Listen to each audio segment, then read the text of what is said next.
He'll need to be G with the line of sight and with a glance on the board. To push them to not.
Live from the NAL headquarters in Philadelphia, Pennsylvania, we welcome you back to kickoff weekend of the 2024 North American League season. Bit of a false start yesterday, but we're not worried about any penalties. Today, we'll be off and away as if nothing ever happened. I'm Caliber Jacob Anderson. He is former world champion Gabriel Laxing Miralez, and he is recent retiree Davide Foxe-Bucci, which I don't say is a dig, by the way. I say that as like a celebration. Oh, he's like, old. Like, congratulations. He's old you had a good career, and now you get to lounge back and relax like the rest of us. No, I know. I have like the perfect story path, you know, pro player, and now I'm on the desk. So I feel like that I'm exactly where I'd want to be, no? Absolutely. How is retirement treating you so far? It's been longer than just your announcement. You kind of knew a couple months ago. Yeah, right? around Atlanta time is definitely when I knew. Took a little bit of time, but I mean, it's good. I mean, I tried to get rid of Lax, and somehow we just found our way back to each other, you know, on the desk. So just like tied. Well, you tied successfully got rid of me, but then we came back. I mean, just the planets aligned again, and we're here together. Lax, what was it like for you? Like how getting dropped? Horrible. No, not getting dropped. Like in the 6 months following your retirement, like how was that period of like, oh my God, like I did everything in my career I can do? Yeah, absolutely. I mean, it was bittersweet because it was like, okay, I'm done competing because I love competing. But then during that off time, I was kind of going stir crazy. I was like, now what do I do? I've had this schedule for the past 8 years of what I'm doing on a day-to-day basis, and I was like, well, now what am I doing? And then got the call to go do Copenhagen, and then it's, you know, keep snowballing from here. And now I'm on the desk back with you, and it's great. And back with you, it's amazing. It's Did you see? to be here. He meant it more for me, okay? Yeah. He just had to add you fine, in whatever. Did you see how much fun he was having in retirement and was like, dang, I want to do that. That sounds like fun. Like, yeah, I mean, I did a little bit of analysting back in 2018, so I knew like I had the capabilities to do that if the opportunity presents itself, and it did at the perfect time. So I'm so grateful for that. You know, crazy how we get this specific duo that everybody loved back in the olden days. Still love us. Still together, still love you guys, and we're still doing it on the desk. Let's talk about what today is in store, because again, yesterday we were supposed to have some matchups, didn't even get the chance to play one of them before the servers decided they weren't going to agree with us.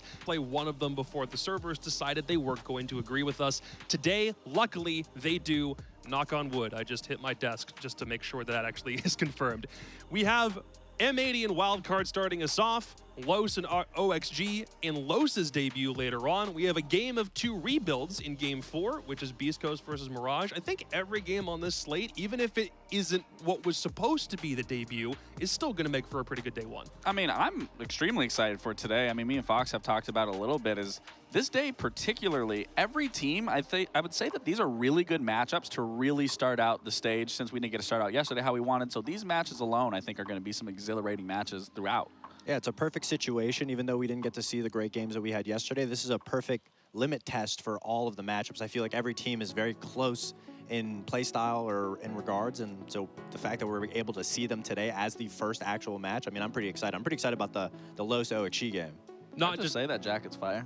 Thank you. Yeah, look at that thing. It's a pretty sick jacket. Thank you. You guys know how to style a little bit more than me, so I had to find a way to like spruce things up a little bit. I don't know. I might be behind on your game. Just I mean, I'm wearing the same jacket that I wore yesterday. I didn't get to show it off. I was gonna say, yeah, you have a whole other outfit that you can use for later. Let's start with our very first game of today, which is the actual now debut matchup of the 2024 season, wildcard against M80. One team was very close to qualifying for a major, and the other one went to every major last year and the Invitational, and really wasn't able to make the most of that opportunity. So instead, they come into 2024. Both of them make some changes, some minor, some drastic, and now they're hoping to turn over a new leaf with this matchup here. This one is the actual first match of the NAL, and I think it's a really, really good one.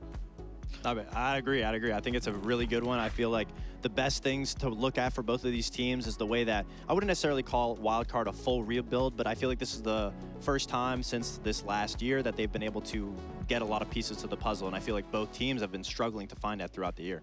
Yeah, and I think you even just touching up a wild card. I mean, even looking over at M80, seeing Cameraman now on that roster. I mean, I said this in a tweet when Cameraman first got announced, is this is the IGL that I feel will really push M80 into a higher status internationally. I think they'll still do good internally, but internationally, I think Cameraman will be the one that will set those expectations, and those expectations will be met.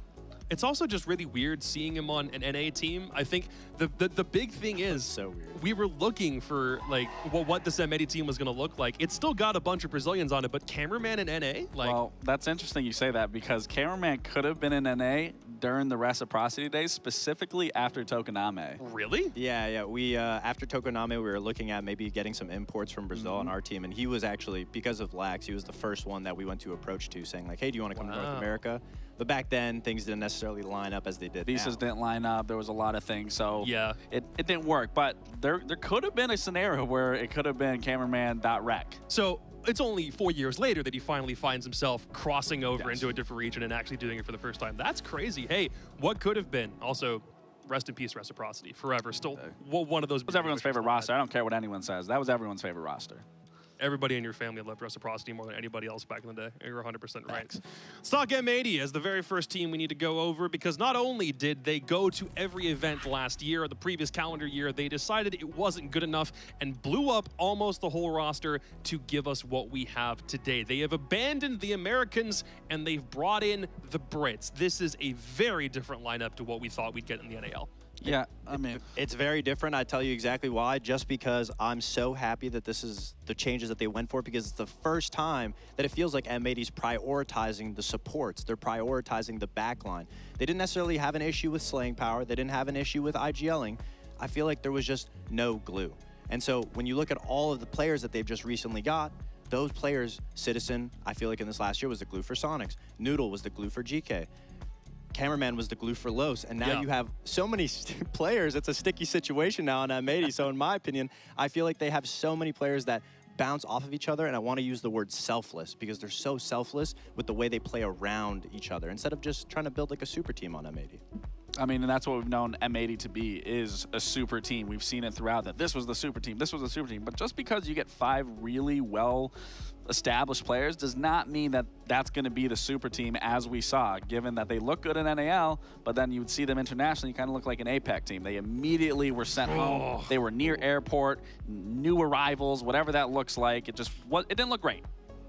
You said the S word, man. You said that word, and now all of a sudden there's a possibility that maybe they don't actually go and do anything in this next calendar year. No, I don't think so. Because Lax wasn't trying to say that they go for a super team, but they are drifting away from it because this isn't just 5 players that are all just statistics, people going for the kills. Absolutely. I brought up the word selfless. I really think when you look at these players, especially when you look at Kino and Cameraman specifically, it's the first time where you actually have players that you would trust, or at least that I would think the team would trust on droning and being able to get their entries into these difficult spots. Whereas before, it was kind of anybody's ball game. Whoever gets the kill, everyone's on their own. So it looks a little more structured now. And you also saw, I mean, it was a top 14 finish. It was a top 16 finish. It was grouped. I mean, it's not to say that those 5 players that were on those rosters were bad by any means. Statistically, that roster was disgusting. But what we were seeing was not that same outcome, which, you know, that's why this roster change happened. And like Fox said, like, this is a roster that I truly do believe has every piece of the puzzle. Let's talk about who is probably one of the bigger pieces of that puzzle.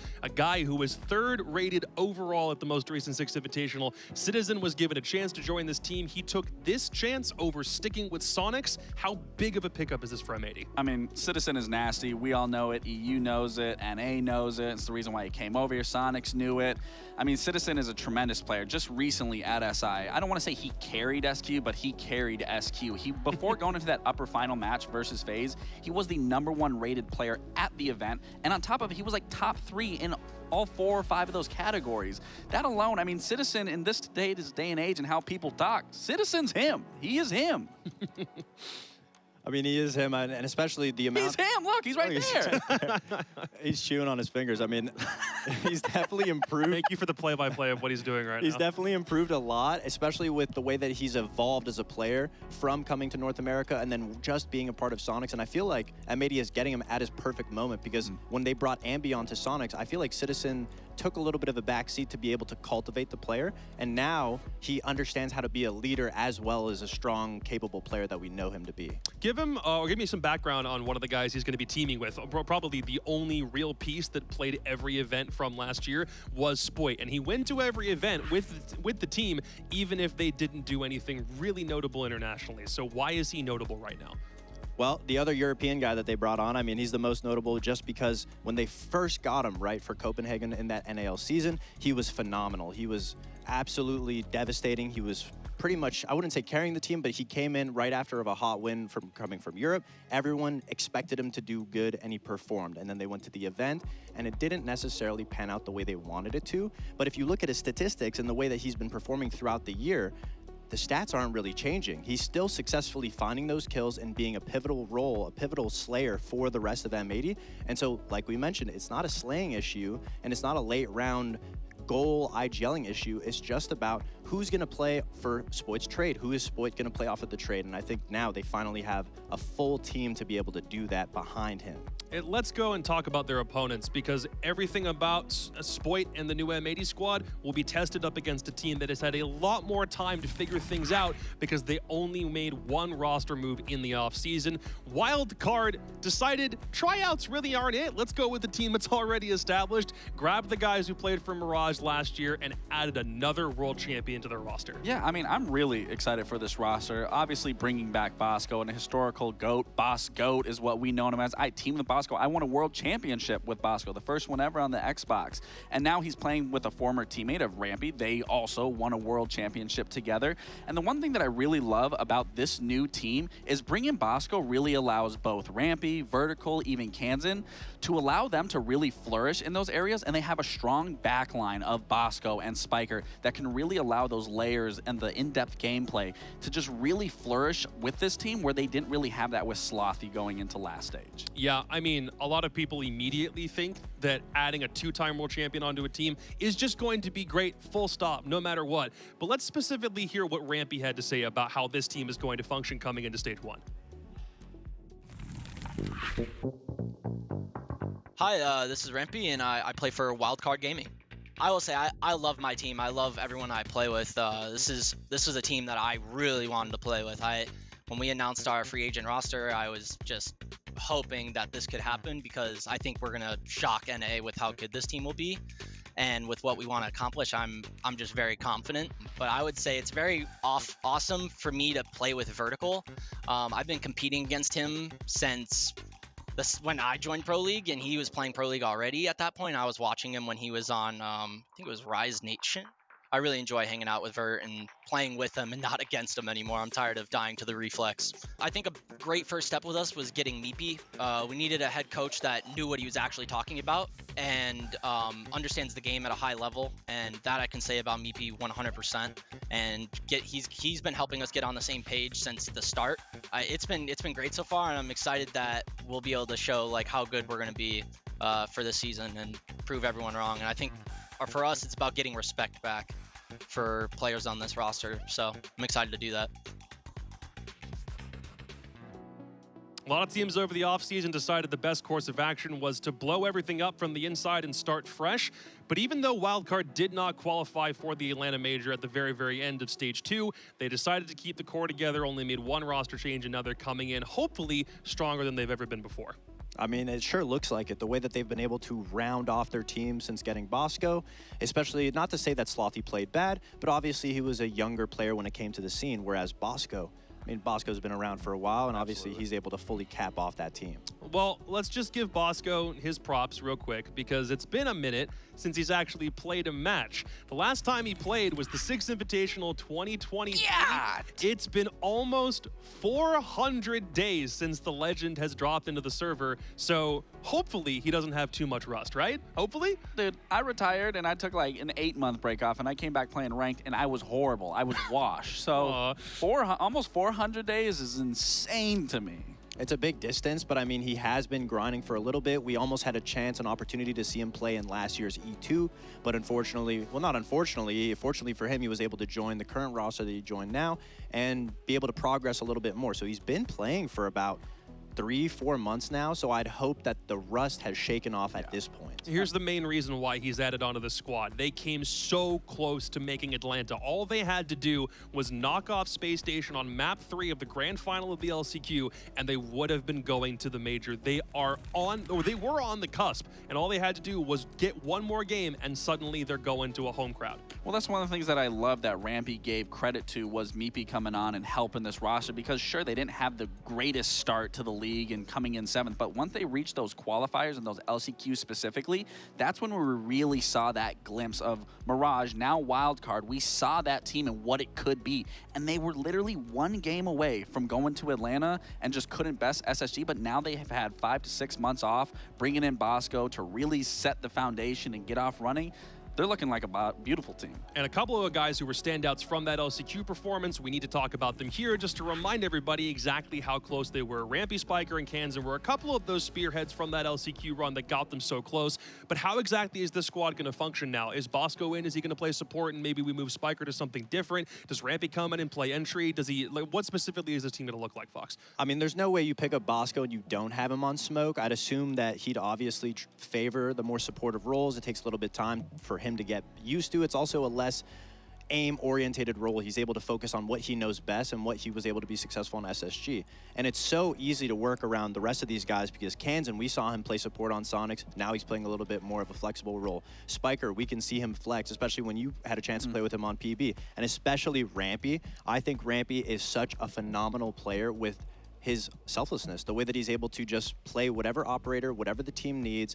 A lot of people revere to him as one of those players that can just mold to any situation. He specializes in everything. You know, you may have a player that's really good at just one operator. Yeah. Rampy's good at everything, every position. He tries to just fit to what the team needs. Absolutely. And looking at Spiker, I mean, this is the person that I want to talk about specifically because he was a former teammate back on Parabellum. He's an up-and-comer. He became an IGL for us, and for me and Skies.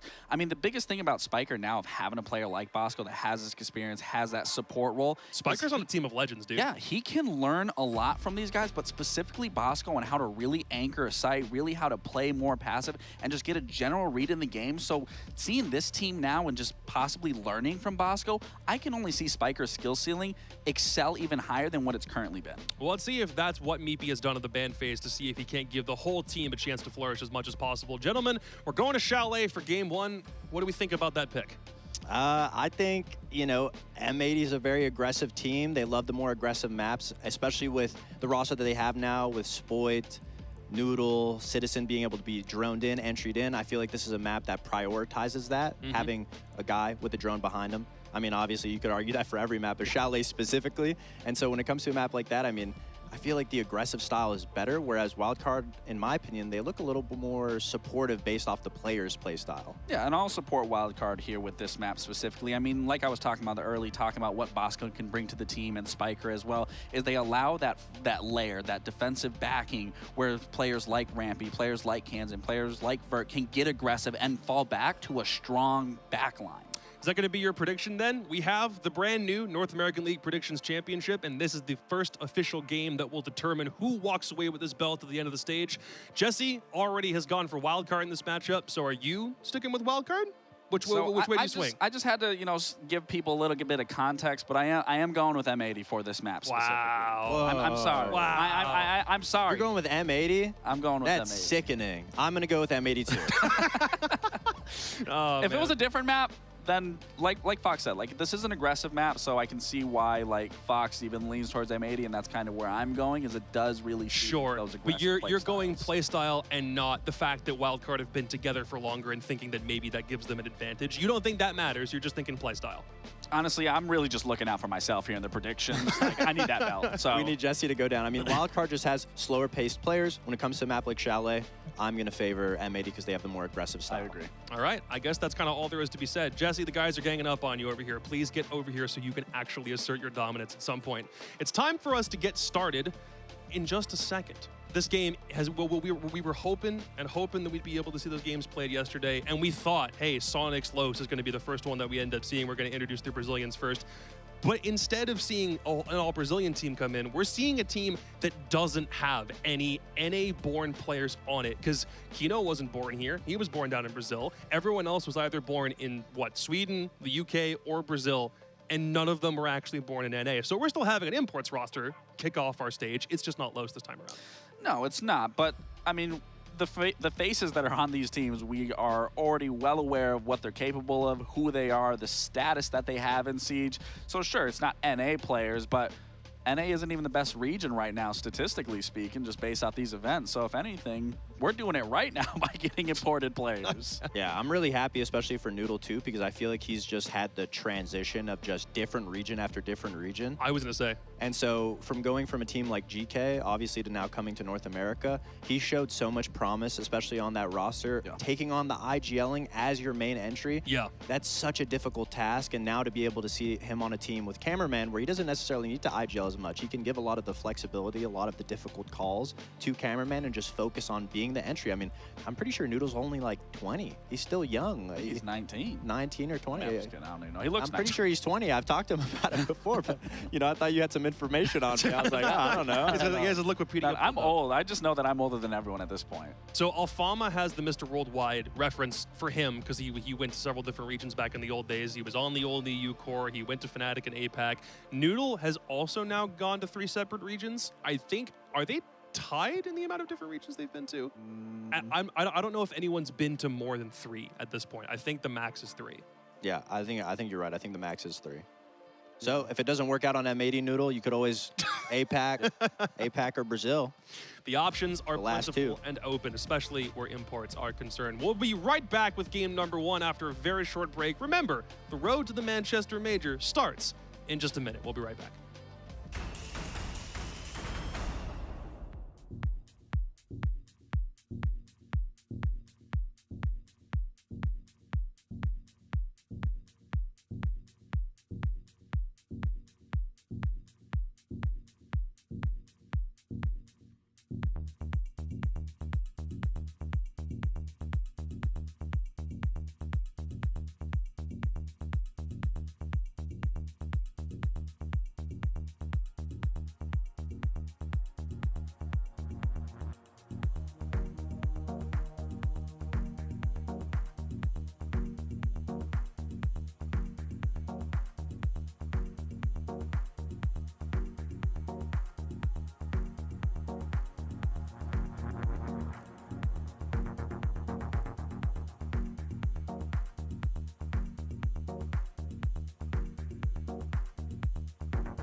ladies and gentlemen, we are so back.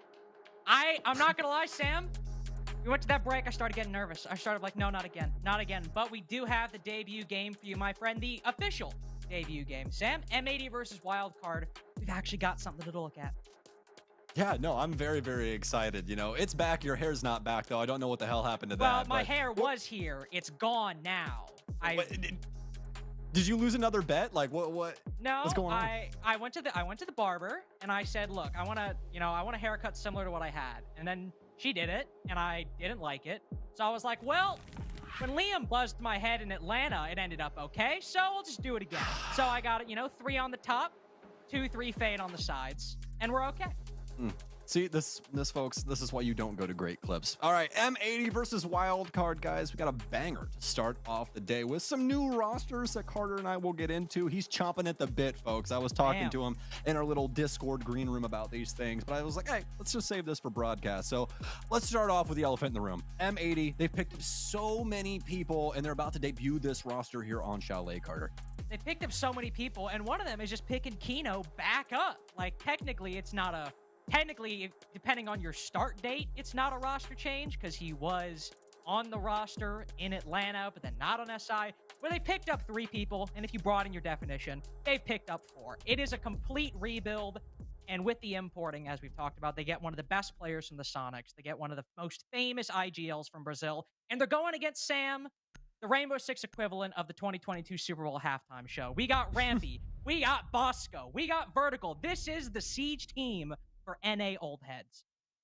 Absolutely. You know, if you woke up Stokes from 2020 in just a stupor of some sort and you're like, Samuel, this is a roster coming up for the next year, I would absolutely just be over the moon. You know, this is a dream roster, as you said, for old heads of Rainbow Six Siege. But how are they going to apply themselves to the modern day? Now, I will say this. We just had a recent, very large patch, especially for you 1.5 users out there, some of the people that adopted Siege once the 1.5 came into play, so you don't even know a different history. There is a little bit of a balancing that's taken place here. So now we only have access to the 2.5. A lot of our old heads say, Wildcard, I'd be able to use these to their advantage. I was about to say, some of these players, the prime of their career might have been before the 1.5 even gained dominance. So they're like, I've been here for years. We're back to like Zoe ACOG, R4C ACOG. Doesn't matter for Vertical. He's just going to use the reflex and everything, as he always does. But for some of the people who are interested in that sort of thing, yes, it could make a big change. And Wildcard might find themselves right at home. But we will move on to Chalet, a map that M80's previous roster did not have a great record on, but that's why they very smartly brought in some changes, and we'll see how this new roster debuts. I'm kind of a similar mindset to the desk. I think this map, which tends to be a little more aggressive, but also for a player like Citizen, who likes his cutoffs, who likes his flanks watched, somebody who is a bit more of that baity play style, waiting for the defense to make a move and cutting them off. I think he has a lot of good angles at his disposal on Chalet, but also players like Noodle, like Spoit. If they've got drones in front of them, this is a map where they can really make the entry. Yeah, I think that's the thing that I'm most excited about here for M80. You know, they are a firecracker, but also not only by the name of the team, also with the team in general. Their ability to find kills with this roster, at least in a vacuum, right? You look at these names, very, very powerful things to come, hopefully, M80 in the future. Now we're into round 1, though, here between M80 and Wildcard. Let's get into it, folks, as M80 will be donning things for the very first time. It's going to be Noodle into the basement as he'll be making his opening round here in North America. Very excited to have Noodle on board here in NA as he's been running amok of things over the last year, I'd say, on Rainbow Six Siege Esports as a whole. He's been one of my favorite players to watch when he was on that GK roster. I mean, just a standout performance. Obviously, trying to sort of rebuild his reputation after not having a great stint on Heroic during SI or Koi there afterwards. Really putting up a solid performance on the Meta Darlings from the Atlanta Major. Obviously not having a great time at SI, but here in NA, we'll try to make things a little bit different. M80, at least at the start, are not trying to change things up all too much. They've secured fireplace control, started getting a bit of that entry point on the middle floor while also looking to clear out the top as, well, they found the zombie who is laser focused on a floor hole. But fortunately for them, no real ability to counter it right now. They'll have to open up that office wall if they want a chance, and not only taking down this zombie, but also cracking this top floor extension. That's going to be the next step of this plan. On the right-hand side broken up just for some angle work there from Wildcard's side, so Citizen's going to have to be wary of that. Could also have some impacts come out. A Spiker does still have one of those. A smoke out for Kino. Already trying to pull out some cheese here with this glass. He'll work his way inside, able to find one, but immediately traded out here by Rampy with that cog on the ump. Able to take him down and at least make this a serviceable position for Wildcard, although M80 do have some hot guns. They're hot to trot here with a kill on Spiker. Still seeing that castle with the ACOG. It's like whiplash. It's like, what? He's got it? But indeed he does. One of the few members of the defense who have that ACOG back. Doc and Rook as well, but I'm sure we'll see some of that at some point in the NAL. 3v3 now as M80 have successfully, with a bit of an asterisk there, cleared out that top floor extension. It's come at the cost of obviously Kino and Spoit. And with that glass gone, if you were hoping to use those smokes to get a dining plant or make it a lot easier, that's going to be a bit more of a problem. But they have these vertical angles, and they pushed everyone on the defense back to solar stairs. So the possibility of a retake is not particularly high. The angles at M80's disposal, while they don't have the glass, they can cover anybody pushing aggressively inside the site. So long as Vertical doesn't get a successful retake, the game might have very well gone M80's way. All Vertical gets is one singular kill by the solar side. With Rampy on low HP, should be easy pickings for any one of these M80 attackers, unless he's in a spot that's gone unnoticed. Frost Trap certainly not noticed. Might just be the end to M80's first round against Wildcard, and indeed it is. Camran might get back up, but M80 are down and out in round one. Very, very close engagements all the way through. Pinch me, I must be dreaming. It's Rampy and Bosco in a clutch moment on site there. If you can even call it that, honestly. They really had the driver's seat there for the majority of the time. I really enjoy the things that happened for Wildcard on that top floor, able to delay things out a while, make things complicated for M80, especially with the pickups that they were able to find as they cleared out that top floor. But nevertheless, still have those two SSG players from way back in the day here on Wildcard and getting things done there in the crunch time. Always good to see. So very well done to Wildcard as they'll be able to pick up the very first round. M80, honestly, all things considered, not the worst ideas of how to be able to treat that. I especially love how they had things set up initially to take control of that top floor, making sure to have that angle out there from the balcony. But once Wildcard was able to get those picks, Carter, able to roll things back over towards the Solarium side, keep M80 on pace to just have things be on bad timing when it came down to their execution. So really like what we saw out of Wildcard there. And I think it at least indicates something that might be one of the big strengths of Wildcard that Gabe and Fox talked about is with the introduction of Bosco, you have that, of course, very strong backline. But something that Wildcard do have, you know, if we have questions about how well can they hang in this aggressive meta, in this E2 W7M style of play we've seen over the past year, well, one of the best ways you can still counter that is having really solid crossfires, playing off each other's contact, holding each other's ankles. And that's something that back when the game was a lot slower, when Bosco and Rampy were in their prime, that was something that was really valued. So if they can still hold that and do it on Chalet, M80 might have a very difficult time. Sam, we got our first Deimos in the North American League. I knew you were gonna say it. Now here's the thing: do you want my competitive opinion, or do you want my what do I think about it for the game opinion? Like, what are we going with here? Round 2 of Chalet in a group stage game. I think a vibe opinion is warranted here.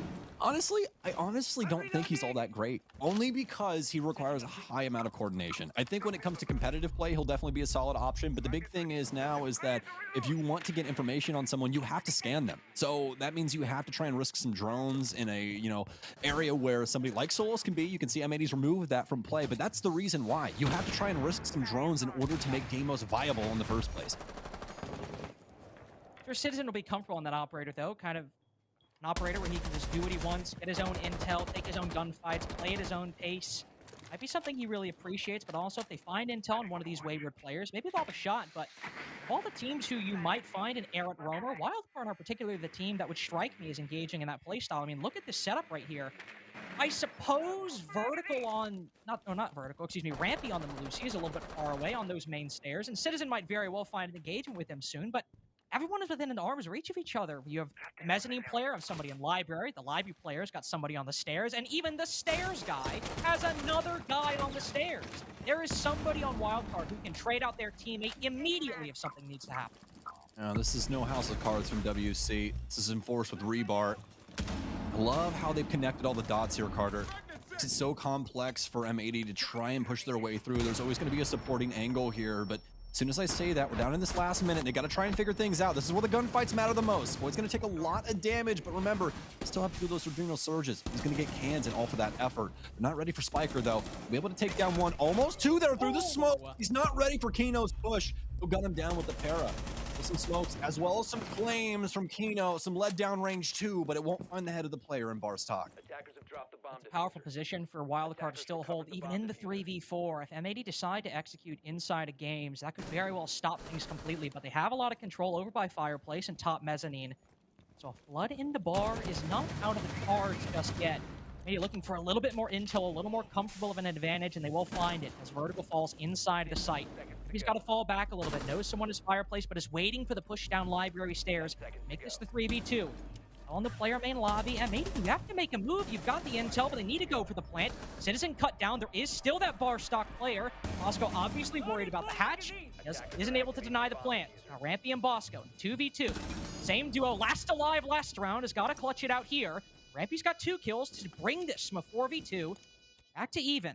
Bosco still holds that Mira inside his stock. But the attack can play patiently now. They have these angles outside and one upstairs as well. Rampy caught off guard by the player inside a connector. Bosco could maybe get that 1-for-1, and he does smoke Noodle off that angle. Kino's so far outside. He just has to play patient for 8 more seconds, and surely Kino can do that of all things. Just hold around the corner, wait for Bosco to tap the defuse, and now he's beyond the point of no return. Could swing the corner and with one singular bullet, put M80's first round on the board. A solid start for both of these teams, respectively. I really like what we're seeing out of M80 so far.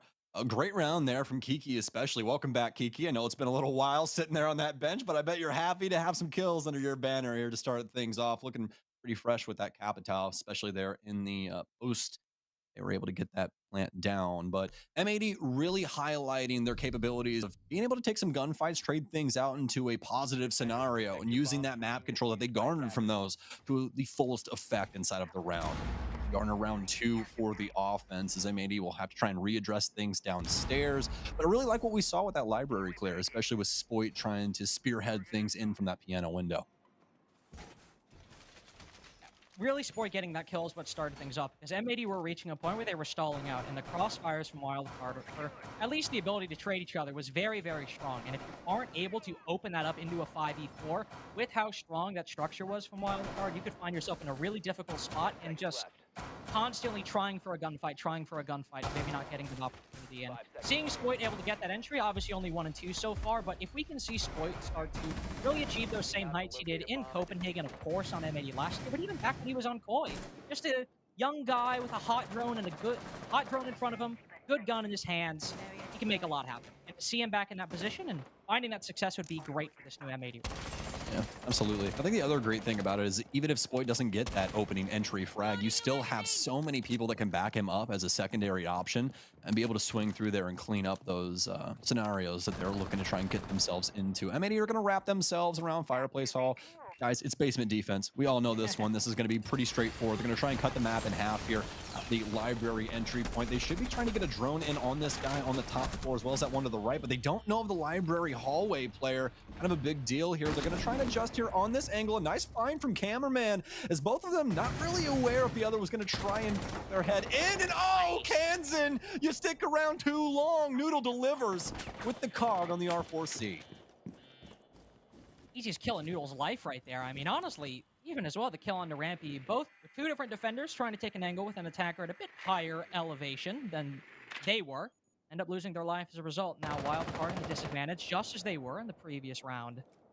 This one at much greater cost. 1:20 seconds in, and the entirety of the top floor and basically the entirety of the middle floor ceded to M80. They just have to go about and realize it. Wildcard might be able to go for flanks, of course, but they do have those 2 C4s.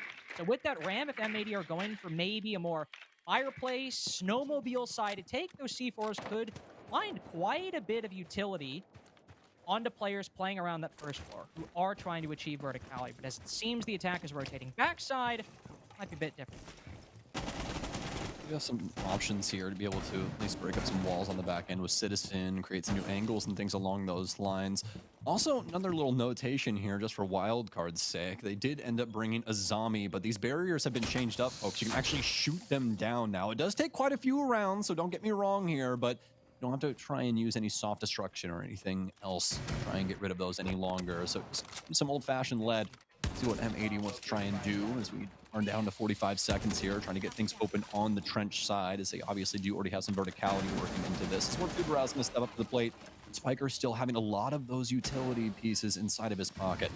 With those Zotos too, I mean, even if you don't want to use those on the breaches, you can even start throwing those in the doorway. And maybe you're going to have Flood, and you know they're going to go through that wine single door, but you can't lose here. Maybe you let an next Kairos go, but if you're able to land a Zoto on this door as the Ying floods in, you could be fine. And if Bosco's just left to his own devices, doming 2 people from the blue doorway, I don't really care what you use the Zoto on, because Bosco is back. Wildcard retake the lead.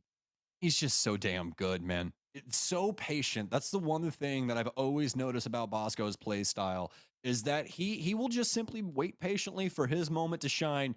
But when that moment comes along, boy, will he make his presence known. Very well done there with the AUG because he's able to shut down M80 on the entry. Wildcard, once again, leaning onto the backbone of this team. And this is something that our analyst does touch on, Cardo. This is something that they really didn't have in the past. They couldn't just run back to greener pastures and try and figure things out from that moment. Things would usually end up falling flat on its face. But now Wildcard, they got not only a spine, but they got a bone to pick with M80 right now in this defense.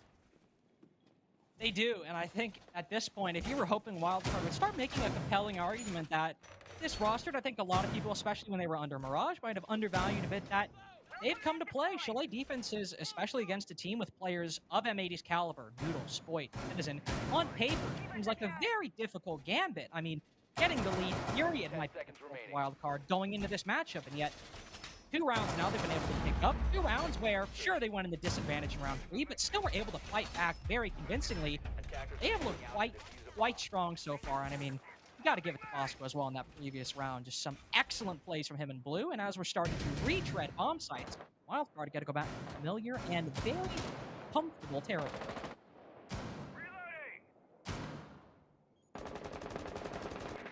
Oh, speaking of comfortable, gotta have Kino on the Monty here. Complete swath of shield updates as well, too, here, ladies and gents, which has made things pretty interesting. Even for me, Carter, I hated playing shields. I now play shields all the time because you can be such a nuisance. It is so insane. You would not believe. This is gonna make his ego go crazy. The way Fresh has started securing map control on shields, like you'll be like, "Is this room clear?" I'll be like, "Yeah." He just hops in a window and that room is his now. It's Monty. It's ridiculous. 100%, and it's just a great way to be able to handle the shields now. It's a lot more accessible, I would say, especially with your ability to pick and choose when you actually want to expose yourself, right? And it's honestly a great change. Really love what Ubisoft has done with these, making the shields even more viable. And for some, I know they're probably not a huge fan of that, especially with having to play around Monty, but you'll get over it, I'm sure. Yeah. There's traps in the game, and you'll find your own solution. So we have Frost Mats and M80 after losing somebody to a Frost Mat in a 2v2 in round 1, I imagine. Very well acquainted with Frost Mats in this bomb site in particular, and also about to be very well acquainted with the unchanged but still annoying part of Monty. Just somebody full shielded, staring you in the face, beaming intel to the rest of the attack about where your position is, what you're playing. I don't know if that's what just happened with Vertical, but it's certainly what happened with Kansan. You know, just watch the Wamai hop out of the window and dome Spoit to get that refrag. Ridiculous stuff from the Wamai. Oh man, that's one of those situations, Carter, where somebody goes, "I'm gonna do something stupid," and you go, "Hold on, let me do this with you." And you just jump out balcony, get some big kills here. Cameraman gonna end up gunning down Bosco. Kansan down as well. A good impact out, and Rampy finds a kill off of that as well. Cameraman solar? Down to half HP. Yes, Cameraman in solar. Running around right now trying to find a new angle here. There's a couple of verticality pieces that he might be able to implement, but the same can be said by the defense. This man is solar. How is he here? He did not vault in trophy. He walked down solar, and somehow Kino has found his way into the site. This is a peculiar round and a half, and I have to say I'm here for it. He downs Kino through the tight angle. Rampy with the super shorty onto Citizen. This is a TikTok round right here. This is comedy at its best. And the 1v3 has Wildcard have found the time to revive Kansan. Down Cameraman with the diffuser inside. Oh boy, Sam, what do you even say about that round? What do you even say about it? All I gotta say is, M80, listen, you're playing with some old heads, man. You gotta expect this verticality, these little tiny angles. Carter, they don't even have the whole floor open. It is one tiny hole that is specifically implemented to make sure that you can't plant behind the bomb chassis. It's stuff also, like that, man. He's downing Monty, too, with the shield at his back. I mean, he's looking at maybe the tiniest pixel of his big toe to down him. too. Like, Oh, that angle was just like Spiker, just so heads up in that scenario because he created that in the moment. But I was more talking about the second one. But either oh, way, fair still, enough. the verticality working its way in the way that it did, I don't think that M80 were exactly prepared for, especially with the info coming in on Kiki. That was the biggest piece there. If Kino's able to move that piece of the puzzle in without it being discovered, they more than likely get that case down. It's a completely different scenario. But instead, what we get is a beautiful angle found by Spiker. He gets the case down. Yeah, cameraman's able to at least collect it and try for something. But with all of that overhead pressure and the way that Wildcard had that top floor set up, it was nigh impossible for them to do anything in that moment. Honestly, even if they had an extra person, what do they do in that situation? Honestly, I don't know. I mean, I know what they do. They take a quick tack pause. They get some stuff figured out. Say, hey, we have dropped 3 rounds on the attack so far, and sure, a couple of the ones we've dropped, we've been able to get the advantage. It's not like we've been completely smoked. Back in round 3, we had a 4v3 after a couple wildcard players got aggressive. That round, sure, we immediately got traded to a 4v4, but we downed Kansan, and for a good portion of that, it was either effectively a 4v2 or a 3v2, because Kansan was down on the floor for most of the latter half of that round. So M80 are getting advantages. The conversion, man, getting from the middle to the end, round 4 especially, has just looked bewildering at times. It was slow before, but round 4 was just... I don't know what was going on, and I don't think M80 did either. Yeah, I think that was the least fundamental round we've seen so far from these two teams, you know? And honestly, that goes to show, and really just a level of respect for me, at least personally, that Wildcard are willing to make things murky. They're willing to get down and dirty and into the trenches with these teams and see what exactly comes out on the other side. And the other thing is that they are more than capable. That is what we're finding out at the current moment. Obviously, M80, very fresh, not even any rust, just a brand new car. You got to kind of break it in, right? And M80 trying to get some things figured out, but man, Wildcard are flying in this Ferrari right now. Especially with that individual coordination we saw last round of that double jump out. Just a lot of fun things Wildcard are bringing, which, to be fair, on a roster again with Bosco, Rampy, Vertical, I'm like, these are some slower players, at least Bosco and Vertical. Are we going to see a whole lot of Flash? But yes, indeed, we do. We'll just have to see how M80 respond. A minute into this full clear from Solar across onto a Bar Games defense. And Wildcard aren't changing things up all that much. Look at that structure they have. 2 library players, 2 players on library stairs, and 1 player fireplace. These people know their positions, and by God, they are not moving unless they are forced. And even down to the little things here for Wildcard. They even barricaded the far side that they weren't going to use, guys. This is a great way to use these barricades simply for sound.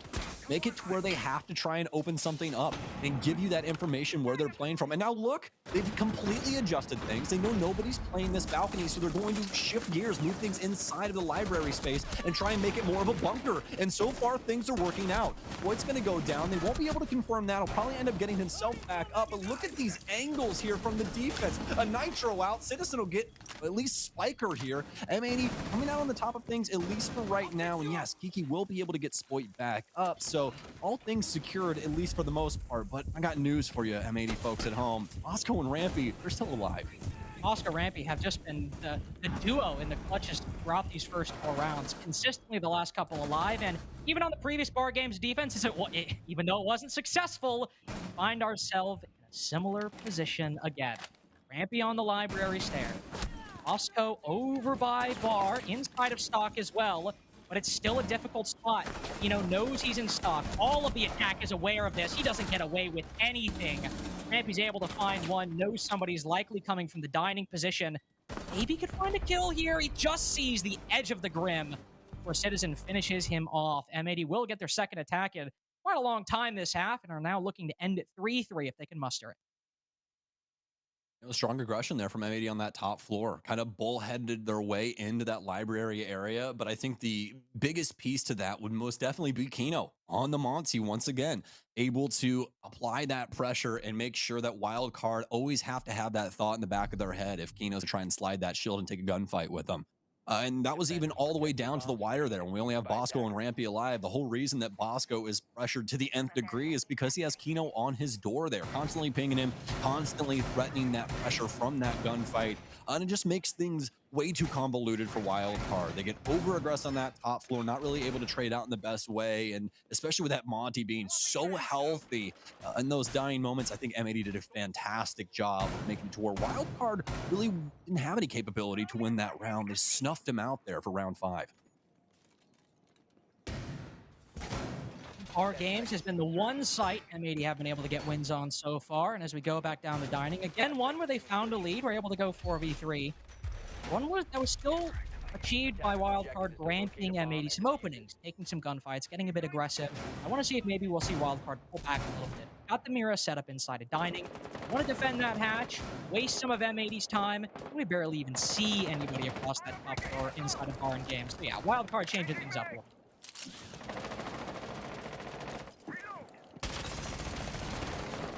Last round of the offense here for M80. Let's see the full swath of adjustments that they want to go for. This is going to be the second time that they've ran the Deimos. I'll have Dokkaebi in here. Honestly surprised we haven't seen a partnership with Jackal just yet, but Jackal also kind of a selfish op at the end of the day. Yeah, he does give you some solid info, but if they run something as simple as like a mute or something along those lines, not too big of a deal. You can say the same for Deimos as well, as we all know now. Cross one of those mute jammers and those old drones fall off of you. We'll see what M80 exactly want to do for this. The best implication that I've seen of him so far, just playing some games and stuff like that, Carter, is in crunch time. Once you get down to like the last 45 seconds, you have a couple bodies on the floor, Deimos is still up, and you have info on those last few players. Sending in one of those drones to try and mess with the backbone of the site. Oh, man, it's so amazing. Have the first one come out here. Do end up having a mark. Deimos is going to be looking for the Legion of Rampy right now. And oh, some solid gunfire. And I think that was actually from Spoon as well. Used that revolver, fired a couple shots through that wall, put Rampy down to extremely low HP, but this is a setup, even though they're roaming, they're really restricting themselves on the X-axis. They've got the Y opened up, couple hatches down to the middle, and then the bottom floor. They are not pushing too aggressively north to south or west to east, just playing vertical. And after half the round gone, Spiker in a bit of a difficult position, tries to get a cheeky engagement over in West Main, but Spoit's able to shut him down. So another M80 opening. We'll give them that. And you convert it. Pick on a Spiker here, but Wildcard have done such a good job of delaying. There's only a minute remaining. M80 have so much legwork to do here. Noodle still has 2 of those boogie drones in his pocket. A lot of utility across the board still to be utilized here for M80. Cameraman, he doesn't have any logic bombs. M80 not exactly on the same page across the board here. To try to use those to get that top floor cleared out, but that's exactly what Wildcard wanted. Now they're all downstairs. You don't exactly have the same read on them as you once did. And won't have one of Spoit's Deimos drones go the wayside there. Was tracking Rampy for just a split second, but now the shoe is most definitely on the other foot as Wildcard looking to pull ahead here with round 6. And with Citizen cut down, now M80 in a really difficult position. They've still got that Ying, they've still got those Candelas to maybe make this flood a little easier, but, you know, spotted. Spoit found out. He's flashed by his own teammate. Taking down engagement behind Pillar a little more difficult. It doesn't go his way. Vertical picks up 2 big kills. Kino on the flood only gets 1 to make it a 2v2. That leaves Cameraman alone on the coverage. He can watch blue position, but he can only watch so much. Downs Rampy on the cross, so the diffuser does go down successfully, and Bosco found out. Really down to the wire in those final few seconds. That made he still get it over the line. Yeah, by the skin of their teeth, they will be able to at least muster another round here and make it a 3-3 tie going into the half. Wildcard, it's almost able to get that one done. Pull the wool over the eyes of M80, but let's be honest, it was mostly vertical there behind the pillar position. After that, Candela came in, putting the opportunity for them to try and win things, but not able to try and work their way back into the wine portion of the basement. Maybe, especially with Cameraman implemented on that breach, the cross is just too strong for them to try and deal with. Now, they're going to switch gears as Wildcard will be the ones with the offensive perspective. M80 to take things over for the defense, and they're going to send us into game and bar. Kino, after really opening up that flood, fell onto the Azami in the final kill of the round, promoting himself to Doc and using likely the new MP5 ACOG. Well, new, at least in terms of recent history. Yeah, new for the youngins like you. New, well, okay, I was simply around when MP5 ACOG was a thing. I actually had this conversation with Nick today. I've been playing since launch. Like, I know people think I'm young, but I have You were been playing since you were 5? I'll have you know, I was 6. Thank you very much. Okay. I was starting to learn to read. Numbers were Honestly, escaping me. My ABCs were there. I was gonna say that's yet to be proven that you can actually read. I'll put that one out there. But I mean, no, but yeah, I mean, it's been around a very, very, very long time. I'm happy that you actually you've been playing long enough to be able to experience all these different things across the years. Me too. I mean, we've gone Jokes aside. we've gone from sledgehammer to deathmark trackers. So a lot of different gadgets we have found, but also some consistencies. Vertical on the entry with the reflex. I have been here before. I've also seen this particular strategy before. You have this duck in the corner with the fire, with the nades to try to survive as long as he can. And he just makes it out. One stim remaining. Gets him back to full. A lot of utility wasted and almost a kill on the dot found. He was even downed. Still able to get himself back up. Very, very tight rope to walk, and Kino doesn't. Oh, M80 needs to be dug out of that portion of library, but they still have so much positional advantage, especially when it comes to the balcony. Blue stairs also locked up as well. Should be able to get rid of that drone pretty quickly. Kino's going to extend things over towards the piano side, especially with Noodle in tow. This is going so great so far for M80 as they're complicating things for Wildcard. The drone game, not solid right now for WC. And I mean, the other thing is as well is they've already used a decent bit of their, info utility, so make things a little bit more complicated. On second thought, though, they do still have 2 logic bombs for Spiker, but they're going to make things quite hard when they don't really have too many drones to back those up. Be more used for execution time, but as we see, gunfights aren't at least starting off too well for them, as they will lose vertical. Vertical's found. Nice little flick by Rampy there. 10 and 4 at the moment. Only one in the lobby with double digits. He just makes it a 4v4 as well for Wildcard. As you said, they are really struggling to acquire control. Only 4 drones when we had a minute 40 left on the clock, it seemed. Lose the opening pick, and even though they traded back out, they're playing at M80's pace. They're able to hold on to library as long as they want. Play on mezzanine as long as they want. Citizen waiting for the flood in, while Spiker finds one. Citizen's immediately there for the trade and the triple as well. Gunning for the quad, he might very well have to do it. He's only got Kino to rely on in the 2v2. Oscar's able to vault in a library, so it's vertical control for the attack. No real ability to get soft destruction. Oscar might have all 18 of his X-Kairos remaining. Not a lot of good that's going to do for you, and you've only got 15 seconds to win this round. He'll go for the full drop, very quick drop down into bar, but it's only a quad for Citizen and Kino with the finisher. M80 take the lead. 4-3 in favor of M80. Wildcard. High-flying idea there at the last portion of the round, the X-Kairos, but I mean, the dust had already settled really for that round and what was going to end up going down. And it was all due to Citizen up there on Terrace. M80 are able to delay things out for quite some time, make it where Wildcard aren't able to really hit their mark on the top floor in the way that they want to. They're not able to get off to a running start, and instead they go down an info game. I mean, yeah, like I said, they still had those logic bombs, but it honestly didn't even help them when they went to clear things out. Citizen just standing inside of Terrace, gets 3 people, then runs inside of library, or rather, pops over the library balcony, runs back into bar. You really can't allow something like that, especially on such a pivotal position. I mean, Carter, that is such a routine area to be playing on that top floor. Wildcard just not really prepared for it in that moment. No, unfortunately, and that I will say, not to obviously, I'm not saying Wildcard are going to lose the map or lose the next round, anything like that, but this is a team we're expecting to be a bit slower, to be a bit more traditional in their play style, which tends to lean a bit more on the we go for our full clears. We use, as many drones as we can to find a position, then maybe we pinch him. Really, we're looking to slowly acquire map control, and that's a position where if you leave a player like Citizen in a spot where he can maybe get 1, 2, 3 kills, they can take advantage of and flip the script on you, heighten the pace, heighten the tension, and make it really difficult. So Wildcard still have plenty of attacks to try and plenty of opportunity to retake that lead, but it is something we do need to concern ourselves with.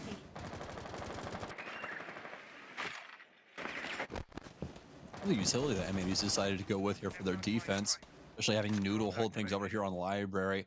I mean, always been a fantastic option when it comes to this area. She's able to close off a few angles that are very, very pesky, like what we're seeing right here from the library double window. Makes it to where Wildcard are going to have to try and give over something, whether it be bullets or Rotero drones. We're still yet to see, but Wildcard still have a lot of time to be able to make that decision. Vertical's got the LMG, so it looks like it's going to be the former there. End up using that.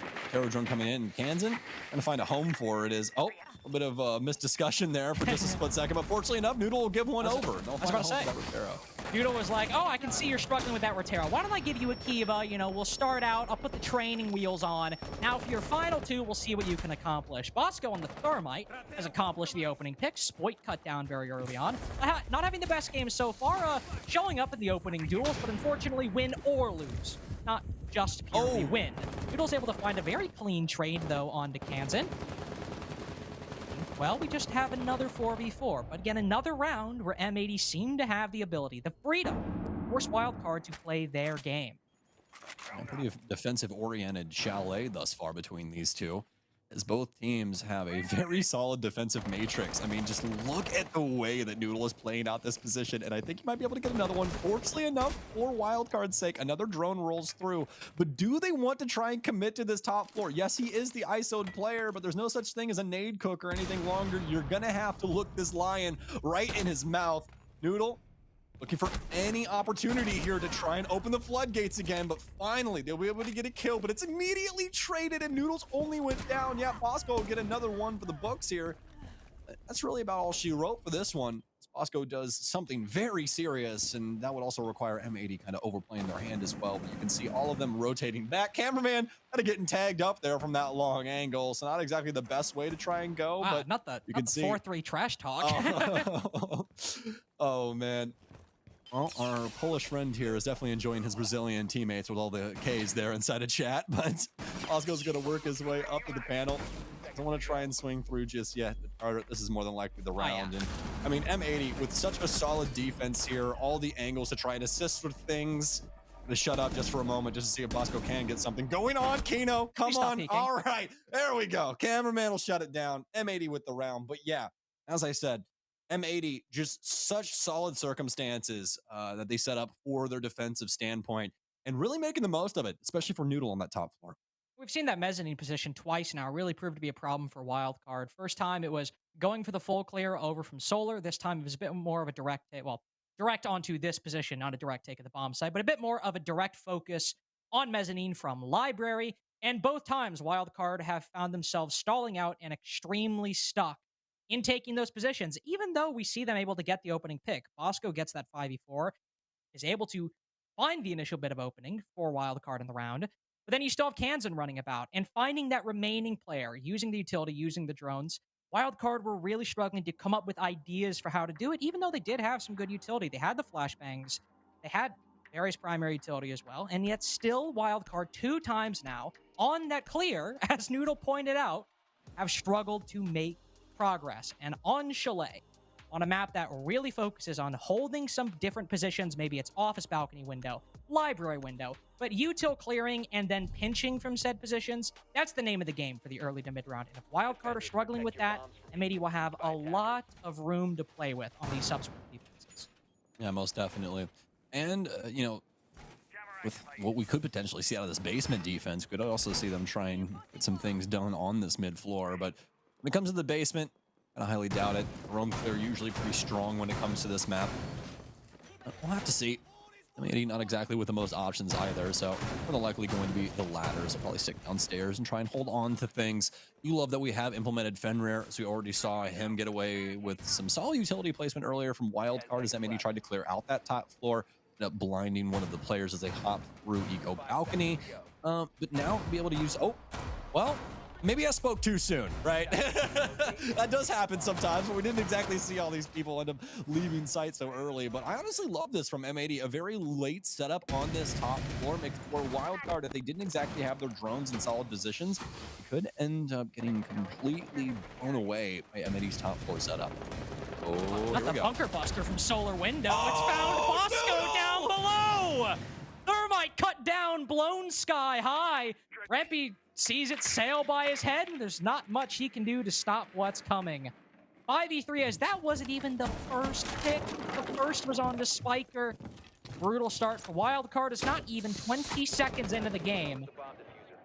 5v3. I mean, what do you even do from there? How do you recover? You're just entering trophy because M80 have given it to you because they know it's a 5v3. They know a slow team in a 5v3 is going to be even slower than they were before. Such a smart idea here from M80.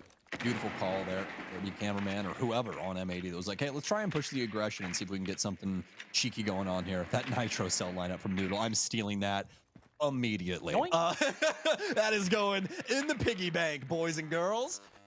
So if you see me on Chalet, better watch the hell out. Swear. You see those solarium windows open, coming for you. That is Stokes' territory now. They're going to call it Stokes' window before you even know it. No, I'm sure we'll come up with a noodle little seance there for him. But either way, beautiful stuff out of M80. And as you said, putting Wildcard on the back foot, they've already been super, super slow. And just what a way to exploit them here in round 9. I mean, this is sort of the problem for Wildcard is like, I mean, 5v3, listen. What I'm about to say, I understand they're in a difficult spot. I understand in a 3v5, when all of M80 have rotated back, there's not a lot of gaps you can exploit. There's not a lot of defenders you can take an isolated one on. But the only option is just to go for a wine take. Just Selma open the wine wall. Don't even have the trench wall necessarily up, the boiler wall or the red wall. I've been playing with so many EU people, and the call-outs there, they just get jumbled so quickly. Whatever you call that wall, that's not even open up. Wildcard are trying to basically flood and play structured into every angle held by the defense. And I do like this. They go for the smokes, they get the drop, and Rampy's actually found his way in. So a good entrance from Wildcard. We'll see how M80 react. Vertical's got the counter, but not the swing! He looks up at the hatch, he fears a retake. That is simply not coming. He had it. He had the angle to save him. And the nervousness, the second guessing, it gives M80 match point. The voice of the hatch was just too strong. Literally. It was whispering It's sweet like the Green nothings Goblin to him. mask. He's like, he's stuck.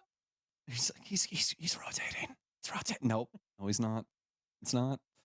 And I mean, it happens to the best of us, Carter. Listen, it's funny because, you know, Lax was saying that he was just getting back into the game as well. And listen, I've been doing the same. I only had like one good game for like the first week, and it was literally when I was streaming with Lax. It was on Skyscraper. I had like 13 kills, right? Past that, terrible, dude. I am so unbelievably washed. It is insane.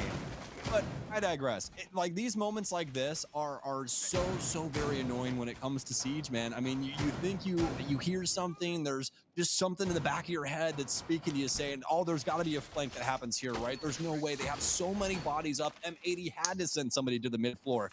That's not the case. Everybody sticks downstairs, and not only that, but you lose to the oldest trick in the book. An M590 swinging off a pillar takes out 2 people and ends the round. Insane stuff there for M80 is practically a flawless round in my book there for that previous round to get them onto an ultimate point. I mean, basically, it might as well have been. I mean, when you have a beginning like that and you have an end like that, even though Wildcard had a good read to drop down the hatch, cut down the smokes, or put down the smokes, go into the plant, I like that idea. I actually think from a team that was going very slowly, it's a good read. Doesn't end up mattering. You have that flawless round. M80 now on match point. You have to win 3 attacks in a row, and you haven't even been able to muster 1 so far. We'll see Spiker try to stake that on a change of pace. A quick move up the west main stairs to look through these dining feed holes. There is 1 player on the roam. Spiker could very well cut him off if Wildcard get intel.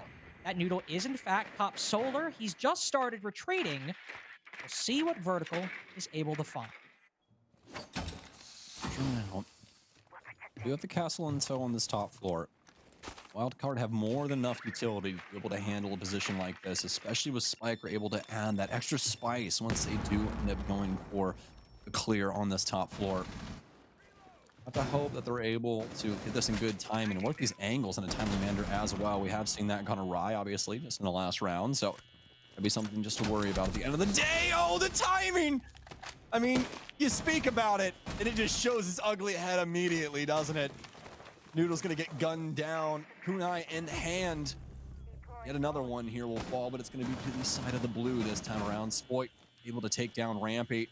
It's a little trade back and forth here. They'll have a couple players on this top floor as Kino to try and stand guard at Piano. Do you think we're starting to see what some of us were worried about? Even with that kill onto Noodle, M80 might have had problems in their attack, but the guns are coming alive. But the same could be said for Wildcard. Kansan finds 3 this round. Spiker gets 1 as well. But Kansan with the triple. Put Cameraman in the 1v4. I mean, I suppose there is a very famous Cameraman 1v4 at this point, but at least there, It was a bit of slow time, just as we do now. But it was a team making mistakes, a team getting ahead of themselves. And Wildcard, you can say many, many things, but a team that sends things in too quickly, they are not. Wildcard take their first attack, still have 2 to go before they make OT. A very strong showing there.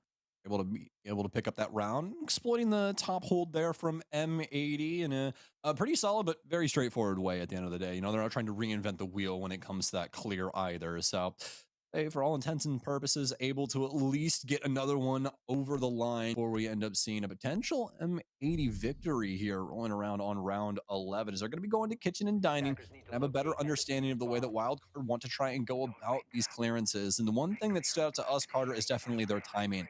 Even in a round like that, where things are traded out so heavily into their favor, they're still more than willing to just await the arrival of the defense, see what they potentially want to do. Don't want to try and over-aggress and potentially give them a way back into these rounds. So expect that, especially coming into this next one, as Wildcard, well, there for a split second, were looking to implement some other things, but I think that they thought it was going to be a different bomb site, especially with this huge line shift that we're seeing. No Doki going to be brought to try and assist on that clear, but we are going to have Vert on the Finca, so it could make for some solid gunfights.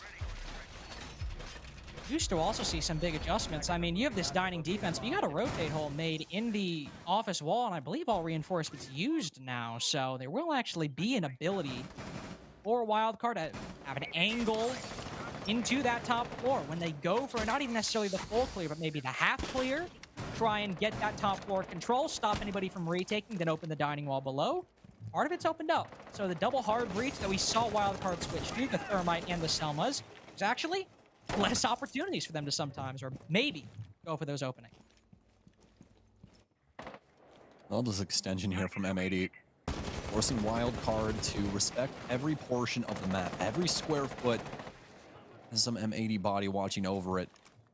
All the way back up to our favorite and most hotly contested area of the whole map here, Carter. Give me that library balcony once again. Gonna hold things down on mezzanine. This is going to be downstairs with those can traps as well. So many solid pieces here from M80 that could really slow things down, especially when it comes to crunch time. If they're able to delay these first 2 minutes, be extremely difficult for Wildcard. Try and get it back to their favor. After losing Rampy on his highlight operator, and Vertical goes down too. This is getting overly complicated. But Kansan and Bosco. Oh, are we back? M80. They line him up, and Wildcard, they knock him out of the park. I was not aware Wildcard were back in this. I was aware like, of your game. I was not unbelievably sorry. That was absolutely disgusting, especially from Kansan. But what else can we expect after that crime scene we saw? What is it? 2 years ago now on Consulate. And absolute menace when he gets his moment. It's going to be a huge double kill we might look back on here in the post round. I'm looking back on it right now.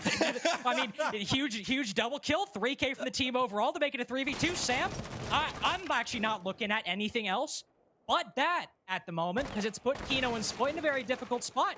You can call them a new M80 duo or whatever, but certainly 2 of the surviving M80 players from last year. Only one surviving in this round, that's for damn sure. And what are they going to accomplish? You have one playing aggressively on the bathroom window. He's been spotted. Spoit knows he can't just give this position away for free. If he does, Wildcard could flood in, so he'll fall back down. Remember, the bomb site is dining. That does leave Kino up above. Maybe Spoit can go for that C4. Rotero forces Kino out, but just into an engagement with Bosco sprinting into his open arms. He's looking for the second, can't find it. Kansan on a heater this attacking half. 3K into another. What can he find in the 1v2? He's very low HP, and Spoit's able to spot him. With 15 seconds left, Spiker barely has time to go for the res. If he wants to, he'll be down to only 8 seconds remaining when they go in for this flood. This should be such an easy layup for Spoit. He might be found, but he finds the C4 too. The hipfire ADS! 1v2 for the boy wonder. M80 take the first W of the North America League. Incredible antics out of M80, but let's be real. Specifically Spoit right there. That pre-placed nitro cell.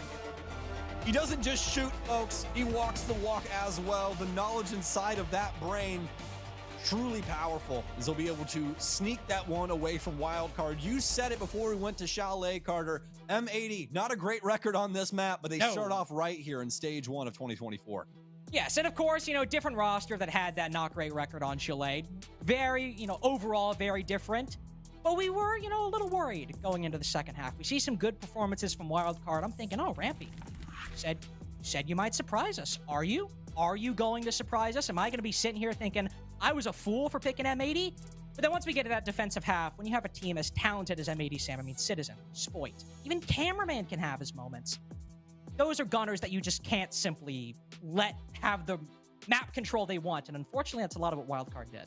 Yeah, absolutely. It's so funny that you also bring up Cameraman there at the tail end of that as well, because he silently got like almost double-digit kills. He had like 9 or 10 frags inside of that game. And you honestly didn't even notice because there was so much other action happening amongst these M80 players that he was able to just do his job, kind of flex things around, play the important operators that he saw to try and fill those gaps. I think, honestly, M80 really have something solid on their hands right here. I think they do as well. Will they be able to make something truly work? Will Wildcard maybe be a little bit of a roster that we can be excited about? Will they end up making a lot of the old heads like Sam, not like me, of course, as I'm only 4 years old, but like Sam really excited? Sure, it's possible. But we'll have to see if it's a bit longer than a best of one. Of course, we will have a short break. So before we get back to the desk, don't go anywhere. We'll be right back.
done and dusted. It's already happened, and in the blink of an eye, M80 have shown that they have what it takes with a brand new team straight out the gate. Wildcard, better luck next time. You'll have to wait till next week to actually have another opportunity, but for M80, that's probably the best possible debut they could have hoped to have with a new team coming from all over the world to the NAL for the first time. I'm Jacob, he's Lax, he's Fox. That was a good one. That was a really good Shell game. Yeah, I mean, for the first games coming out the gates, I mean, that first half, it went 3-3. I mean, I specifically want to talk about Wildcard. It kind of went into what I said of, you know, bringing Bosco on is going to allow their defensive setups to be a lot more stationary, a lot more reserve sort of play style. And you would see Vert, you would see Rampy and Kansan playing up a little closer and doing that fallback, which that's exactly what we saw.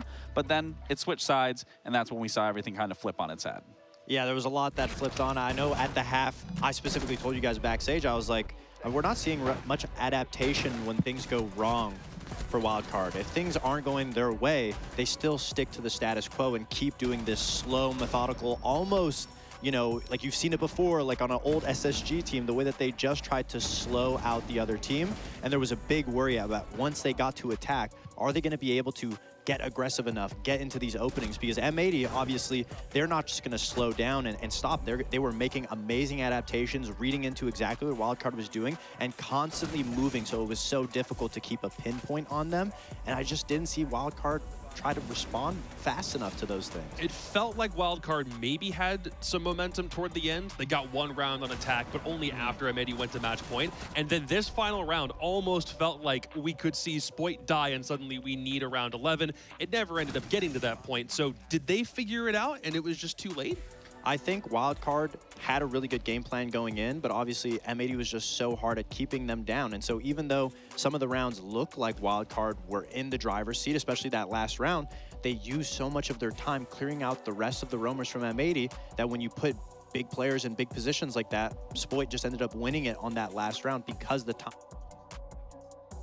Yeah, and I think even in that round 7, to even talk about that specifically, was when, sorry, something just fell back there, was more so the fact, I mean, Noodle even said it, KKK, nice try, like you guys didn't even have a chance to, you know, nice clear, and it goes into with what Fox was saying is, it looked like M80 had the plan of what they really wanted to do, and they were spearheading that, where Wildcard on those attacks, they would slow down. They weren't having that same success that M80 had. And again, Fox said it perfectly, is M80 was keeping that pressure that just simply was not allowing Wildcard a lot of room or wiggle room to move around. So because M80 came in as a brand new core, we didn't know if it was going to gel right off the rip, and it seemed like it did. Did we notice communication problems? Maybe some execute didn't go right? We saw Cameraman clutch up one round 2. It felt like everybody worked as a pretty good machine in that game. I mean, M80 looked, again, like they knew exactly what they wanted to do, whatever their strats were throughout, you know, throughout this league getting started up. Like, it looked like they had the plan that was perfectly executed.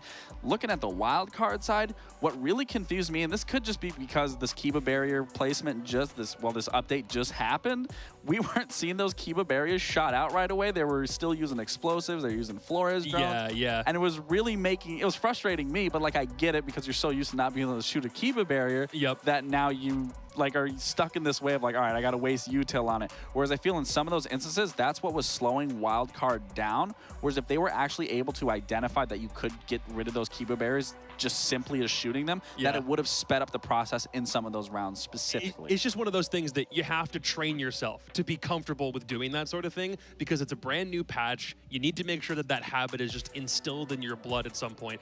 Everything else, though, seemed like it worked out really well for M80. For Wildcard, still some redeemable qualities. Again, Bosco had a really good game. So it's not like we have to like forgive him, oh, he has some rust. He clearly didn't show any rust, but everyone else feels like they have to wake up a little bit more. Not at all. He came in firing on all cylinders, him and Rampy specifically. But more importantly, M80, their responses with the way that they were adapting every single situation, not only in the game, but with the operators they were bringing. I really loved the different looks. Obviously, they brought Deimos, they brought the Monty. You know, we saw the Kino on Monty, so I mean, we got scared a little bit, but seeing that level of just adaptation round to round, that's what you need to see out of, you know, big teams on these stages. And I just don't think we saw enough out of Wildcard, but there was a lot of good promise coming from them. But M80 was the one I wanted to highlight on that adaptation. As a general point, I think we only saw Deimos played twice. and it was only by M80. So To be fair, I don't think they used a death mark in one of the rounds. Yeah. one of them he never One of used the it. rounds Which they would have been use a a death perfect mark, round but- to use it. It would have went into exactly what I said, is those mid to late round. Like, it would have been perfect. I think Citizen got a little too focused on what was going on, or was focusing on comms that he wasn't able to use it. But then we did see Spoit use it, and still, like, it wasn't used to its best ability, in my opinion. But nonetheless, it's exciting to see a brand new operator be introduced into the Pro League and see how the pros it's are only using game 1 at this point, Yeah, too. of So course. maybe And- we'll see it even more. Definitely. I think so. Hopefully we do. And let's talk about Cameraman, because the IGL from M80 needs to be highlighted by himself. He had a crazy post-plant clutch covering for a plant downstairs, and it felt like if there was any direction and he's the primary one focusing on making sure everyone goes where they're supposed to go, felt like he was doing a really good job calling. Yeah, I mean, the round was hectic in and itself specifically. And Cameraman, this was such a huge heads up right here that he instantly flicks over and downs the guy over in the closet in that connector, and then switches back and grabs this guy to clear the round, or to at least cover, give that coverage right there. That right there specifically is what I was talking about. Like, that was such a heads up from Cameraman, because if he didn't look over there in that 5-second window, that easily then is a round that falls in Wildcard's favor. And that's just a heads-up play that Cameraman can bring, and just the experience overall. Yeah, the player from Connector easily could have ran by. So just knowing your timings, I mean, that's a level of experience that you only get from playing so much, from understanding the position that you were in.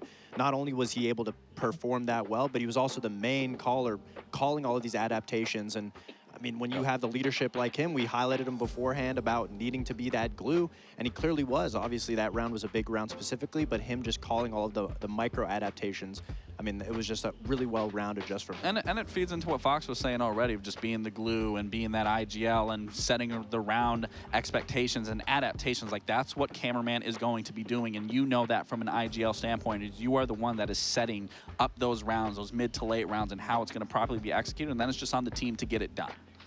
So what are we looking for Wildcard going into their next game? They're going to have a week in order to go back to the well, figure out what the problems were in this game. 4 rounds is still great, but most of those came on defense, and the attack was where the struggle came in. Is that the primary thing Meep is going to focus on with these guys?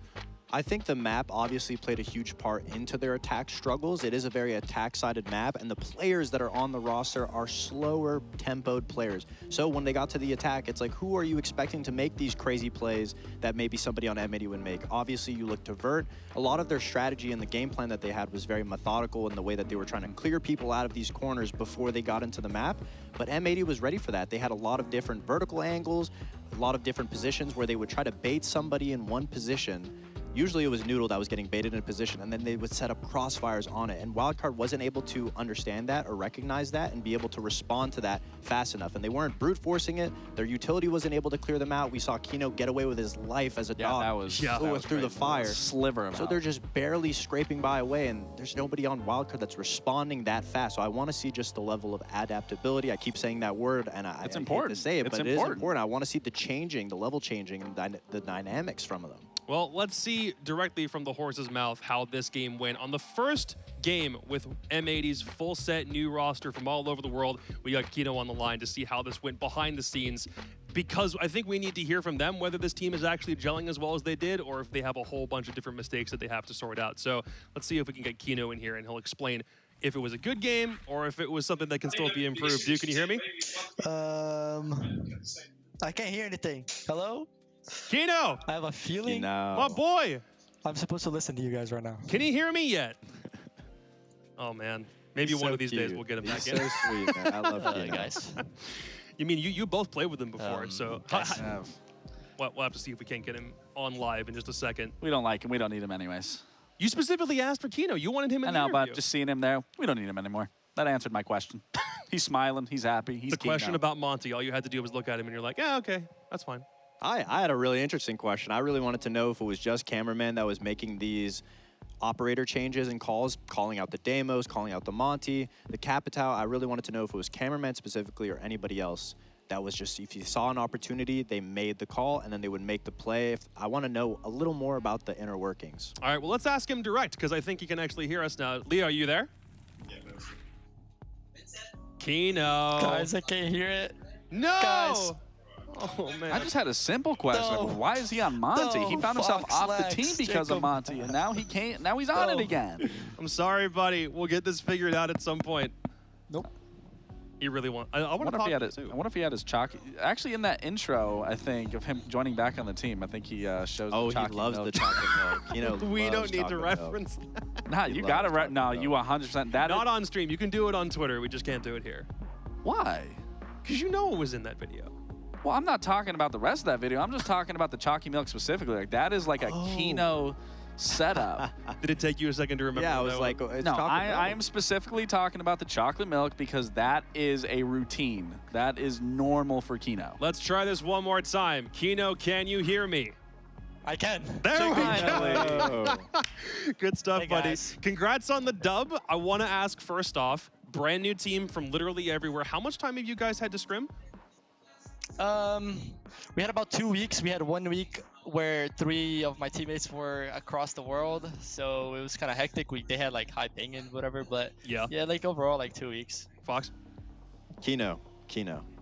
Hi, I have a Fox. very important question. Keep it really honest with me. I know you guys don't want to give away Don't too talk much. about the naked picture. Whoa. Whoa! We didn't say that. Whoa. Oh. No, I was gonna say, we saw a lot of different looks out of you guys, a lot of different operators being brought. We saw the Demos, we saw you on Monty, we saw Capitao, we saw a lot. And I want to know, is it cameraman that's making those calls, or are you guys playing more on a fundamental, whoever sees the opportunity or sees the goal, are they pre-stratted before, or are you guys seeing it in the moment and adapting? I would say it's a mix of both, really. We have like fundamentals, we have shrats, we have like the defaults, but it's also in the moment. He has some really good calls, some really good reads. So it just depends. One of the Monty rounds, it was on the fly. So Now- we ball. I know you're talking about the Monty rounds are on the fly. Was that your decision or was that cameraman's decision to put you back on Monty? Listen, if it was my choice, I would never play Monty again after what happened. Listen to me. Do you get flashbacks when you have to pick Monty as the rounds like Trauma. load in? Good Trauma. grief. Well, that was my can't. only question. Fox had the more in-depth. I had to just I was gonna ask. say, so now we know obviously. if we ever see Kino on Monty again, it's not because he wanted to be there in the first place. Just know Kino's going through it in that prep phase. I am. I'm being forced. I'll ask a slightly more boring question. Actually, for you, it might not be. When this team came together, not very much time to get everybody situated. You were supposed to have a completely different opponent yesterday. Your first opponent ends up being Wildcard, a good team on their own. But how did this game go because the team is so new? Did it exceed your expectations for how well it went, or are you just going to go through and pick apart all the errors? Oh yeah, well we knew Chalet was a really good map of theirs, but we were really confident in it, so we decided to just go with it. We had some stuff prepped to play against them. So I think we were very confident. We started very slow, kind of nervous, new team, comms a little hectic, but we ended up picking up and brought it back. All right, well, dude, is there anything else you want to say before we let you go? Skins. We don't have one. Dang! That's true. You have a Spoit Charm, though. Should we just go sub to him? I have an Amati chain, if that counts. Oh, is that available? Can we buy Nice. that? You can buy that. Might have to do that and get him in studio. Get the spoil charm. My boy. We'll be sure to do that, dude. Kino, again, congratulations on the win, and we'll see you next week. Thank you, Jacob. Thanks, Fox Lex. Come on, buddy. Always good to talk to the boy. And it's good for Amati to finally have some experience figuring out what this 5-stack was going to look like. Commiserations to Wildcard, but everyone's back next week in a round robin and best of ones to do it all over again. We'll be right back with Game 2 after a very short break, so don't go anywhere.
crazy, but the I didn't fact even that it's straight realize away, that. That's what I'm saying. Did you looked at that interior? I looked at the house. I and was wait, like, no, wait a I've minute. been there before. That's a newsroom. Like that's Honestly, that would have made the top floor a lot better if it was carpet. That's what I'm saying. I think that's why I'm saying this situation, this game it couldn't be written more in the stars. They're literally in the exact same house that the old That is OG house literally the was. exact same house. Well, I mean, hey, there are only so many parallels that we can have in this matchup. Let's talk about the way OXG is shaping up. Oh, there's Foxay Oh, there in brother. the departed column for OXG. They decided to move on, not just from the retired guy who literally can't play anymore because he's retiring, but now they don't have Fish on the squad, and they're bringing in two components of that old M80 XSET core to reunite with another guy who was also on XSET in Yaga. So what do we think about this team? Well, they did get two really solid pickups of both Diaz and both Gomez coming from M80, and they do have that synergy with Yaga already of being back on the formerly known as an XSET roster. So there is that camaraderie, there is that synergy with these three, but the biggest question for me is losing the IGL of Fox.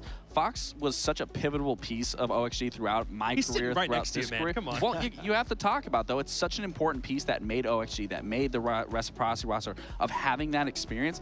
And now that experience isn't there, that IGL calling isn't there. And the question for me is, who from this team is going to pick up on that and lead that charge? Because it has to be there. Because, again, Fox was such an integral piece for this roster.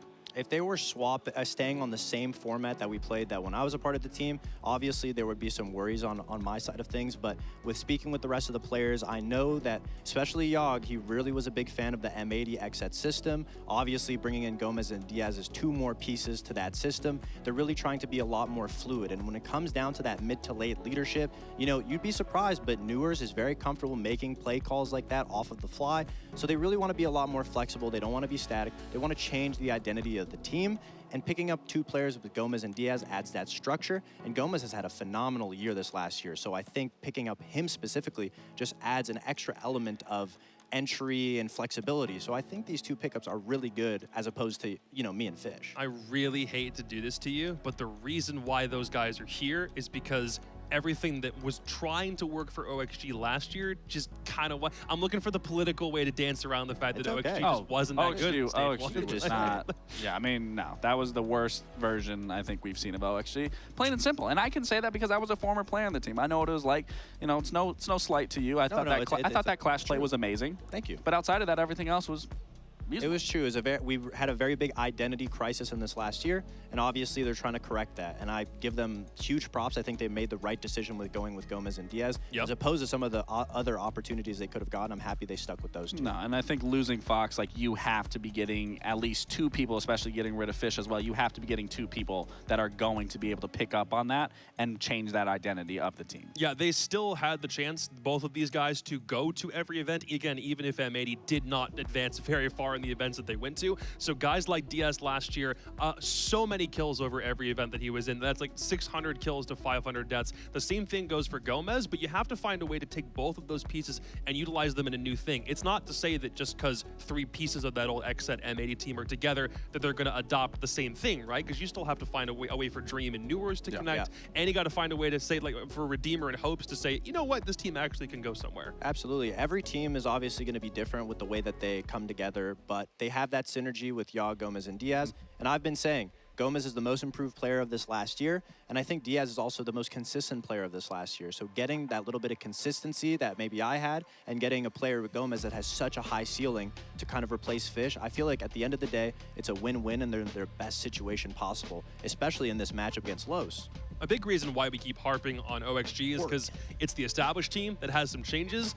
Los, we don't know anything about him. So for ban phase concerns, we have Oregon, so we can tell whether that's a good or a bad thing for Oxygen. We just don't know anything about Los right now. That's what's perfect, though, is at least in Oxygen's favor here, is you are going against a team that you don't know and what they do, but you're playing a map like Oregon, and it's such a default map that there's nothing that you're really going to be caught off guard from. It doesn't matter what region you're playing against. Oregon is just a pretty in-your-face map, straight to the point, so it's just a matter of finding those kills, finding those trains is what's really going to set you apart from the other team. Oh, that stresses me out that they let it go to Oregon. Obviously, OXG is a very comfortable Oregon team. I know a lot of players We were terrible love at that basement map. back then. I mean, we were, but it's a very comfortable map for them, but it's scary because we had this ideology on OXG where you never take a team that you are better than to Oregon. That was the ideology, right? You never take a team that you are better than to Oregon. And if you're OXG and you look at this matchup, not to give Los any hate, but I would argue that OXG right now, just because they've proven themselves to me, I would say that they are the better team. So taking them to a map like that obviously limits the amount of different variables, but in the same time, it's anybody's ball game when it comes to that map. You've seen insane upsets, and if you're playing against a team with limited info, it's that much harder because yes, there's not a crazy amount of things that you could do. Yeah. But those, if you are able to find a new way to entry into blue, a new way to entry into master, these different ways, and the play styles don't match up, you could just completely get ran on, especially on defense. Does that do anything to your prediction then? Are you worried about OXG enough to think that maybe they let this one slip? Guys, what are we thinking? So I said Los, and specifically it now being Oregon. It's a map again where it does favor, in my opinion, it still favors OXG, but again, it's an even playing field when you play on default maps. It's really just who's going to show up that day, and this is a best of one. And if you come out of a team that's just swinging hot, I'm still going to stick with Los here. You're going Los, and you're not budging from that. No.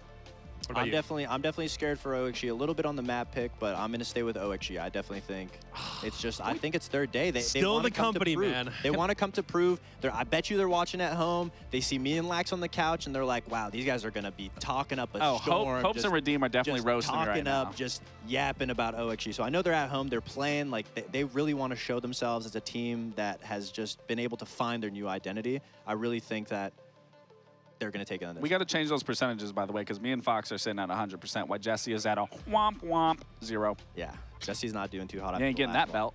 But he picked OXG for this one, so I hope you're wrong, and then I'll be at 100%. So that's the thing with having 3 analysts to figure out which one of them comes out ahead. You can't keep siding with one every time. Someone had to side with Jesse at some point today, and I know he's watching, and hopefully he won't be in the 0% trench for too much longer. Guys, that's all we have to say about this one. It's finally time for Los to get their debut in the NAL, and for OXG to figure out if those roster changes were the right move after all. It's Links and Stokes with the call.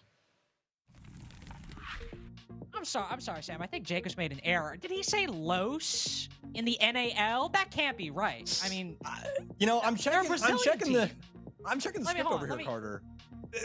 They've actually cleared. Their visas have cleared. no. Therefore, yes, they are in the NAL. Welcome to it, Los. And Oh, Los, I specifically, guess. may I just say, welcome Sexy Cake to NA, one of my favorite players throughout the history of NA, or rather NA, Rainbow Six in general, right? And yeah, just a historical phenom when it comes to the title Rainbow Six. So Did you think when you're sitting there casting SI19, SI 2020, that you'd be casting Sexy Cake in North America? Is that just like the weirdest sentence to you? Like, does that even, can you even make sense of that? It's so weird. Honestly, I can't, especially because, like, you know, I have a decent bit of history with Sexy Cake. Actually, the clip from SI 2019, his clutch during against Mocket, that was the first SI I ever casted. I only casted the group stage, and that won like clip of the year for esports because Sexy Cake is such a goddamn good player. So it's beautiful, man. I'm excited to have him in North America. I'm excited to have him up against this retooled Oxygen, which even Fox himself giving the stamp of approval, saying that they're going to take it to the Brazilians. I mean, at least for me, the 2022 XSET roster, and technically, they were technically M80 at SI23, but that kind of era, I liked it. Were they the best roster? No, but they consistently made international events, consistently made quarterfinals of majors, and were also just an entertaining team. Now, if we're comparing this roster to 2022 XSET, they are missing a key player that I'm a big fan of, in Spirits, who I think was a small, but maybe decently sized, maybe even big part of that roster success, but that's just me. I'm a big Spirits fan, and he's obviously not here. Instead, they have, you know, just Newers and Dream, one of the best entries in North America, at least statistically speaking, over the past couple years, and Dream Sam, one of the best supports in North America over the past couple years. So if you're adding those two players to that kind of core, that seems like a good combination on paper. Yeah, no, totally agree. Especially for Oxygen's sake with these pickups. I mean, especially like you were saying with that core and adding Yaga on top of that, which was our #1 player in North America last year, and honestly didn't have like the worst showing playing with M80 at SI. Things were kind of obviously discombobulated with that team. That's pretty forthcoming now with what we just saw happen with the roster, right? So I think all things considered, Oxygen have done a bang up job of being able to put together a redeemable, you could say, here for the year. So we'll see what Oxygen are capable of. I'm very, very excited, especially once again with DS as well as Gomez coming in. And Gomez obviously excited too. You see how many Z's he put after his name here for this tag? He's preempting, like, you know, when you hit a nice shot and you just type Z, Z, Z, Z, Z, he's preempting a lot of bangers he's going to hit this game. He's going to be like spawn peeking bedroom door or like running out bunker and one-tapping people, and it's just in anticipation of that. I mean, to be fair, Fox said Gomez might be one of the most improved players over the past, let's say year of the NAL. I would probably agree with him on that statement. I think Gomez has really made leaps and bounds in his own gameplay over the past year and a half or so. And I think reuniting with Yaga, the highest rated player in the NAL last year, and also having some great players to rely on. I mean, the DS-Gomez duo lives another roster mania. I hope to see him really perform this game, especially when he's got MP5 ACOG, and he seems to be quick peeking small tower to start out his first round on OXG. Yeah, at this point, DS and Gomez have to be studied. I mean, they're practically like conjoined twins at this point. They never leave each other's side. As you said, roll this ship on over to Oxygen's port and see if they can potentially only get some silverware. Back up that name. Has been such solid players for so long, but haven't been able to find the success that has afforded them. They're so desperately looking for on an international stage. So if things can potentially turn around here with this new roster, as we'll get things going, Oxygen's going to be on defense. It's going to be a basement defense. I know you're all very shocked as we're starting things off here on Oregon. Going to bring in the deployable shield here for Newer. Is more than likely going to be playing things out inside of Elbow, and it's going to be overall a turtle defense for the defense. And with that shield and elbow, I mean, we're expecting Sexy Cake on the Blitz to eventually sort of butt heads with that player Newer's playing inside of elbow. I mean, when you see the Blitz on Oregon, if it's on dorms, he may be going through attic window or big window, but some window of some kind. Here, he's probably going through the bunker double door and sending it up elbow, either to maybe get a kill on that player, but most importantly, just to push him back, get control of that rotate before they can get the reinforcement off, and then you're chilling. Sexy Cake, by the way, actually having a very solid year last year inside of Bazaar. I think if you haven't been familiar with his game since Liquid, you're thinking hard breach, hard support. He's actually been on a bit more of an aggressive streak, and also the second highest rated player on E1. He played for that team in Brazil Speed too. Very nice. Not exactly the thing you would expect out of Sexy Cake in that last year either. As you'd said, his early career was definitely hard support, playing things like hard breach, playing things like smoke on defense, and he did such a solid job of that. But doesn't mean that he can't work his way into other things. And we're seeing here for Lowe's, speaking of working their way in, a lot of info pouring its way in on this, down to one drone here for Lowe's. So they should understand the general setup that Oxygen are going for. And now it's down to crunch time. They have to try and get this round going their way. Haven't had a pick just yet. Haven't found exactly the way that they want to try and barrel their way in, as they will be adjusting over towards that backside. Sexy Cake is going to be the one to try and work his way up, and this Blitz has been able to at least open the floodgates for Los, and so get quite a few kills off onto OXG. Sexy Cake is going to take some solid damage as well. No home for this case just yet, but as soon as I say that, Legacy will start things off. Gomez does still have a nice cross, but he gets gunned down by the player over in Freezer. It's all up to DS to try and clutch things out. He'll do so at least to start off as he's fully stunned, but Los, the very explosive finish to round one, is they will completely flip the script on the defense, Carter. They kind of get them to think it's going to be that E-drop as well as construction take, but instead, in the dying moments, they flip things over to Freezer and Laundry and find some success off the back of that Blitz. Sam, I'm going to keep it 100 with you. Keep it a buck, my boy. I have no idea what just happened. Like, literally not a single idea. I mean, listen, up until the rotate from backstairs to Laundry, I'm good. Like, oh no, Los have no drones. Los don't have any control in Pillar. They don't have the opening pick. They don't even have control of E-Box because an Azami is still alive, putting up Kibas, stopping anybody from dropping. I know exactly how this round is going to go. And then we cut to Sexy Cake on the Blitz in Laundry. Fine, whatever. Oh, it is now a 5v2 in Los's favor. I mean, sometimes you just hit the rotate and the gunfights go your way. That seemed to be what happened. But how does a round go the way of Los that quickly and that dominantly from so little of anything? It's so hard to call on the ball. It's just one of those scenarios where really you gotta chalk it up to the swing, right? It feels like Oxygen got caught off guard with the adjustment, and yeah, they were there to try and take at least some of those gunfights that we were shown inside of the kill feed.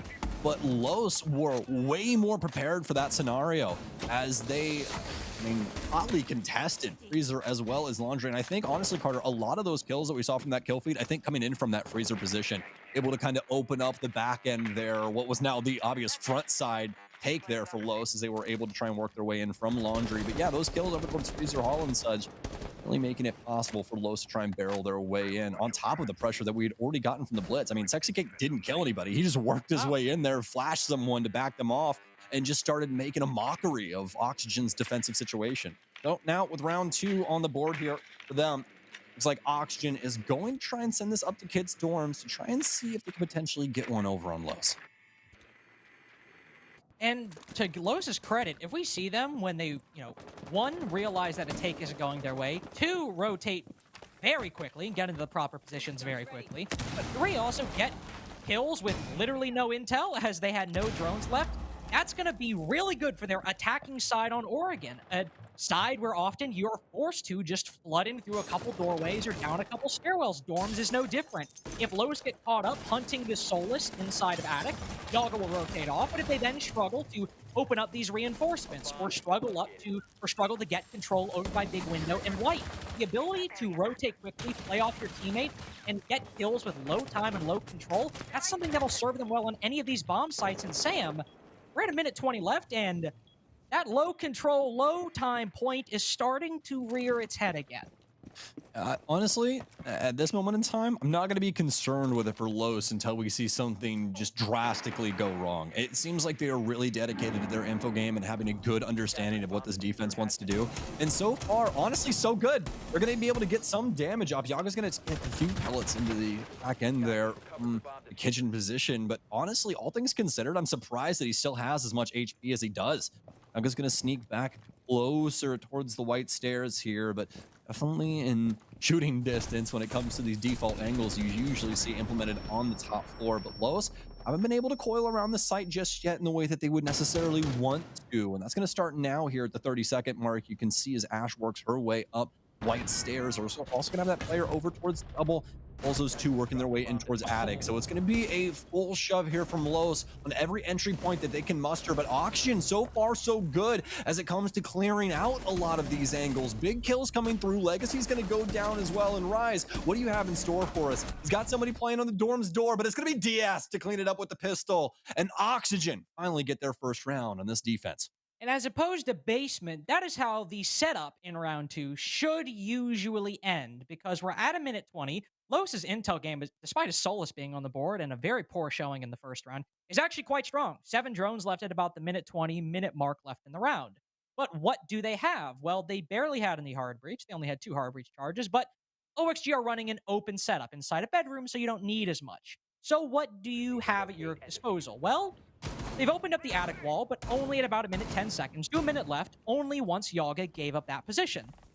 Do they have any pressure on the white stairs? They've got pressure, but they don't have any control as Oxygen are still able to play inside of dorms. Okay, well, how about Big Window? Well, because you haven't dealt with the dorms player, Sexy Cake can't ult in the Big Window. Los don't really have anything, so they're forced to flood in, and some kills go their way, but that is how a low control, low time execute should usually go if the defense has the advantage. They take you down, they likely get the opening pick, raid it to the end, and take the round as a result. Yep. It's not enough exploitation out of Los there. Just didn't really have any options. And that's the issue with those low time executes, as you were saying, right? You really don't have the ability to call an audible as you try and deal with things there in the dying times of that round. Now here for round 3, Oxygen retool themselves back into the basement. Gomez getting an extended hold here. And that right there, Carter, that's why that is a risk. You know, it's not something I touch on ever so often, because a lot of the times these players end up just making it out by the skin of their teeth. Not this time around. Gomez gets clipped as he tries to run up shower hallway, and of all the operators, there's really two that you don't want to lose early, and it's going to be Wamai and Legion, as both of them have that time-based utility. They're going to be sorely missing those magnets going into the latter half of this. Wamai, Legion, Azami on the defense, operators that are notorious for regenerative utility, and in the case of Azami and Wamai, extremely powerful utility. I would say Legion as well, especially. Really all three. You don't want to lose early. And while they've lost the Wamai, you still have Yaga with 4 Kibas in pocket, wasting time in Big Tower again. This is a position where they can very well make up for the early loss of Gomez. If these two players can waste time on that side for a long time, and Los maybe aren't able to counter.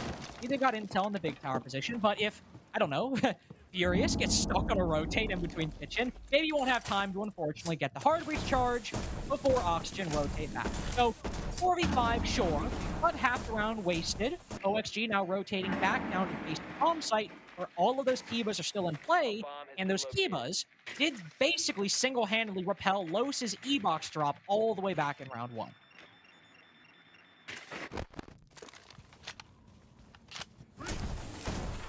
Once again, Los in a competition with this timer, but it comes to the basement, there are some prerequisites that you must hit, and the first thing is the hatches. So we've seen out of Los so far as they were quickly able to deal with the mid-4 threat. Down Gomez over towards Shower, pretty lucky shot coming in from that window, but Los able to build off the back of that thus far. Dream, as well as the rest of Oxygen, though, pretty aware of what the situation is more than likely going to be. Sexy Cake tries to work his way in here, and Dream with a beautiful shot. And all things considered, especially with the bees there, I'm surprised that there was no backup from Los to try and assist him, but either way, they end up losing that out. Rise finds one over for construction. Maybe that's the angle that was fired there to try and assist as that player got backed off from the Monty, but either way, Lowe's still able to get into a 2v1 somehow, some way. Burst is going to start this plant. They have the cross. It's all up to Newers, who has been one of the most mechanically gifted players to enter the scene in North America in the last couple of years here. Maybe an opportunity for them to show that talent once again. And across Freezer Hall, bringing up things now. Gumine ticking in Bursa's foot. Those one players at least in the corner. A prone angle. He has no idea about either player's position. Has no idea which way they could have gone. Newer's going to try and wrap around. He guns down Bursa, but now on low time. He's going to have to try and flirt with the case. Have to see if Legacy can hit his shot. Newer's going to stick it. That's going to be all she wrote there for the round, as Los will be able to take that one once again. Low time to execute, but we see the vision. We see the idea from Los here. If they're able to understand where these swings are going to come from, they're able to win this first volley of, engagements, they're more than likely able to work things out in the end into a successful scenario. I mean, they've literally just gunned their way to not only 2 attacking wins on Oregon, but they've gunned their way to 2 attacking wins on Basement. They've caught not just one player rotating in front of a window, but as you'll likely see in these replays, they've caught 2 different players gunning or rotating. You see, of course, Newers here fall in the 1v1. We also see Diaz rotating to that Mira in small closet, caught by the guy pushing up Laundry, who then pushes further and wins his one against Yaga, who's trapped behind the laundry machine, behind the Kiba barricade. 2 rounds now. Los have 1 basement attack by just flooding in and winning fights. They've been very low control. Not a lot of util, and even with those Grims, they're still dropping bodies. But they've just won enough gunfights to, in round 1, win the round off that alone. In the second basement attempt, win it off a plant in a 1v1 in the post. And now they've taken the lead on attack. And OXG are looking mighty unconvincing on one of the best bomb sites on the map. Yeah, fully have to agree with you. I think the thing that we've seen from Los so far is that they are playing a very standard form of Rainbow Six. I mean, you look across the years of Siege and you see different play styles, right? This is just fundamentally sound. They open things up very methodically, very slowly, use their info game to its fullest advantage. They don't try and give up kills early. And then they try and work a portion of the map with the majority of the team together, right? You might have like 2 units working things, 2 people over on Freezer, 2 people Laundry, but they then have that one player that works their way in on late time once you get that vision drawn from the site. It's just so beautiful so far from Los. I really like how fundamentally we've been seeing them try and exploit Oxygen, especially on a map like Oregon, because like you were saying, Carter, a lot of these low time things don't usually work out, but when you're able to take fights in the way that you are and find success with them, I mean, there's really no reason to really stop it up right now. They've been able to find success, and they're going to continue to try and work the map in the way that they've found ways to work it so far.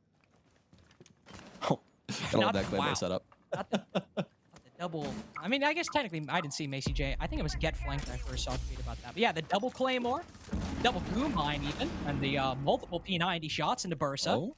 Got the opening pick for OXG. Lures play around the corner as DS finds his second kill. Second pick, I believe, over by the Army position. Yep, Solus sitting inside of it. Oh, Newers. Good night, GN. But it seems to be a very sleepy round for Los in round 4. 1v4 for Legacy. He's Goo Mine and knows the Solus is there, but so do OXG.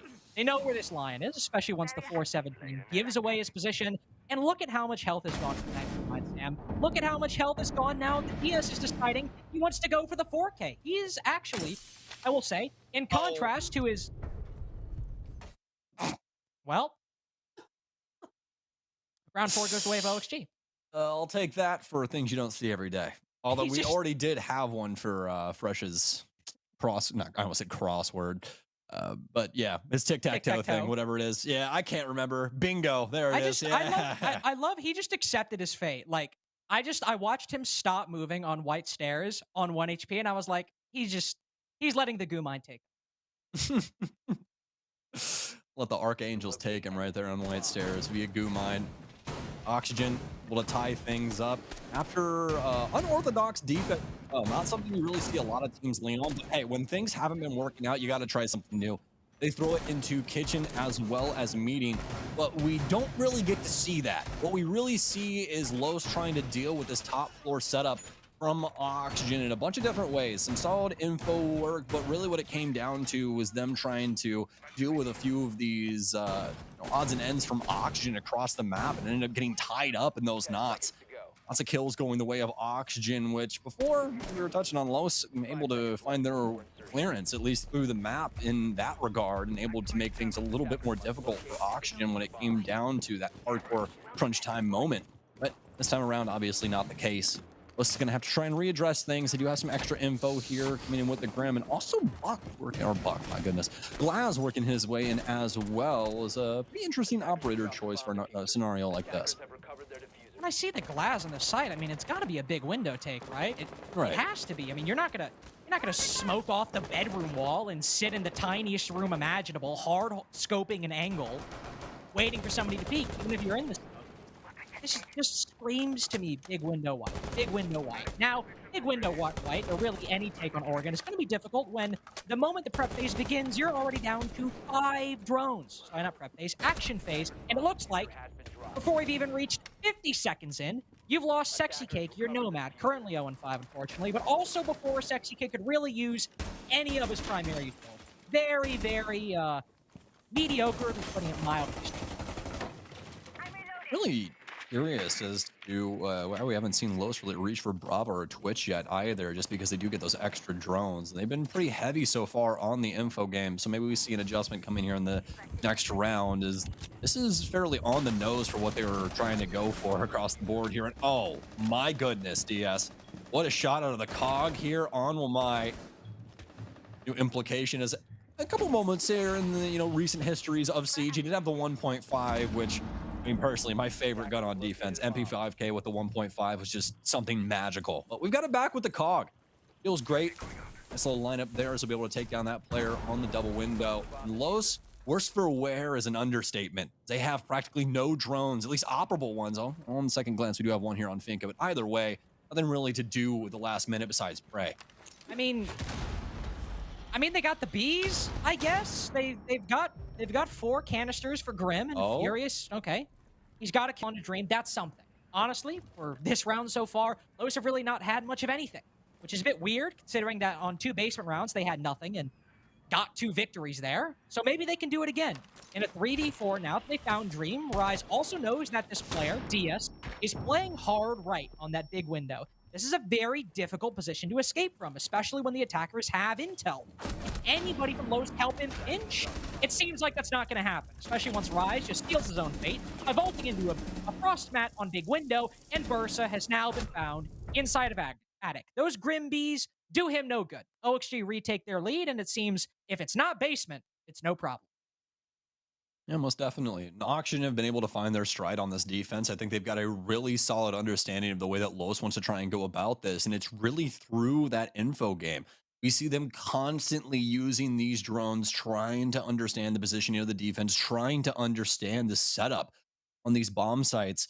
But we've only really seen them hit their mark twice. And to be honest with you, Carter, it's been very high risk, high reward scenarios. They've been kind of bullheadish about things and been able to fight fire with fire. But now Oxygen have been able to make these little adjustments, make it to where Los aren't really capable of going about things in the same way. And I especially like it off of their positioning, right? They deal such a solid damage to the info game and then start playing these off angles, playing these off positions, playing prone, things like that make it so very difficult to kind of have that general understanding when you walk into a place. Because as we both know, info in Siege does not last that long. Yeah, you might know where a reinforcement is, you might know where a Jaeger ADS is, but these people have feet. They're gonna move around, and it's gonna make things complicated for you when you really don't understand things going into execution time. That's what we've seen so far from Low. So I'm really hoping in round 6, maybe we can get something like a Twitch, something like Roteros, like I was talking about in that last round, something that gives them more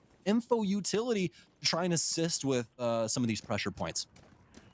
That we didn't mention, by the way, this happened on the previous base for defense, and it's happening again. We have an interesting mirror setup, Sam. I don't know if you noticed this. So on basement, kind of, you have the default mirror in the small closet, right? And then you usually have a mirror most of the time in freezer if you have a specific setup in E-Box, right? Like, I think you and I can agree those are some of the default positions. Yes. So OXG have both of their mirrors in the small closet, one standing height, one crouch height next to each other. That's so real of them. I honestly love that. It is. It's very based out of them. And the reason that it's based is because that closet position is so very important for playing things out when it comes to laundry as well as freezer, and giving that extra vision, especially for that leftward panel, because I'm assuming that's going to be the one that's crouched. I mean, you can find some incredibly cheesy angles going over towards freezer, and this might be Oxygen's answer to what Los really had going on that previous round where they did end up working their way in via those angles. So as you said, they did have that implemented previously. Don't know exactly how many gunfights came from that because we didn't really get to see it play out all that much. But yeah, either way, that's the ultimate issue, right? I mean, like, we could talk about this mirror setup, we could talk about all this stuff, but like, even with all the utility, I mean, the Kibas that have now actually been dropped by OXG, utility, Los have still been able to flood in twice and just win at least enough gunfights to get themselves to a plant, and at best, in the case of round 1, just win enough gunfights, period, to make the round almost impossible for OXG to come back from. Here, I can't believe I'm saying this, we're in a similar position. Minute left. Low drones for Los. All this utility going out, the Grim Bees, the Capitao bolts, and not a lot of immediate follow-up. But they've made the impossible happen twice now. They have called lightning down upon OXG's head, and by divine providence, it has struck the exact same spot. So what are they going to do here? 5v5. Smoke bolts have gone out. Nothing. Grim Bees have gone out. Nothing. 3 drones left, and we barely have any control to speak of. How are they going to make this work? I can tell you it's not going to be via Rotero drones. It's definitely going to be via gunfire. Some more bees in for the pillar position. 2 people building themselves up for the stairwell. A drop inside of E-Box. In a moment that Gomez must take control. They'll be able to take 1, but they now know where the bulk of this push is coming from. Grim moving his way up and in, but he'll get gunned down from Dream on the cross, who can't win things out in freezer either. Los with 5 seconds. You must find the case, which is upstairs. They have to get the kill. Struggle will get 2, and that's going to be the round. Los, we had so much damn time. How are we leaving the case on the mid-floor? Oh my God. Oh, boys, let's go. Woo. Hey, we got Stokes Rage on the first day. It's technically second day, but the first day. I mean, first, listen, the second broadcast day, the first day of matches. So So they've left Case on the middle floor, which is not ideal. Not conducive to Not, victory, I would not say. conducive for a round victory. That's very ironic, by the way, considering they won the second basement attack they did by moving it into the post plant. But hey, it happens. Comms get muddied. Mistakes get made. It's the first day of NAL for them, too. All good. What I still find the most interesting, what I still find the most improbable is, again, Los almost won on a basement flood with just a couple Bs pillar side, a very late rotation, and minimal intel. They still got it to a 3v2. They still got it to an advantage. It's still a 4-2 half. OXG are still coming away the victors. And let's see how these attacks go. But just a very strange set of basement defenses that I can't help but keep.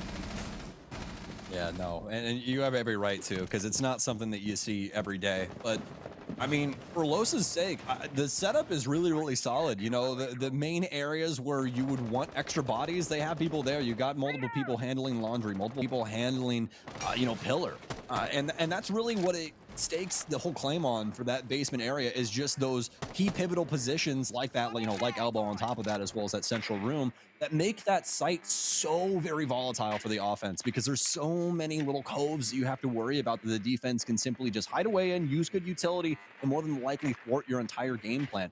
But instead, Los are able to bat Oxygen over the head twice for some basement defenses. And honestly, I mean, I think all things considered, they might have saved their bacon if they're able to get the ball rolling on this defensive end, because Oxygen and all of those other defenses, Carter, look so very solid. And 2-4 half might just be all you need. We'll have to see how this first attack from OXG goes. It's, I mean, I suppose slower, if you want to call it that. I mean, I don't, those basement attacks are just almost incomparable, but OXG have gone things about in a much more, I think a lot of us are used to. They've moved across the map, taken control of the middle floor. We'll see what they decide to rotate to, but they have the utility. 18x Kairos to open up all these hatches and can rotate as they please. Yaga facing a lot of damage, seemingly from that freezer position, put down to below 50 HP, as Los are, well, previously double stacking at the bottom freezer to try to play aggressively. Now, falling back a little bit. Nice little Vault cam by Sexy Cake there. Can see if anybody from OXG sets up for a laundry push, and if they do, that would heavily telegraph and indicate to Los what OXG, well, what their game plan is. Yeah, most definitely. A little addition to the ACOGs on the defense, and personally, my favorite one to use out of all of them at the current moment. That's even over the MP5 and the MP5K. It's got to be Goya with the Vector, man. Oh my God, is that thing a lethal weapon? Takes you on a ride, though. Truly insane, man. What'd you say? You said it's got a pretty bad kick? Takes you on a ride, yeah. Dude, that with compensator, I'm telling you, man, Right. it's Maybe. absolutely disgusting. Maybe. Just try it out sometime. Same thing for y'all in chat, Well, you know? I'll tell you this. Sexy Cake, 1-6 currently. He'll have to try it out because we're in another 5v5. Similar position that we actually found when Los were on the attacks, and a bit of another awkward position as the smoke canisters are stalling Oxygen out on this push. Dream recognizes the need to push in, and off the back of the flashes, he will do so. Los have been able to back off a bunker and able to back off into Dream's face. 2 kills, make that 3, make that 2 for Oxygen. 5 total. If math isn't your strong suit, I'll help you out along the way. But OXG still lacking for control, still lacking an advantage. This will try to retake it a bunker, but one flash isn't good enough to meet the M59 of Bursa. So what's Newers to do but to rush in and maybe go 1-for-1, but not even achieve that. First round on the defense goes the way of Los, just 1 round away from closing that gap. The Ash player with the 2 kills and the Ash player, the only one left alive. Where have we seen this one before? Oh, wait. It's every game of Siege you've ever seen in your entire life. Well, looks like Oxygen not able to pull the wool over the eyes of the defense there in the dying moments of their execute, as Los looking so very solid. And wouldn't you know it, having a solid understanding of a play that they had just been going for themselves on that basement, as Oxygen try and work their way in with gun fodder and everything else in between getting chucked across the 2 lines of these respective squads. But Oxygen not able to get the big kills. That was the moment there for Los, as they were able to clean up 3 players so quickly it'll make your head spin, and that's usually a solid way to set yourself up for success. And there, now the defensive win rate for basement is up to 50% so far. Not something I expected us to have to work our way up towards, but those have had some pleasant surprises up until this point. They'll move up to dorms for the next defense. I have to imagine from OXG, just as we saw something pretty normal in the first round, we'll likely see something a bit normal again. Very minimal hard breaching, but when you have a defensive team running that open setup in bedroom, you don't need to bring the Ace, the Maverick, the Thermite, all these different effects. But if you do want to take Attic, we'll have Furious up in T3, who has been spotted, and without any warding glasses to blind himself, and maybe a cutoff angle outside the window, no, will suddenly fall back, as even with a deployable shield there, he's like, I don't know if I want to play this aggressive. That's a little terrifying, honestly. Didn't seem too confident in getting back through that rotate either, but as soon as I say that, he's actually stepped up to the plate, so he just wants to try and be a thorn in their side as long as he can. Need to try and play things out on this stairwell. They've gotten Yaga in as well, so potential kill here if Yaga ends up misstepping on T3. They get another drone in here to try and deal with Boyd. Well, they won't have to either, as he's high tilted out of there all the way over through Freezer. Actually, at that point, all the way up White Stairs. Doesn't have to worry about too much, does he?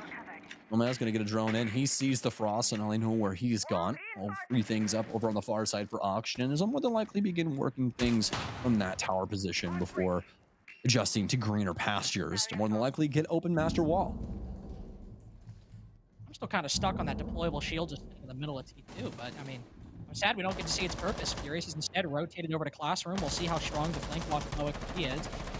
Obviously, Gomez over here, but not super weary of this position. I mean, we're more so focused on getting the top floor clear, which, I mean, understandable in that aspect, but Furious could hit a flank up Armory, and as Newers and Dream are both looking to flood into bedroom at some point, there would be a big problem. Intel game also a big problem. One drone remaining, and he's still found all the way in Classroom. So the low drone's not really affecting OXG all that much. It doesn't inhibit them from getting that opening.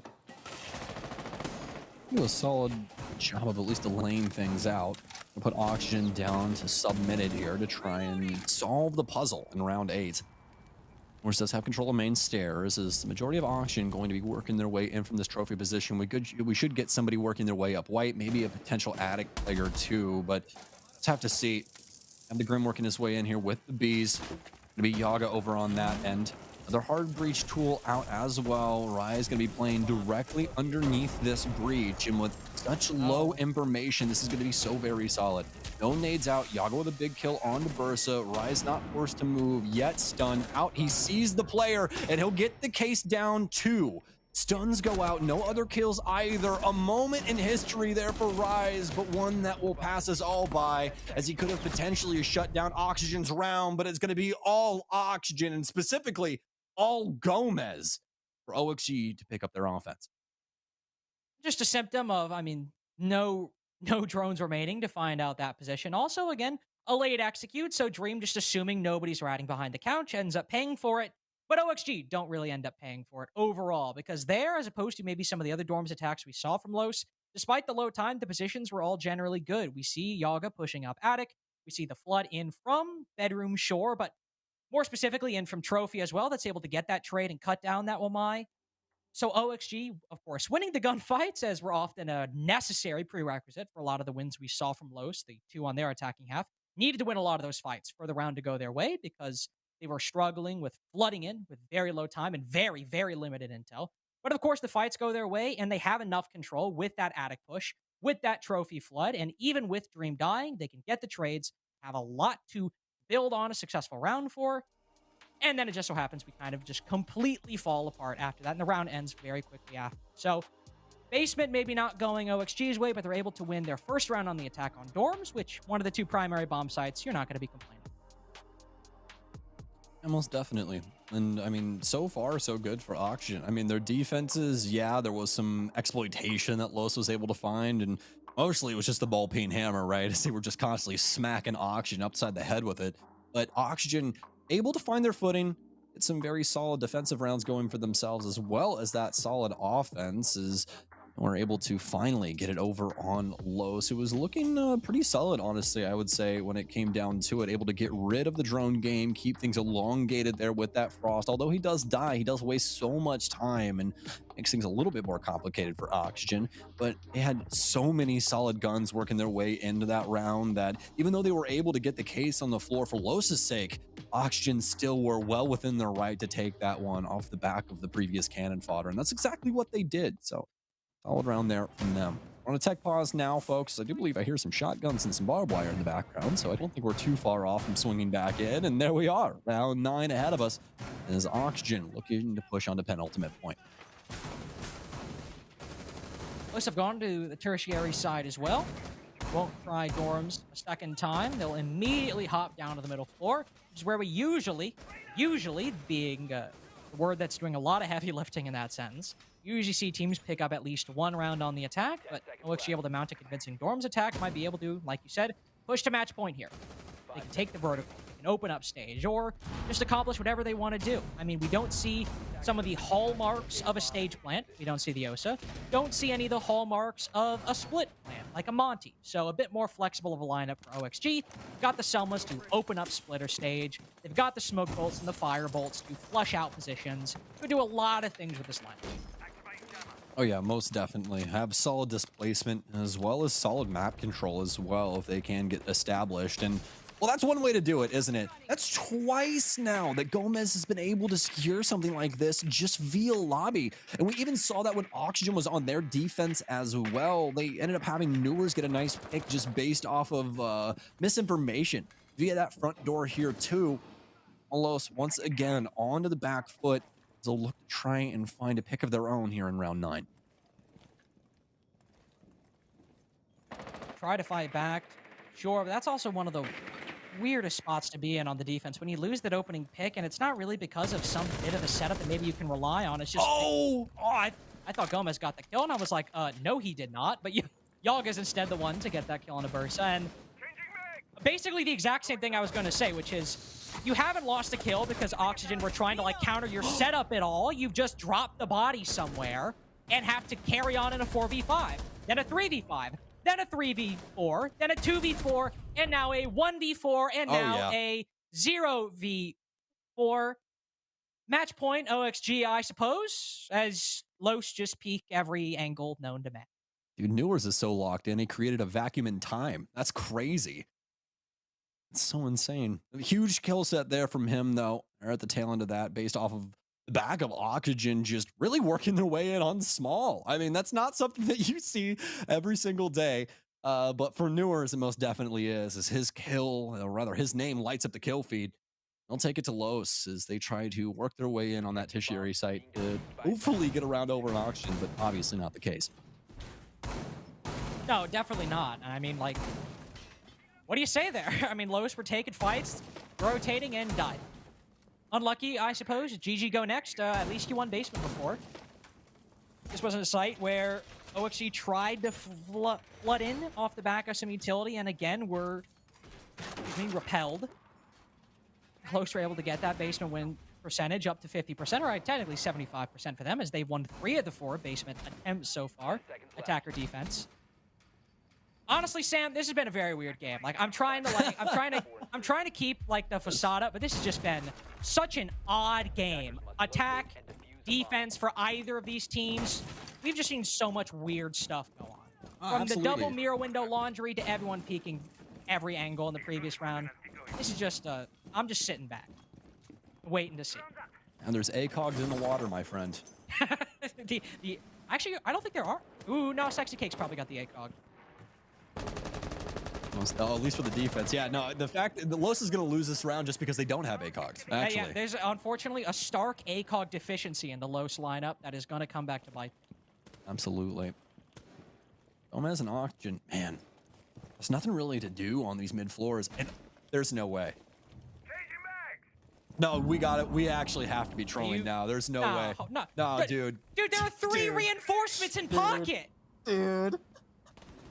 Oh my god. We've got 3. You guys. Oh man. This isn't even like a roam setup either. They just straight up didn't get a hatch. That is honking. They've As just Fresh not- on Desk would say, I cannot be bothered. And I can't actually, Carter, so I'm not even going to talk about it. I'm going to Sam, let, no. of all people, I'm going to let Twitch chat just roast. I'm just going to let them cook, and then we're just going to move on from this, okay? Okay, I mean, I guess we see. Okay, Newer's holding in a not really an aggressive angle, but I suppose you could call it aggressive pass or whatever. Holding an angle on Freezer. Bursa tries to take a fight, or Rise, one of the SAS operators, takes a fight. Doesn't win it, but puts Newer's to 50 HP. That's fine. The meeting hatch is still in the back of my head. I'm trying to really just focus on other things. And this mirror setup, unfortunately, will be countered a little bit. You have the one remaining Ash charge to crack that mirror and make the Freezer push a little easier. You've tried to X-Kairos it instead. Unfortunately, there is still somebody in Freezer who has been shot. How are OXG going to deal with this? Because I know we joked about the meeting hatch, but in all seriousness, minute left. Haven't been able to find a kill. Still clearing out positions. What are they going to manifest here? It seems to be an E-box side thing. Yeah. Just waiting for the pop-off here, really. We all know what the answer is. Let's not kid ourselves. It's going to be brutality. It's going to go one of two ways. Blue or orange. Green or orange in this scenario here. Oxygen going to work their way in from these pivotal positions. Things like the stairwell, things like the hatch. All up for grabs. Forget about that Freezer player either.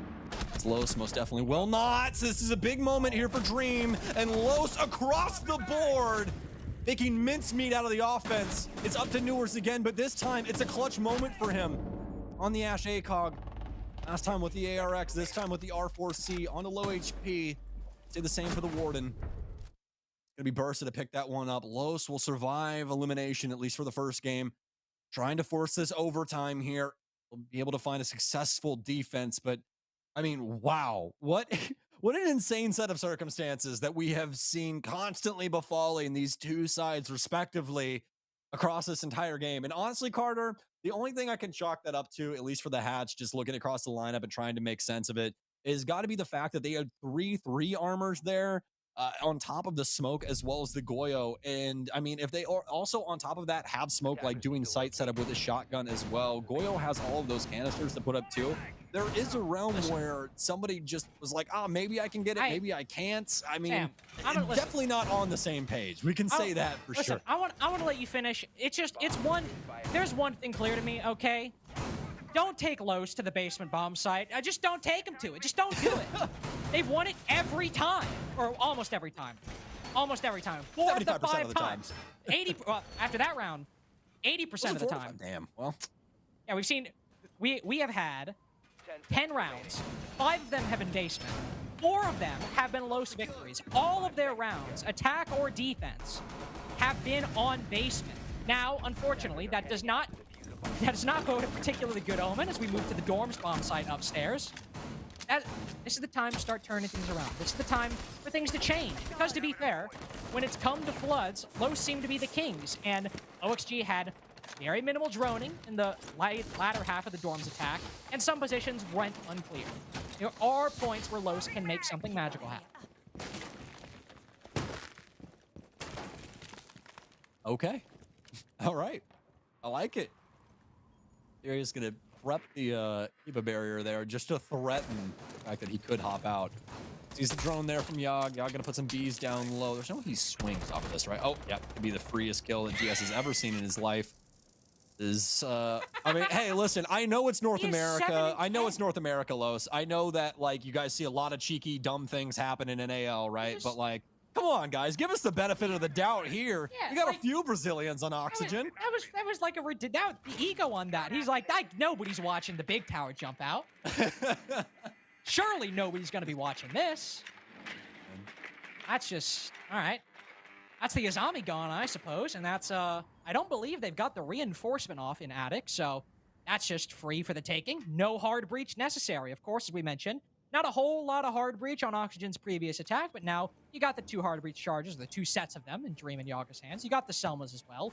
So the rotate over to bedroom side, you should be able to open that wall. I don't care if it takes 15 seconds or a minute 50. You should be able to open it based off of sheer utility. Will OXG care to do so? That's to be determined. Minute 20 seconds left, and we actually haven't seen a real entry in a bedroom side yet. And there's so many oddities going on. Really impressive stuff, honestly, at the end of the day, that either one of these teams are able to kind of line throughout all of this. Although obviously pretty murky, but somebody's got to do the heavy lifting, right? So far here, so good for both squads inside of this as we go down to the last minute. Los were able to find a pick as well to be able to equalize things here. And who better to get it on than Gomez? He hasn't exactly been popping off, but the kills that he has found have been so very pivotal. Definitely want to try and remove him from this round and make the most of it. Going in here for Dream, able to find a nice home for Gomez to be able to stare from in his post-mortem state. Guys will continue to hold on to White Stairs. Some drone work still to be implemented here from OXG. Versus going to take a little bit of damage too. It's a little freeze coming out there from the defense and from Tube. Going to be able to take down Legacy as well. Another hard breach piece coming out here from Dream, and into the dying moments we go. As Oxygen try and move us away from Oregon. Trying to move us away, and I get it's a 4v3, but such a late flood and so many angles still in the hands of Los. But Diaz finds one sexy cake fried by Big Window. It seems to simply not matter as Bursa on the final swing finds nothing for his troubles. An extremely weird 7-4. Lot of crazy moments, lot of bizarre plays, but we end up at one of the most normal score lines in Rainbow Six. A regulation victory, but one where Los had some fight. OXG, I suppose, were the better team overall. Yeah, absolutely. You know, I think the best way to put this, Carter, is that this is most definitely a clash of personalities. These two teams having kind of a different way of going about things that definitely made things interesting, especially for these basement attacks and defenses from Los. I mean, it seems like they are the kings of that portion of the map. If you ever have to deal with Los on a basement defense or basement offense when it comes to Oregon, you better look out. But besides that, it was all green all day, just like this green screen behind me. It's Oxygen for victory here on Oregon. Is that why you put the green screen up? You knew you were winning today? Of course, yeah, that's exactly why. You know what I mean? I even wore the Blast hoodie, and it's got green on the back too. I was gonna stand up and show you, but you guys don't deserve that. I'm wearing a blue sweater, so I was impartial in today's matchup. But I mean, listen, like, I'm gonna keep it real with you guys. That was a day one game. Like, that's just day one game. OXG figuring out a new calling system, struggling to attack basement. Even on those dorms attacks, very slow, very linear, relying on winning gunfights is what it is. Los, new team in general, they're in a completely different region. Like, we're all just trying to figure stuff out. We're all trying to feel things out. And I mean, I guess, you know, if you thought Oregon was boring, maybe at this particular time, you'll have a better, I don't know. We've got more games coming up after this. I'm done trying to rationalize it. We have a break. We'll see you after.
If we learned anything from this game, it's that Los are really, really, really good at Oregon basement and not much else. That's the one thing they were able to do phenomenally in this matchup against Oxygen was attack and defense. It felt like they had that one bomb site really figured out, but everything else around that still has something that is left to be desired. It's on the table that they can get better at in the future. OXG walk away with a pretty good win overall. Just need to get that one side figured out. Well, I mean, I learned not to choose Los, so my predictions kind of went out the window man. at that point. Thanks, you, Los. You make your bed, you lie in it, buddy. That's just how it goes. Thanks. I mean, Lowe's had a really good start. The basement is the hardest site to attack, the easiest site to defend. So getting two very aggressive Oregon attacks right off the rip. I really liked how Lowe's was doing it, but it looked like every round that they were attacking, it looked predetermined, a little bit of predetermined, like they had it set up. Obviously, the lack of info on Los gave them the edge in that regard because the first round, they hit a blitz rush through blue. The next round on the basement, they had a front side hit with a plant. So they were able to scrape those rounds out and defend them. But when it came to the other side of things, when they actually had to defend top floor or attack against the other sides, they really just didn't have a response to what OXG was throwing at them. I think a lot of people assumed Los, brand new team, therefore underdog, especially because they have some rookies and they've never played at this sort of status before.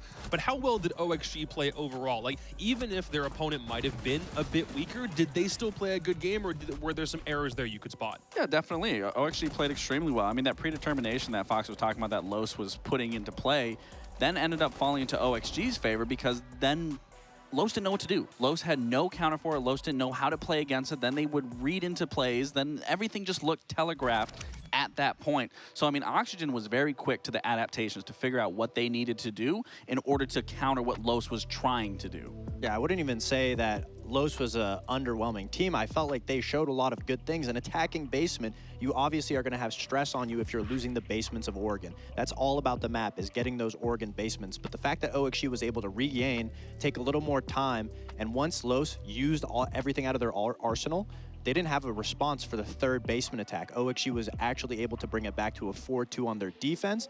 And then once they got to their attacks were phenomenally well. The way that they were able, well, besides on the basement they definitely took a little bit of time. But for the top floor, when they were able to attack, I really loved the way that they were taking their time to get master, get big tower. And then when they'd go to execute, they had like a 2-2-1 setup. So two people would jump into white, go up white, two people would play trophy, and one person would play through attic. And that pinch on the site just completely suffocated all of the Los players. They didn't have a response to what OXG were playing. They didn't have any type of play. They were really relying on the game plan that they had. And unfortunately, the game plan, OXG read into it. The longer the rounds went, the longer the game went. Well, I'll say this. I mean, it's good to know, too, that even with this brand new iteration of OXG, we still historically as a team and as an org are horrible at Oregon basement. Yeah, that is true. No matter what, if OXG is playing Oregon basement, there's just some curse for you It's guys. the one site that you should win, and it's the site that you lose, I guess. Well, they got most things right, especially because Diaz had a really good performance Diaz was all nasty. throughout. There were a few rounds where he had a couple 3Ks, but for us, he's the standout. If the best thing about this, I think, for me, is the understanding that just because they add 2 new players in, they're able to pick up with something really, really positive immediately, especially if he's their top performing player. Again, I said it. You know, if you're going to get rid of Fox, you're going to get rid of Fish. You need 2 people that are going to be able to come in and do that. Both Diaz and Gomez are those players, and we just saw Diaz for his first day playing on OXG, playing on the new setups, playing on this map specifically. I mean, Diaz was taking those aggressive gunfights. Diaz wasn't playing, you know, this new version of Diaz. Like, Diaz was playing to his strength, and exactly why OXG picked him up, and he displayed it beautifully here with the rounds and the multi-kills that he was just pulling off in general against Los. Especially with the workload that everybody from the core of OXG, Yognu, and Dream were taking on when they made the decision to adapt to a new style of play. That extra workload puts a lot of pressure on those players. And when you pick up a player like Diaz, who's very consistent and very reliable, you know he's going to stay alive to those last couple of moments. Yeah. A lot of people may see that as a bad thing, but when it comes to a game like this, he was able to put up amazing numbers, and every round he was a factor in those late rounds where he just didn't die. And that's a quality that a lot of players don't have, to be able to not die, but be proactive while also not dying. Couple new team mistakes here from Los, though. I mean, if you're gonna try to attack Oregon basement and you don't take Case with you on a 30-second execute and you just leave it upstairs, like, I mean, there was a few rounds where we would see Los in the possible, like, in the best case scenario of a winning position, but like you said, the bomb being left on the middle floor of a basement attack round wasn't great. There was one round from Farius laying in kids, playing on games, just could have had the 2 kill that could have easily set that round up for them, but waited too long, ended up stalling out. OXG ends up bringing it back. So by all means, like, Los don't look bad at all. There was a few hiccups, and as a brand new team coming to the league, like, this is what you're going to look at. You're going to go back and be like, okay, this is what we need to do. This is how we're going to fix it. So I have no doubt going into the rest of the next week, like, Los is going to be performing even better than what we saw them in today. Yeah, it came down to the experience, and like those 2 first Oregon basement rounds, once the game plan was out, right, cat's out of the bag, they had to come up with something on the fly in the third one, on the fly for the other 2 sites, and they didn't have enough time to be able to recognize what they needed to do to get the opening, to get a pick, and that's where flaws come in. That's where you leave the case and meeting when you go to hit the site. And so even though the executes maybe came in the last couple of seconds, obviously there was a mixed match of information, and there was holes, and that comes with being a new team. well, let's see what Dream had to say about his first game with a brand new roster. Mitch, can you hear me? Yes, sir. Hey, I do hear Mitch in the back line. Let's go, dude. Congrats on the dub. First off, just on the face of things, you've been with the same core for a really long time. So talk to me what it's like adding 2 brand new players to a roster at the same time and what that meant for your team today. It was definitely a lot of work. I mean, we only had 2 weeks after invite, so we really had to put like pedal to the grindstone and just put in a lot of hours going over every strat, every call out, every single map. Like, we wanted to show out and perform this stage. It's not like we're taking a stage off, you know what I mean? Like, we really had to grind, and yeah, I mean, I'm happy we like showed that the grind paid off this first game day. Yeah, and again, congratulations, Dream. Good talking to you. A question that I have for you, is there a specific reason why you guys picked Oregon? I did talk about in the pregame or the pre-show of this that you guys, you know, going to Oregon, it looked like a map that, regardless of them being a brand new team, it's going to be pretty much set in stone of how the map is going to look. Nothing's going to catch you off guard like a bank or anything like that. Was that kind of the thought process of going into Oregon? Yeah, I mean, all our players are disgusting, and Oregon's kind of just a shooter map. So we didn't have a lot of info on them, and we're like, well, what can they really like surprise us with on Oregon? Is like nothing. So we're just like, yeah, let's go there and let's take. Oh, did we lose Mitch? Oh, is he there? He might be there. We'll figure it out in the back end and get him back into the call. He does bring up a good point, though. I think nothing about the way that this game played out surprised him because they had a whole bunch of time to prep already. But again, you only had 2 weeks to work with a brand new team. So getting a dub first game has to feel really good. I would say that nothing surprised them, but those basement Oregon attacks definitely, I would say those things were very surprising, and they were very fast from Los. But OXG was able to recognize it and adapt, and every round it looked like they were just getting one step further. And you're right, there isn't that many different things that you can do on Oregon. So once they ran out of tricks, they ran out of things up their sleeve, unfortunately, OXG was just obviously the better team, in my opinion, to how consistent and how well they all bounce off of each other. Sure. And I'll say this.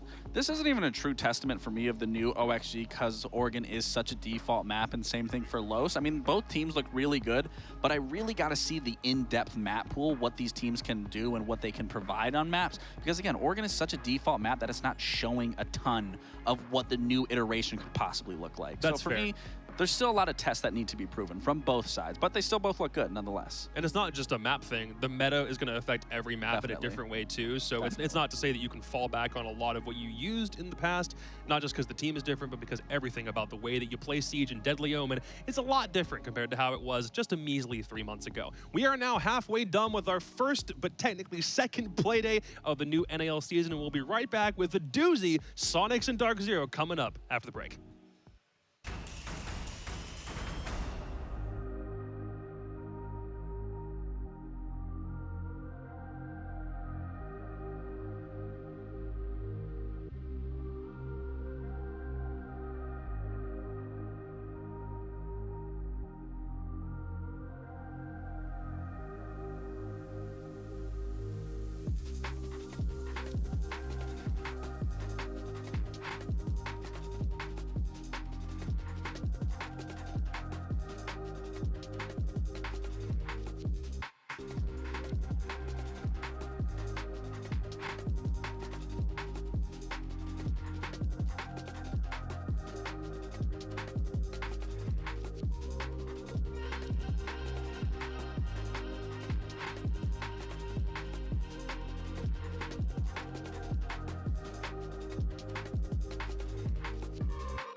Dark Zero and Sonics have faced each other 19 separate times in recorded history coming into today, the second most games played in any matchup between two NAL teams. It's a rivalry that's been played overseas and here at home, and we certainly hope that the 20th installment is just as good as its predecessors have been. Welcome back to the North American League. I'm Jacob, he's Laxing, he is Foxe. Sonics and DZ can be described as an El Clasico. I'm sure some people would absolutely call it that, but now it's about time to figure out in a best-of-1 scenario who is better at the very start of a new league year. Well, we're about to find out nonetheless, and I mean, there's one roster that made no changes, and now there's a completely new roster. Well, not completely brand new, but a roster that did make changes. It might as well overall. be new, yeah. I mean, it's pretty new. I would say Dark Zero have just so many things going for them that they haven't tapped into yet. They have such a high skill ceiling, whereas the same thing for Sonics. I feel like they just got to a place where maybe they're fully understanding what they were going to accomplish, and they made 2 new changes that completely elevate the level of skill ceiling that they can reach to. I mean, both these teams have so much potential, and I couldn't imagine a better first game for both of these teams as well. And I'll say this, I mean, this could be going off on a whim here. I don't think I'm that far off, but I still think that these are 2 teams that are going to be in the top of the league still, regardless of the changes that have been made. I think a lot of people would say that about DZ. What did you just say? Are you good? I gasped because it was You have asthma or something? It You was need such an a inhaler? crazy statement. These 2 teams are going to be at the top. I was like, yeah, I mean, yeah. Well, right, but I think most people would natively assume that about DZ because of where they placed. They didn't make any changes, but it might be a different story for Sonics, as we will get into later. Dark Zero were top 6 at the 6 Invitational, did really, really well with 2 players right out the gate that they had not played any matches for or with before, and of course they were going to do good because they got Jason Bolo Doty on their team. Yeah, and nothing's going to change too much from in my predictions. I don't think nothing will change too much from their performance just because they have everything going for them. They are such on a trajectory going up. Obviously, they took Nafe. He's able to relieve the pressure on the shoulders of Canadian, allow Canadian a little bit more flexibility in the IGLing. They get Bolo more repetition, more experience on the team, and then they're also able to play a lot better in this new meta because the way that the things that they were showing at Invite obviously are a lot better now when the ACOGs come into play. We know DZ is a step-by-step team, so when you give them things that buff them in their favor, it only makes them more devastating. And if we're talking about devastating, you can't go without mentioning NJR. Obviously, he was one of the best players at Invite. He is currently, in my opinion, a top 5 player in NAL, and he has not looked to be letting up anytime soon. Well, he was a massive reason why Dark Zero were able to get on such a crazy path and almost make it directly to the semifinals of the 6th Invitational. But let's talk about how that record went. Everything about this was great up until it wasn't at the very, very end. That loss to G2 wasn't even the biggest deal in the world because it still meant they had a good pole position when they went into the rest of the bracket. It just stunk right there at the very, very end where they lost those last 2 series. Everything else was great. Yeah, I mean, DZ, like Fox was saying, they definitely have a very high skill ceiling on that team that they haven't been able to, you know, dive into yet. Sure. I mean, granted, SI was the pinnacle of Siege. I mean, that's where the highest skill ceiling is going to be. But now bringing that back into a regional setting, I mean, I really want to see DZ just come out of the gate swinging, implementing both NAF and Bolo into their lineup and just really see what this team can turn into. Have we decided on the pronunciation of his name, by the way? It's Nave. I meant to say Nafe. Naf, I meant to Nathan, say Nafe. We'll figure it out. Naf plays somewhere totally different, but for Nafe. this team, for everybody to come together like they did, we have to talk about Nafe, and we should talk Absolutely. about Bolo. How did both of these guys do without having played a single game with this team prior to SI? How well did they do? Well, Nafe played phenomenally well, and Bolo, I would say, succeeded expectations of how we thought he was going to play because we thought there'd be a little bit of rust on his shoulders. But the longer the tournament went on, the more games he got under his belt, he was getting better and better and more comfortable. And in some of those late games, he was one of those players that was standing up. I believe he was one of the players that got one of the few aces at Invite. Nafe, on the other end of things, I feel like this is the first time that he's been on a team that really supports him, even though he's one of the main supports. They really thrive around him, and they put him and NJR in these positions to win rounds, and they haven't missed it yet. They've been just backing up everything that they've been doing. They get put in the position, they get given the opportunity, and they capitalize on it. Well, I know you were saying Nafe supports the team. I mean, gets supported by the team, but realistically, during Invite, I thought Nafe was supporting the team specifically. I mean, he was on that at least what I was watching from the games, he was on that support flex role. So he was the secondary support, and he was still putting up numbers. He was still knowing when to get aggressive. He was knowing when to play passive. He was knowing to get a refrag on his team. It just looked like Nafe was just settling into this roster better than any other roster he's currently played in, and it makes total sense why DZ is going to grab him specifically, because as we know, DZ isn't just going to pick up anyone. They're going to do their research. They're going to get the best possible scenario, and Nafe and Bolo in general are two of the best pickups that I think they could have gotten at the time, and it worked out tremendously. Sure, they didn't win SI, but given the time that they had together on the team and how far they went in general, I mean, again, that skill ceiling is untapped into yet, and I just want to see what this looks like as it goes on. Well, we obviously can't talk about DZ without referencing their opponents, and we already did a whole bunch of breakdown for them yesterday when they were meant to play Los, so there's not too much else we want to talk about here other than the changes that are the most obvious. In this case, they've decided to go back to the well of different players and see who else they can't pick up. That, you know, if it's not Grixer, if it's not Citizen, there are some other options out there, and they went back to the well with the old wildcard roster and added Merc and Adam onto the team. Again, we're still curious what this new identity for Sonics will look like, because adding 2 new players in when there's only 5 on one team, that's a pretty big shift to make, even like regardless of what roles those guys play. It's a very big change, but when you're getting a player with Merc who's played with Geo before, Merc knows exactly how Adam likes to play, I feel like it's a perfect situation for Sonics to be in, because in a way they're losing 2 talented players, but they're fitting them in with 2 players that are a lot more synergized with the rest of the team. And we talked about the supports on Dark Zero, but we gotta highlight the supports on Sonics. Adam has had such a performance this last year. He's climbed since T2 to T1 very quickly just because of the way that he's able to play. And also, when you have the confidence of Merc being able to be the one that says, hey, I'm going to Sonics, I'm going to pick you, that confidence boost has to go straight to your head and allow you to achieve another level of insanity when you're able to play with the likes of players that have been winning these events, who have won an invitational. I mean, and Adam, I just want to hone in on Adam here, because we did talk about the tremendous stage that he had last stage, and now coming onto a structured and stable roster of setups, playstyles, whatever that is, and now you're behind Geo on that support role. Geo is such an integral piece of this team. He's the in-game leader. He's the one that's setting this team up for success, and that's really going to allow Adam to keep improving, and that's the best case scenario is when you're, again, I've talked about this a million times, when you are able to surround yourself around such talented players that not only have experience, but in-game knowledge, such as Geo, Adam, again, high skill ceiling, no doubt. Might be a bit of culture shock for him too, because he came from a team that was literally a full tryout roster, now jumping onto a team that has really high expectations based on where they placed at the 6th Invitational. 10 map wins, only 4 losses. Again, those losses came to the 2 grand finalists of the 6th Invitational, so some might say they had a really good showing in spite of only getting to top 6, and compared to where they were in Brazil, as the rest of the year for them, that's a really, really good sign that they can keep on going upward if they get these changes right. I mean, we talked about it yesterday, that the step-by-step, event-to-event, they've slowly been putting the pieces to the puzzle to be able to get them across that finish line. I think this last change that they made is really going to be that oomph to get them through, you know, the end, make it to those finals of the events. Any idea whether they're gonna, I don't know, like, are they gonna win, Lax? Are they gonna win? I mean, if we're going statistically speaking, I didn't have a better question. Full disclosure, that's on me. I had to come up with something, and I couldn't. I'll say this, regardless, statistically speaking, they are the best North American team, plain and simple. They placed the furthest at SI, so by that statistic alone, they are the best North American team. I mean, tell me I'm wrong. Well, DZ plays the same distance. That's what I'm saying, though. But they didn't lose to the winners. Both the first and second place. It was Virtus Pro. They lost to Virtus Pro and G2 twice, right? Yeah. SQ lost to SQ FaZe. lost. No, but we're talking about lost DZ. to FaZe and W7. Oh, you're saying DZ? DZ's the top one. No, SQ's the top. Okay, that's what I'm saying. I don't agree. Now they're combined. Now. I think they're pretty close. I would say they both have very high skill ceilings. I would agree with you that I think since making that change, I definitely think Sonics is in a better position. If you would have put the 2 players that they have now on that roster to invite, I think they honestly would have done just as well. Well, because they were both top 6, I think it's a great thing to have them in this game, because now we get to figure out which of those 2 top NA performing squads is actually better when push comes to shove. We're doing it on Club.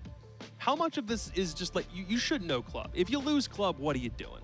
I mean, Club is a map that SQ really likes. I mean, I hated playing against SQ on Clubhouse, and SQ for a long time has been known to be playing these pretty default maps of Oregon, Club, even Cafe, whatever that looked like. And at SI, they opened up their map pool very heavily. So it's interesting to see them come back, maybe come home to their home region of knowing where they stand. And they are really good at best of one. Sure, the last time they played DZ was actually in Atlanta. They lost 6-8 on a Night Haven lab. So maybe they're scratching the Night Haven. They want to take them to a more simpler map in terms of how the approach is. Yeah. And they feel a little more confident with the Clubhouse pick.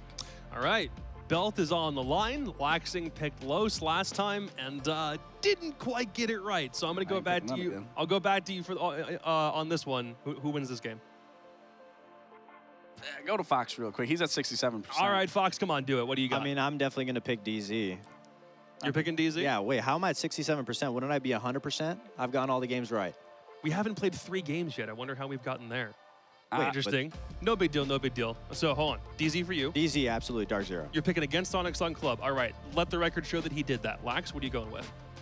You know what? I did pick DZ, but because of the map, I'm picking Sonics. Oh, you're flip-flopping. Flip-flop. Oh, you're doing what you Flip-flopping. accused Jesse of doing last stage. Hey, if he can do it, I can do it. What goes around comes around. All right, so he's going with Sonics. Graphic lies. We will let that sit where it is. Sorry, production. Jesse has gone with the DZ pick in this matchup. Game number 3 of day 2 is on deck. Stokes, Lynx, who the heck's going to win this thing?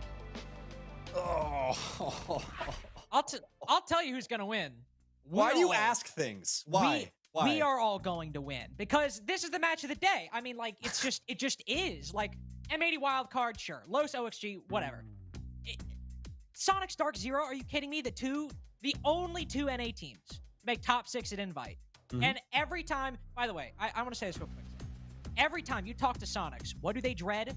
Playing Dark Zero at events. They lament it. And you want to know why? Because aside from 1-7-1 in Stage 2, every single time these teams have played, it's either been an overtime best of 1 or a 3-map best of 3. That's why this is game of the day. Yeah, they simply cannot just pass each other by, quietly into the night, right? Like Dark Zero and Sonics, whenever they are on the docket, it's going to be a hell of a bout, and that's what we got in front of us today. Y'all at home think that Dark Zero are going to take it, and you also saw on our couch that the majority of people also thought that Dark Zero was going to take this as well, and especially with Oregon being the map, I'm going to have to say, Carter, we did get asked by Caliber Jacob himself as to what we thought was going to happen. I'm going to have to sit in the Dark Zero camp on this one as well. They look so very solid at SI, and I doubt they've gotten any worse from how rather solid they've looked, at SI. So I'm really excited to see what they could potentially do up against Sonics, especially on a map like Oregon, where they're more than likely going to feel insanely comfortable. Yeah, and I mean, same can be said for Clubhouse, right? Like, I mean, two of the biggest standard maps in the pool. You got Oregon, we just saw. Standard or standard can be. Clubhouse, between Dark Zero and Sonics, we're going to see both these teams hopefully at their A game. Specifically, of course, you have Sonics with the new pickups, Merc and Adam. Sure, it's a bit of a new roster, but I have a feeling the philosophy they're going to bring, the playstyle they're going to bring is something that will make us feel right at home. Like, oh, this is something I've seen before. Maybe a bit more aggressive, maybe not the same lurky playstyle we see out of the Sonics. Something that you can still sit back and enjoy. Fan phase has gone and concluded, by the way. Dokkaebi Ying, I'm not complaining about that whatsoever. And surprise, surprise, Dark Zero banning Dokkaebi and Azami. I simply could not fathom it. It's not like that's been their exact ban phase for 6 months. Very, very true. Also, thought it was Oregon there for a split second due to the fly through, but no, we are in Clubhouse. So either way, honestly, it could have been Oregon too. And Sonics are pretty good at Oregon. I probably still would have picked Dark Zero in that regard. This is one of those maps where you feel like it fits their playstyle so very well. I'm going to be entirely honest. I am picking Sonics. And I do think they'd win objectively, but that's not my motivating factor. Every time I see the Sonics in person, they call me a DZ fanboy because one time they saw me wearing Dark Zero joggers, and then they point at me and laugh because of that one moment. And I have to pick Sonics to try and bring the reputation back. Dude, that's even more fanboy activity than like being a fanboy, though. It's not, no, it's not because I'm a fanboy of the Sonics. I'm a fan of my own You're reputation. You're being pressured into being a fanboy of the Sonics, though, and that's like arguably worse. I'm not a fanboy. Sam, my hand is being forced. I do not have agency in this situation. Well, at least you know that. At least they're not holding you at gunpoint. You're able to have your own opinion, right? So, I mean, although it is a forced opinion, just to remind you. So, but that's okay. I honestly think that the Sonics do have a really solid dog in this race. So we'll have to see what Sonics can potentially do. You know, I mean, when it came to SI and what we saw from them, it was already pretty solid. I'm extremely excited to have Merc and Adam along for this, especially for Merc. I've been a big fan of his for a very, very long time in North America. And he's been playing lights out for quite some time. Obviously, in recent history, it hasn't been the greatest of heights for him, but excited to see him back with a roster that can potentially lead into that. Not a solid showing on that wild card roster. We'll see how it goes in round one. He's on the map at the moment, and his big highlight for his SQ debut is opening up a hole in dirt, which, to be fair, might not be flashy, but it is important. Specifically, if SQ want to go for a kitchen dirt later on in the round, you know, drop down that hatch, have someone swing out at dirt, take a fight with the guy AKs. It'll serve a pivotal purpose. And right now, Sonic's showing a lot of attention to that kitchen side. They've got the buff opening up their soft holes. They don't have that Hibana on the board, but they have the Selmas and the Maverick to pay some attention to those hatches alongside the hard breach charges. Whereas Dark Zero, surprise, surprise, very passive. Very anchor utility-based setup because they've got the Zodas, the F, the smoke canisters, all waiting for SQ to push, and all of that utility is going to hit them and slap them in the face. In typical Dark Zero fashion, they've thought of every way that you could try and crack open this basement nut. And I mean, they've really got everything implemented across this entire operator lineup to try and thwart this entire game plan. I love each and every one of it, you know, even down to Nafe there with the Warden just trying to make sure that he's ahead of the execution game as well. Now, I won't be able to deal with something like the bees from Adam. He's still going to get marked by those, but if they do end up having any other utility coming through, like Merc's flashes, be able to try and deal with that. But, you know, on the glance of Sonics' operators, rather, you can clearly see there isn't too much that he's going to be able to exactly get around. 35 seconds remain here for the Sonics as they're trying to work their way in through Church. They know they've got to get something going for themselves here. Some pre-fires downrange towards blue for Merc. Hasn't been able to find too much success just yet. Adam trying to work his way on the blue side as well, but it's going to be Bolo. He gets the first shots there. Bolo and Merc going to trade blows there too. Ex-teammates, but it's going to be Merc to go down. Adam to be able to find one and two, and the Sonics get it done after Adam just simply forces things in from blue, completely catching off last remnants of the defensive setup from Dark Zero. This is one of the things I'm excited about with this new SQ lineup, is that ability to get aggressive and do so successfully, because when you have a full anchor setup like that from DZ, especially on basement, which moving down main stairs, moving down blue stairs, or dropping down any of the hatches can be a very difficult conversion because you're just in a very tight space. If you have to drop down kitchen, there's so many different angles and C4 lineups that can hit you. Walking down blue, if there's somebody behind generator and you're maybe walking into a Banshee or a Prox or just even Panbazoo holding the angle close with a shotgun, it's very difficult to make these kinds of executes work. But SQ were able to flood down those stairs, and it's still tight, don't get me wrong, but they're able to win these gunfights, find these little tiny gaps, and exploit them. Solid first round from SQ. Obviously, with the amount of utility going their way, when we inevitably see Church and Arsenal again, it's going to be something they'll have to worry about, something they'll have to concern themselves with. But overall, a very solid first attacking round, and one where, going into that, it was a 5v5 until right before the exit.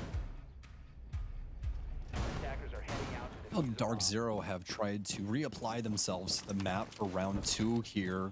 It's going to be the same site, but most definitely not the same setup. Some reinforcement on the top floor, castle barricades as well with a mute jammer. This is looking like Canadian from old with a little SSG spice taking things to the moon here. So go for that roam game.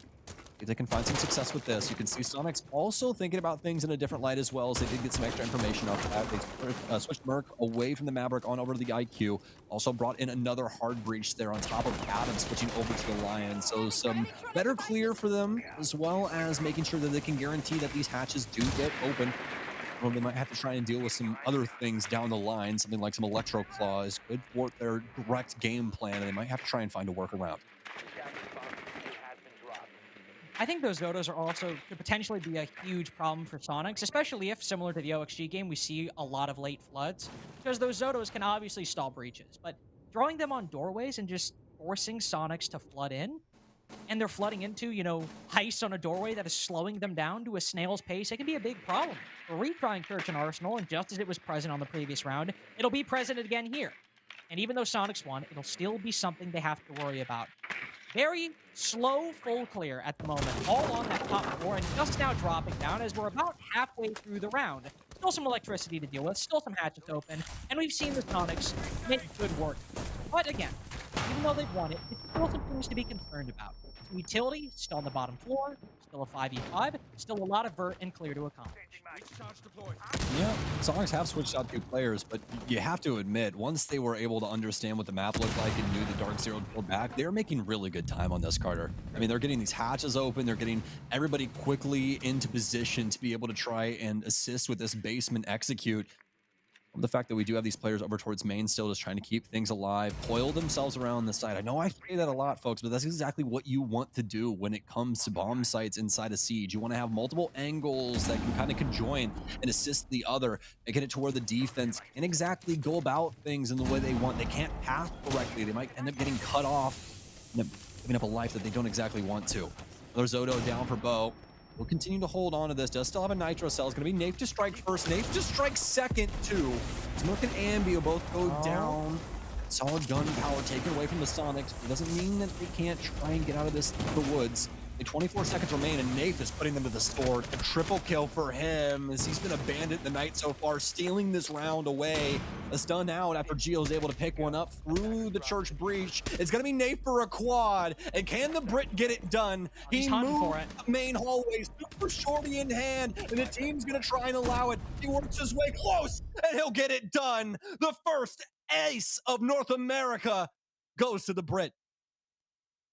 Seems a bit rude, really, don't you think about it? Should be kind of courteous. Give it to an NA guy to start, but whatever. I'm not going to complain about that. It's another very, very smallly constricted take from the Sonics, right? They're flooding down main stairs, and they are making good time once they get that full clear, start opening up the vertical control and the hatches to moving down to that bottom floor. But it's still a similar story to what we saw in round 1, which is you're forced to move down a couple staircases, and that just gives openings to the defense. It's an inherent flaw in the strategy. Doesn't mean Sonic are a bad team. Doesn't mean Dark Zero are an excellent team. Just means it's something for the defense to exploit. And Nafe is, to be fair, probably in a bit of different fashion, and probably not in replicable fashion. Able to just look every which way, blue, but especially main stairs, and just cut people down one by one. Good showing from Nafe, good showing from Dark Zero, and as I would prefer it, this game's still dead even in Dark Zero and Sonic. It's a perfect way to kind of sentry things out from that armory position. You know, you have those longer angles for the hallway, you have those longer angles for blue. It's just a perfect spot to be able to play something like that. Yeah, the up might be one of the worst, guns in the game, but it's still really, really solid, especially with a cog on it. You know, you only got to hit people in the head, folks. Also, the thing, in case you were wondering what the heck I was laughing at, anytime that Gio is on camera when we are home or like playing from, for NAL League and stuff like that, all you ever see is the top of this man's head. It's just the top of his head and a bunch of paper birds on his ceiling. Like, that is literally it. I just need, just Gio's hair as a, emote in his Twitch chat. That would be so very perfect. He's just wired in. Like, he is, dude. He's locked. He's focused on the game in front of him. He wants to make the right calls. He wants to figure it out. And if he's got to put his camera on an angle that is, only looking at the ceiling and some origami birds. It's a little obtuse. Yeah, but I'm not going to complain if it dials him in, if it gets the job done. At least the job for Sonic's first 45, for Terra drone onto the plat wall to facilitate an entry into garage and CCTV. But it's instead an opening pick found down below. Ambi cuts down Canadian from stock all the way into main bar. That castle, likely with the cog, fortunately found out. Dark Zero in the first minute. So now moving into the 5v4. Moving into the next minute, the mid-round of this game. Sonics looking to try and deal with these two players roaming inside of CCTV and cache. And then after that, well, who knows? And kind of nice how the clock is divided up there for the minutes, right? You got early for the first, mid for the second, late for the third. It just almost makes too much sense, honestly. Especially in a game with so many different pieces of utility and everything else. Practically feels like 4D chess at sometimes. I can definitely tell you, it's felt like that coming back and trying to work around all the new utility pieces. I walk into a Fearnox, gas dispenser, and all of a sudden my head's just twirling. I'm like, what the hell is happening to me? It's just like, oh my goodness. But and you got to worry about those F-Knots here, right? I mean, you got NJR, you got those F-Knots above doorways. Got a lot of engagements, at least at the moment. Minute 10 seconds left, but not a lot of progress from the Sonics, actually. They were able to work his way back into cache, despite intel on his position. Sonic's not capitalizing just yet. He's got support inside of construction as well. The player might have just backed off a little bit, but Jaeger still takes the fight and loses it. It's a lot of lost time. A lot of lost time for the Sonics. 45 seconds remaining. They've still found a 5v3. Nave is also on 1 HP, dealing with the player, trying to deal with the player on Metal Balcony. So even though so much time has been wasted on this cash clear, Sonics have a very solid advantage and a lot of damaged players for Dark Zero. So how are they going to capitalize this? Nave has dropped down. He does not have a C4, notably. So he's not playing for vertical destruction. He might just be trying to hit that flank on the cash side, reading that things are clear, reading that there might be a gap in the defense. Maybe just supporting on main. Either way, it's NGR at the moment, trying his best to deal with Merc. Down, puts him on the floor. Rexon follows up, finds Nave off sight, and as he drops down, Pamazoo might get the trade, might get a little cheeky shot onto Ambi. But in the 1v2, it's still Sonics with the advantage. 1 HP on Pamazoo. Just one bullet will be the end of him. Can he rotate in time? No, he cannot. Triple in round 3. Still an SQ round on the attack. Very well done from the Sonics there. In practically perfect time the entire time. And not only that, but still had the info game to boot. I mean, they immediately slapped one of their players on the drone there. They still had 3 alive and able to roll that through, discover what the heck was going on with Dark Zero and the dying moments of that one. And especially helped them out with those players over towards Logi. A nice discovery there, as we did have that one Sonics player drop the hatch too and end up taking out that player inside of gold. So very well done from them. Now Sonics able to pull ahead on the offensive side of Clubhouse. To recapture that lead from round 1 as we move to CCTV and Cash, might be able to extend it further if they're just able to do what is typically just the standard fare on this bomb site. Open up the flat wall, take control of garage, move on forward. See what Sonic's lineup ends up being. If we see some of the big players like a Capital come into play, because for Dark Zero, because they banned the Azami, we don't see her in play. Instead, we just see Womai. So I imagine we'll Pamazoo holding that position, trying to burn as much time as we can. No Bandit on the board for Dark Zero either, so no Bandit tricking on that main wall. No hard breach denial at all, really. So flat wall and denying time on that particular position, not at all a focus for DZ.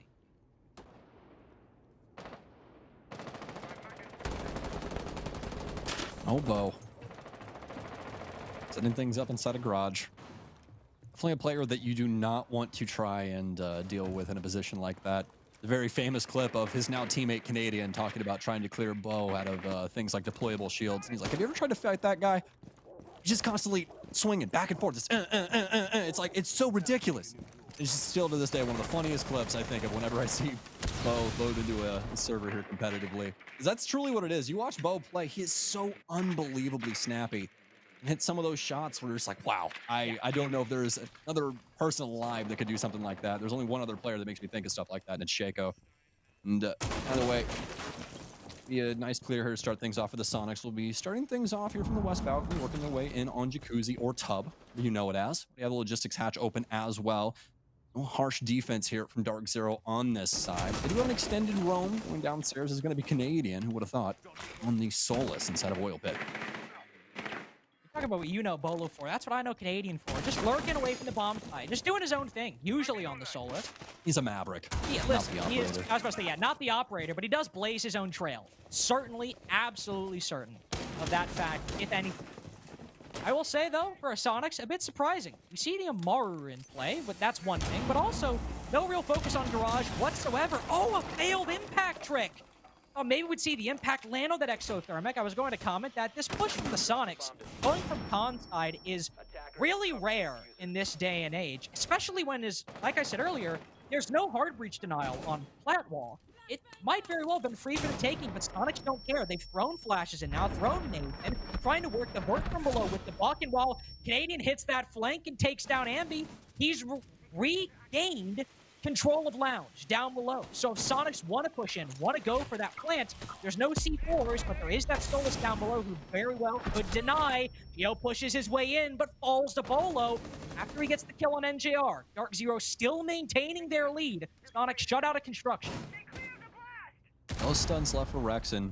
No way to try and open up an opportunity, minus maybe an EE1D if they can get some solid placement on somebody, but you know this cross is being occupied. Rexon gonna run for it. Adam goes down as well, no longer having access to those EE1Ds. An impact out ×2. The Pokemon Masters, Dark Zero. No capture 2. It's down to Merc. Legendary in my eyes. Let's see if they can try and master ball him, but no. Be cannon fodder instead as Dark Zero will gun him down on the top floor inside of CC. And Bo, it's another day in the office for him is, well, didn't have to move too far from his position, did he? Held things down in garage that entire time, even that last kill coming to dawn his doorstep.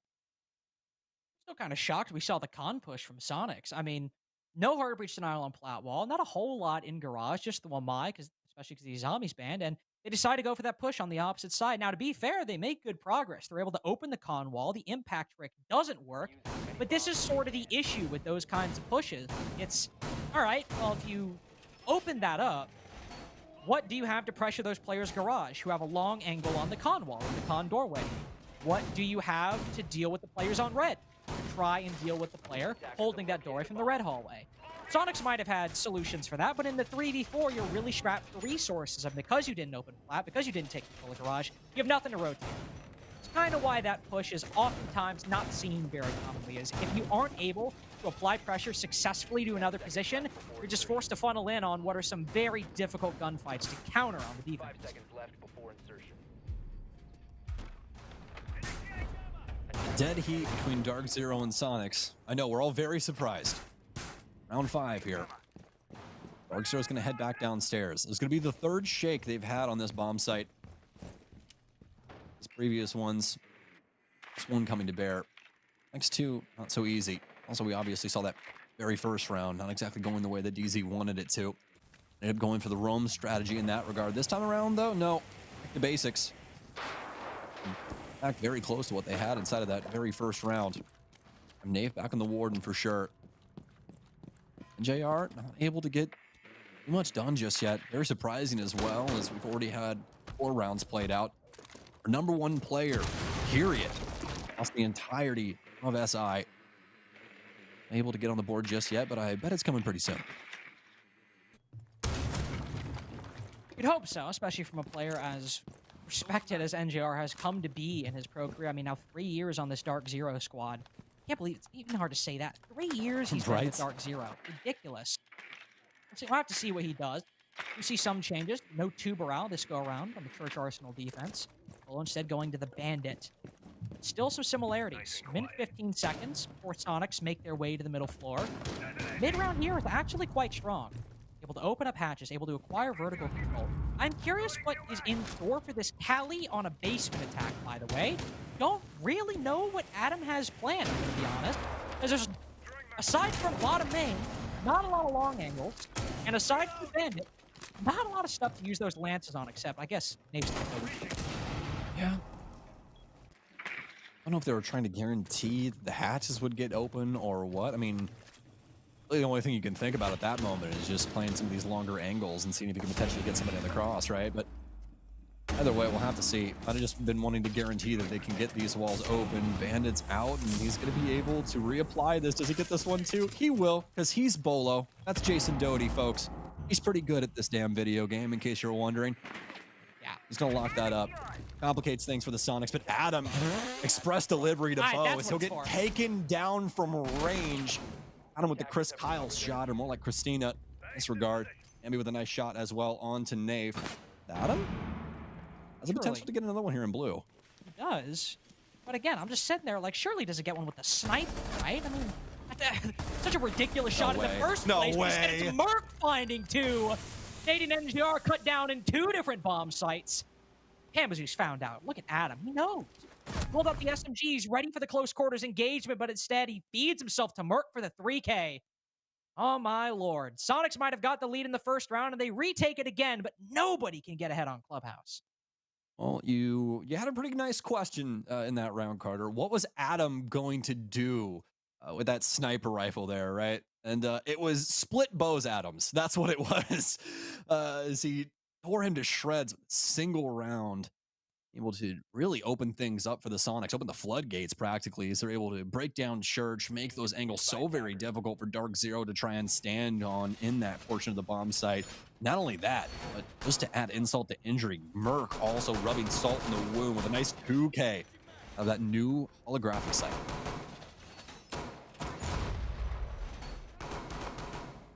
Big fan of that, by the way. I was about to say, I'm a fan of it. I was about to say. He's able to make it man. happen with the hollow. I love it. I'm a Oh no, big very fan of it. true. Very true. Yeah, I was more asking about the dot. I was surprised that you were so quick with that one, but Oh. No, I don't like the dot. No, I kind of forgot about the dot. I've taken hollow off of most of the weapons I use. Nope, not a fan of the dot. I switched to the Razor hollow.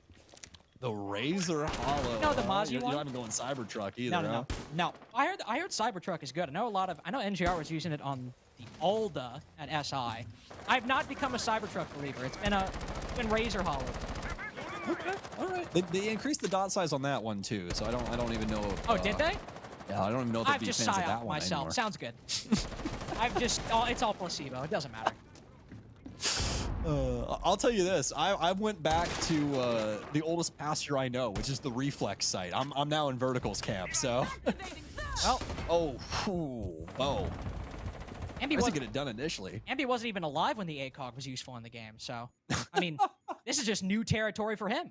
Not familiar at all. Actually, I can tell you, sadly, for me, it's not, because Ambi's been playing this game since he was like 10 years old, and also he's been taking my elo since he was like 10 years old. So, oh, well, that's just like right. that, folks. Just like that. Just put a photo of my head over Pamazoo right there. That's how it usually ends up for me too. R6 and Pix. What's the account? R6. R6 picks before, unfortunate. I don't know, something like that. Well, you know what Twitter account I'm talking about? Did we get a shot of that drone with a Solus and a bandit looking at it, and the bandit breaks mid-sprint to sprint into Ambi for the 5v3? I think that'd be worthwhile. Dude, a request right from the casting desk. I mean, it better get done. We'll sue. I promise. Like, pursue legal action here. Same for the Sonics, as they're trying to work their way in, but constantly getting their game plan thwarted. Looked like what had some gusto, but now it does most definitely, is Sonics find a trove, and I mean literally a trove of Dark Zero bodies, and they catch every single one of them. Dark Zero wanted the smoke, they got all of it. The Sonics, they're brewing up a storm. 4-2 half for the Sonics, I suppose. Kind of an anticlimactic round to end on. It was initially funny, right? It was like, oh, look, Ambi gets the first pick into Garage, nice pick, and then Pamazoo sprints into him unknowingly. What a funny sequence of events. Ha ha ha. Oh, Sonics have just stood outside the map and killed every remaining Dark Zero defender inside of the bomb site. Well, that's less funny. That's more like, man, how did that happen? You're hoping for a bit more of an eventful end of the 4-2 half, and sure, Sonics have got it, but while Dark Zero's defenses strategically have made sense and have really forced, especially on those Church Arsenal sites, forced Sonics to play a certain style that I don't think they necessarily wanted to, and bet the round's success on winning gunfights in the Flood, that round more so just... Well, Sonic's actually doing the opposite. Just they want to take engagements, Dark Zero oblige, and very unceremonious transition into the side swap. Sonic's now in the defense. They do not start Church Arsenal, though. They'll instead move up to the gym and bedroom bombs. See how Dark Zero and Sonics fare on this one. I have to imagine Sonics carry that same aggression forward onto their defense. I wonder if Geo has the horizontal grip on the Alda. Just out of curiosity. Why would you add the horizontal grip to Maestro? You're already moving through the swamp. What's the horizontal gonna do? Well, because here's what, did you Put know? Nikes on 'em? I don't know. I don't know if you knew, but and this may be a little placebo. I'm gonna put this out there. I have not confirmed this, but the horizontal grip does make you feel just quite a bit faster, like almost like a whole speed faster, and you keep your armor, and that's not only ADS. Sam, that's Sam, I'm not buying it. He's got to be on PAMs anyway. What does it matter? Yeah, because you know you can move somewhat aquatically, and I like it when Geo can do that. Okay, that's it. You know, I like it when my boy Geo can move like a dolphin, and he can do that with a horizontal on the Alda. Because honestly, I mean, nothing doesn't really have that much recoil in comparison to the rest of the field anymore, anyways. So. Fair enough. But anyways, that's just a bunch of dumb theory things. The actual bread and butter of this round, and what should be important, is the fact that we are going tub wall. Not only that, we have Bo, of all people, on gridlock to try and lock up some few, or rather far away lands, things like the stairwell, or potentially way over towards red. We'll just have to see, but also some more common routes that he could take, things like Haji Hatch. Halfway through the round now, though, is Sonic still chomping at the bit to see what Dark Zero are going to do with these opening moments. All we've seen is the opening of the jacuzzi wall, and obviously Bolo holding that flank outside main stairs. We'll see if Dark Zero try to apply pressure to different positions.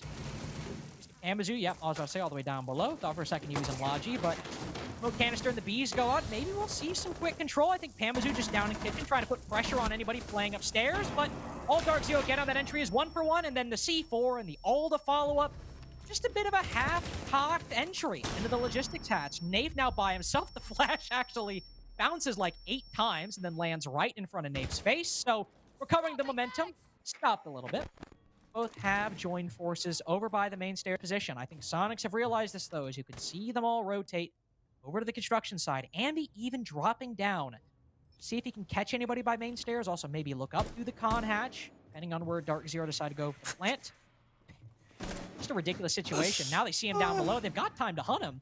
Amazoo win this 1v1. No, he doesn't! Oh my god! Ambi fries him. Now it's just Nafe in the 1v3. Very rough attacking round to start the side swap for Dark Zero, as Nafe can't even find the one seemingly gifted to him. 5-2 for Sonics. Oh.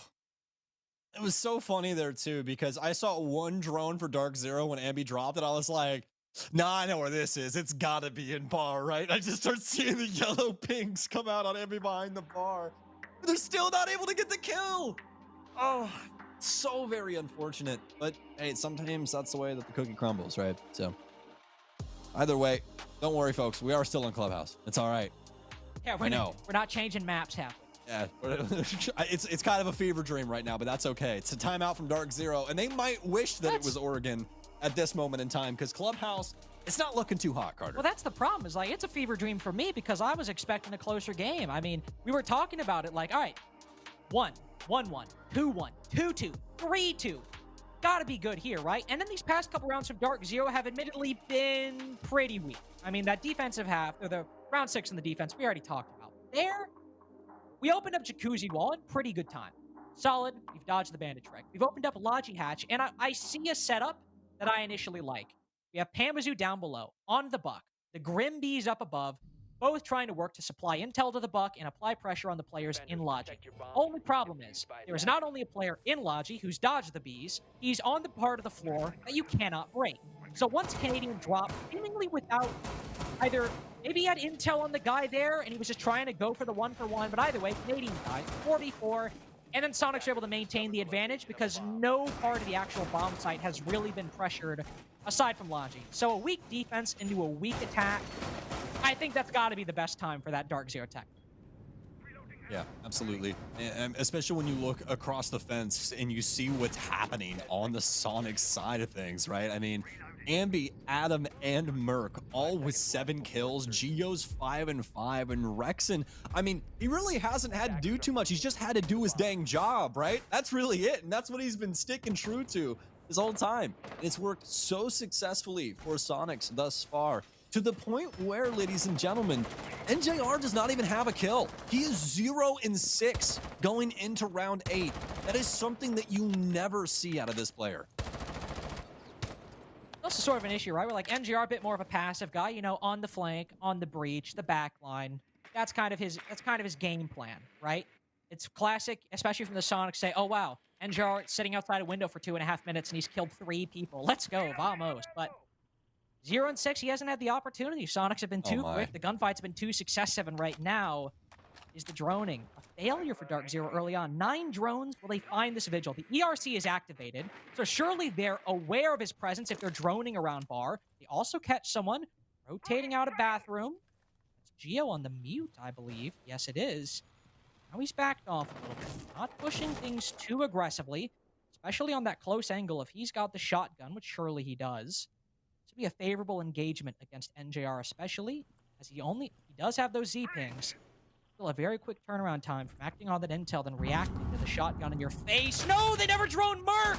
I'm sitting here talking about Geo. I kind of just assumed they followed up onto the Vigil for intel. Geo might fall. They've missed the forest for the trees. Vigil still inside a bar, still applying pressure to DZ. I mean, there's still something on the horizon, and they're looking for it. The SMG-12 betrays Merc up against his ex-teammate, Bo. I mean, unlikely the only suitable one to take him down in that scenario. He was hot to trot there, but finally was down. Round 8, Merc 0, able to finally find some stable ground. But man, what a moment there something you do not expect out of Dark Zero, something like a mist drone happening inside of the bar section. Yes, it's difficult to try and deal with a Vigil on roam, but Carter, look at the amount of time that we've already had extended or expended in this round, right? About a minute 10 is when all that goes down. The ERC7 backpack does not last that long. You can try and make some discovery when that thing is on cooldown. Dark Zero just simply circumnavigate it, don't really give the respect over to the Sonics, especially Merc, that he deserves. He's one of the only players that does stuff like this to this day with an op like Vigil. The rest of the competitive scene goes, hey, this operator, it's very selfish. Yeah, well, guess what Merc's doing? He's wiping out your whole team with it. And of course, we try to see Canadian recover that lost ground, but Rexon just holding AKs. There's the work done by Merc early on, even though it's a 3v3, even though it's even man count. Dark Zero don't have enough manpower to make use of the remaining time that they have. Bolo might find one, but where's the case? Where's the diffuser? It's stuck in blue on a push that has long since expired. 6-2 lead for the Sonics. The game we thought would be close, it's now 4 rounds necessary for Dark Zero just to bring us to OT. Well, I know Super's got a huge grin on his face right now. This is not even looking like a competitive game at this point. Dark Zero are getting completely blown out of the water on some pretty fundamental things right now too, and that's the biggest issue. It's things that you really don't expect out of DZ that are going awry. I mean, yeah, sometimes the gunfights can't go their way. Sometimes the utility doesn't exactly calculate into a favorable position. But to simply have things just not go well for them on a clear and, seemingly be befuddled by, Vigil all of a sudden appearing inside of bar single, that's just something you don't expect out of this roster. So, I mean, might, again, be one of those things where they haven't played an official in a little while. Things exactly aren't going their way to kick off of the season. But one thing is for sure, the Sonics are looking very, very good. Very good, and what shockingly might be the most dominant scoreline of the day, depending on if Sonics are able to close it out in this round or the next. What could come in the match of the day between two of the best teams in North America. I mean, at SI, literally, the two best teams. I'm an SSG believer, but that's for the game later today, at least right now. The Sonics firmly in control of this game. I mean, everyone putting in the effort. Sure, Merc 9-4, but 7 kills apiece for Ambi and Adam, 2 of the young gunners. Geo even 5-6. If Geo's having a good game and it's 6-2 and he's not picking up exits in like a 0-6 game, you know it's a rough shape for DZ. Yeah, most definitely. And I mean, honestly, in my mind, Carter, you really got to give it up to Geo and Rexon for creating this space for the Sonics, the rest of the roster of the Sonics to go for things like this. Rexon and Geo this entire game have played a very methodical, very calculated, play of Siege. And it's made it to where they're able to work off of that launch pad in such a successful way. It's really, really awesome to see implemented here from the Sonics so far, especially up against a team like Dark Zero, where you could say a lot of the same talking points. You have a bit of an odd setup coming out from Sonics. See, of course, Adam in Garage, but he was not the only player inside of Garage up until very recently. Geo was in there as the Clash. That itself is a little odd just for CCTV and Cash, but Geo has found himself on Clash and can rotate either to Garage or to the con side as needed. Dark Zero, by the way, speaking of odd things, this is 2 CCTV and Cash rounds where we've seen a con push, and just as I said in the SQ one, where if they funnel through this wall and don't get Garage or flat wall pressure, we'll have big problems. This is what we want to see. Flat wall opened up, and if Dark Zero can apply pressure and keep this control, the con push will be a lot easier. Okay, Dark Zero. Players inside of construction. Have 3 over on this end.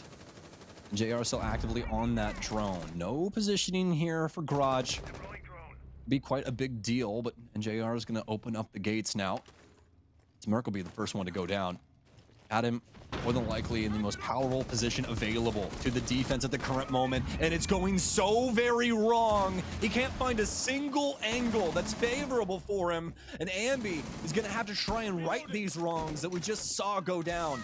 Naif does have an opportunity to try and get this plant, but Geo on this Clash. This might be the clutch moment. This might actually be a round win, but Ambi, he's not underneath to try and assist with this. Can't exactly get a hard ping on that, so I respect that. They're gonna have to try and go about this more cannon fodder than anything. Geo with the gun out.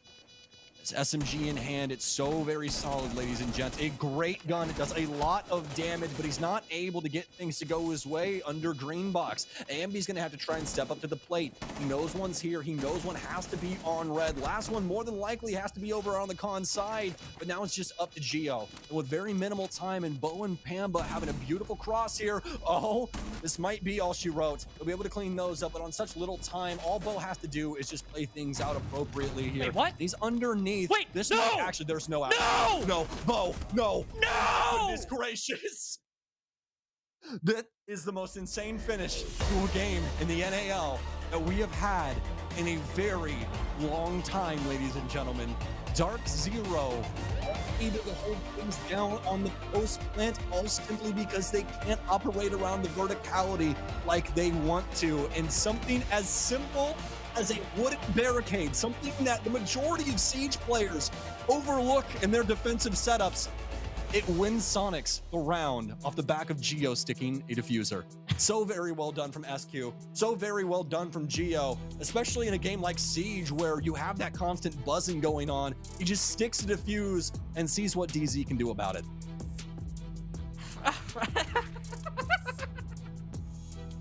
Wow. Yeah, no, you should definitely be laughing. You should definitely be laughing right there. That was one of the most insane things I've seen. I mean, my camera doesn't even know what to do, dude. Like, it's not even focused, because how can you be? We're overthinking it, boys. We got 3 seconds left, and we're dropping. He had to have fallen accidentally. Like, that's the only no way, solution right? I could think of. Like, Yeah. like this is Bola, right? This is a world champion player. 3 seconds until Geo can't, like, has to fall off the diffuser, has to stick it. 3 seconds until that point. And he drops con hatch. That had to have been an accident. I refuse to believe that was on purpose, Sam. Like, come on. I'm not insane, right? You know, I mean, I think both realities could exist. Or, you know, at some moment in time, I'm sure we'll hear it from the horse's mouth. But to start the season as a Dark Zero fan, that is not what you want in the slightest. But for SQ, oh my God, that was quite the showing. And I mean, just had Dark Zero all sorts of discombobulated. Yeah, and well, surprisingly, the most dominant scoreline will be that match of the day. But of course, we have the desk to break it all down right after this.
Well, as it turns out, betting on a sure thing sometimes doesn't always work out.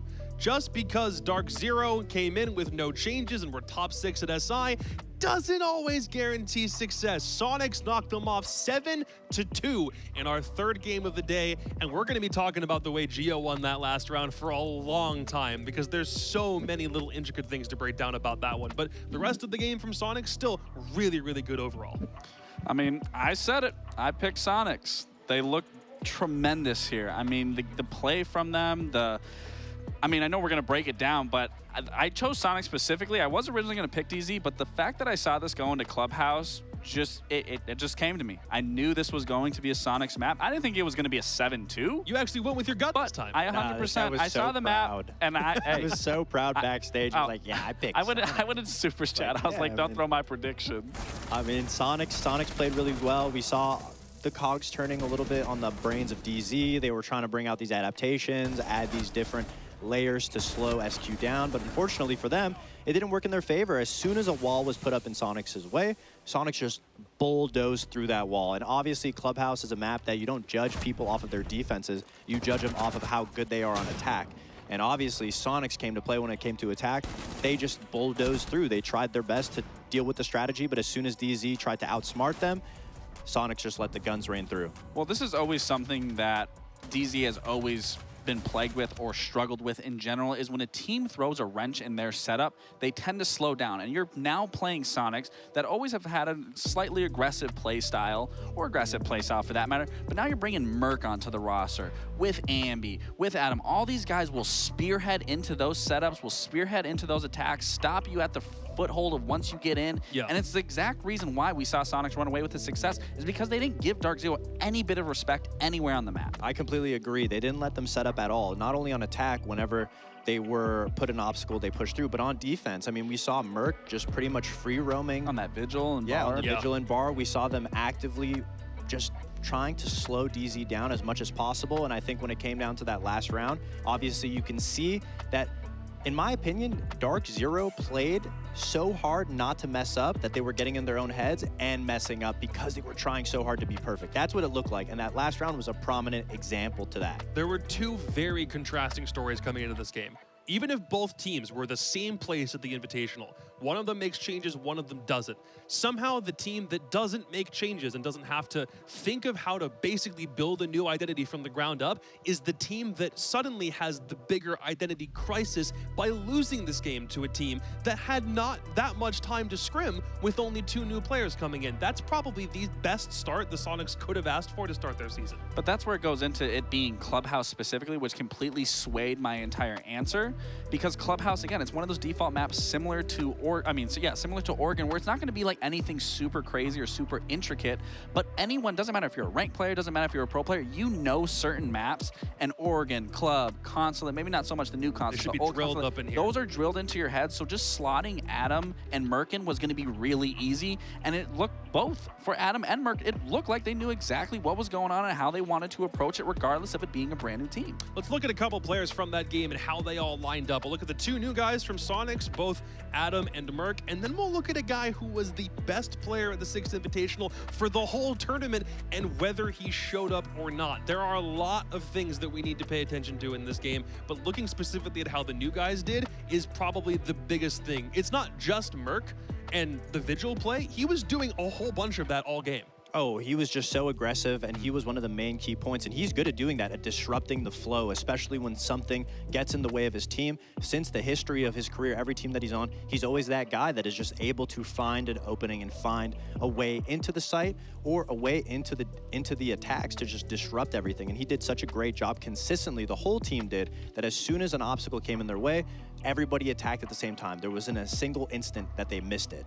Well, I wanted to talk about Adam, but NJR specifically, I mean, we'll just talk about NJR because, you know, there were 2 Sonics players there. NJR, he didn't have the best game, plain and simple. It doesn't paint the picture for NJR. We've seen nothing but success from him. There you go. And with the success that he has given, everyone's going to have a bad game, and that's the whole point of being on a roster where the 4 other people can pick up where you aren't being successful. It doesn't mean NJR was playing bad in terms of just the comms or anything like that, because you can still be just as impactful by giving comms, playing that that support role, whatever that looks like. And it just goes to show, a 7-2, that's not on NJR's shoulders. That is a team dynamic problem, and I think you said it best, is they were playing too perfect in their head that is what was making those mistakes transpire throughout that game. Let's look at that one last play that won Sonics the game. Gio on Clash up in CCTV, looking for a way to close this thing out. He loses Ambi at the top of red right here. Nuts. But what happens in this last second? What happens to Bolo? Let's watch. Uh-oh. I mean, Bolo fell down the hatch. Honestly, it's I don't just... think it was an accident. Did he do it accidentally? No, I think that was on purpose. I think that they thought that they had a rotate hole below and that he was going to go through that, because how would you, knowing that that wall is not open, that reinforced wall isn't open, there shouldn't even be a scenario where you even fall down into that hatch. And I want to give Bolo the benefit of the doubt that he big-brained it in a thought process that maybe there was just maybe a default rotate hole down there, because typically there is. And then realistically playing it from below, I think that would have been the smarter play in that situation. But given the timing of everything and how it went, I don't want to say he fell down the hatch. I don't want to say that. I don't want to say that was accidental. We might have to save it for the match replay, figure it out. Yeah, regardless of how Bolo ended up down there, Gio still didn't give up the whole through, and I think that was the most important part about that. The fact that he tried to mag dump the first player's feet under the green box, was able to reload and still get the down on him, get the nice headshot onto the red player. I mean, start to finish, Gio was a really good leadership for the rest of that team. Obviously, that last round was maybe like a fluke, but Gio got them there in that end. This is a big deal for the guys on Sonics to come in and have this sort of impact right after making those two moves. If you're DZ, what are you thinking after that game? And how much space do you have to improve after only winning 2 rounds against your opponents like this? I mean, knowing that it's DZ, they're going to look at this and be like, okay, and knowing Troy, he's going to be, this is the first game. We gotta clean this shit up, plain and simple. That's exactly what he's gonna say, because I know that for him especially, a 7-2 is not something that he's proud of. It's none of them are gonna be proud of it, and they're 100% gonna put their nose to the grinding stone and make sure everything's gonna be ironed out going into next week. Well, let's get somebody in here who was the top performer for Sonics in that game. Let's get Ambi in here to discuss exactly how they came away with that win. Dude, can you hear me? Yeah, I can hear you. Hey. Dude, congrats on your first actual NAL game, because you hadn't played an NAL match prior to this. Congratulations on the dub. How does it feel to knock off DZ, literally your first game in the league? You know, to beat Bolo, first NAL game, hey, feels good. Why does it sound like he's getting further away? I'm going to say, for some reason, your mic went underwater there for a second. It's all good, though. Go ahead, Lex. Ambi, you hear us? You with us? Yeah, hello? Okay, Yep, I got you. All right, so big question for me is, whenever DZ tried to throw an obstacle in your guys' way, keep a wall closed, or try to open up a wall, you guys wouldn't let that stop you. You would just push straight through. There was a lot of basement rounds where you guys, triple wall would get stalled, and you guys would just slam through the site. What gives you guys the confidence in those positions to make plays like that when something goes wrong? I mean, you know, scrims, you know, like we've been practicing all these takes for, I'd say, like a week and a half, and we've been through every single scenario, and we know what to do when something goes wrong. And yeah, and everyone knows what to do. Everyone does their job, and we win. Is that the scenario if the wall gets stopped and Merc just walks down the hallway and gets a 3K? Is that what you're telling me? He called it. He said, "I can't get the wall. We're gonna flood down long," and he did that. Okay, and, I mean, it worked out. It worked out. Well, I got another question. So obviously transitioning from playing with Citizen and now playing with Merc, what's it like being on that entry role with Merc? And does it feel similar to how it was with Citizen, or does it feel completely different overall?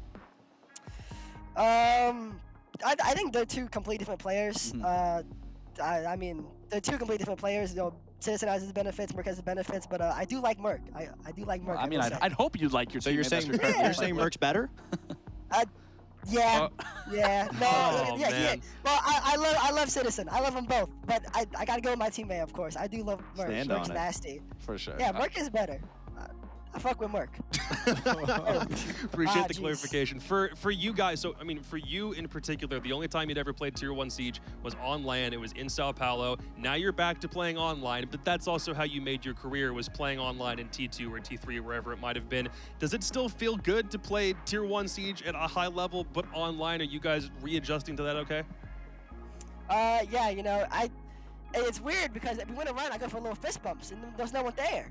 So, I mean, that's like the only difference for me. And, yeah, I mean, I love it. It's the same game, same siege, you know.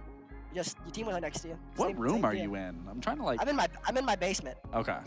I couldn't tell. I was like, are you in a box? Oh, I'm down here. I'm down here. Homie's stuck in an Bad and asylum dangerous. because everyone else knows he's just too crazy if they let him loose. Ambi, thanks a lot for the interview. Congrats on the win. We'll see you guys next week, okay? Hey, see you next week. Big deal for Sonics to come away with a dub that impactful. For DZ, I saw Nafe tweet. We acted nothing like ourselves as a result of that game, which kind of sucks because you only have about 3 weeks of turnaround from the end of SI, or their last game at SI, to when they had to come in and play today. Is 3 weeks of turnaround something that they can blame, or like, what is that like not as huge of a deal as some people make it? That's more than enough time. I mean, you got to think you are playing 2 matches back to back, almost in day to day, getting the scrims in and all that. And again, DZ are no slouch. Canadians no slouch. Their coaching staff is no slouch. They're 100% going to get back up to speed and where they need to be. And I mean, I think we can all agree that's not the team that we're typically used to seeing. And trust me, they're going to be a different team going into next week. Yeah, somebody has to lose. We revered both these teams as being maybe in the top 4 at the end of this season. I know. We brought it up. So at the end of the day, somebody has to lose. Obviously, it's not the end of the world. And it shows when you lose against a top team, it shows the the mistakes, the little things that you're not necessarily perfect on leading up to scrims. You only get to see them when you play in a match day. Well, they'll get a couple more days of break to figure out amongst themselves what they have to do going into their games in the next week. We also were supposed to have another matchup immediately after this one between Mirage and Beast Coast, but that game is no longer happening, which means our last game of the day, Luminosity versus Space Station, will round off our technical day 1 of this season of the NAL right after this.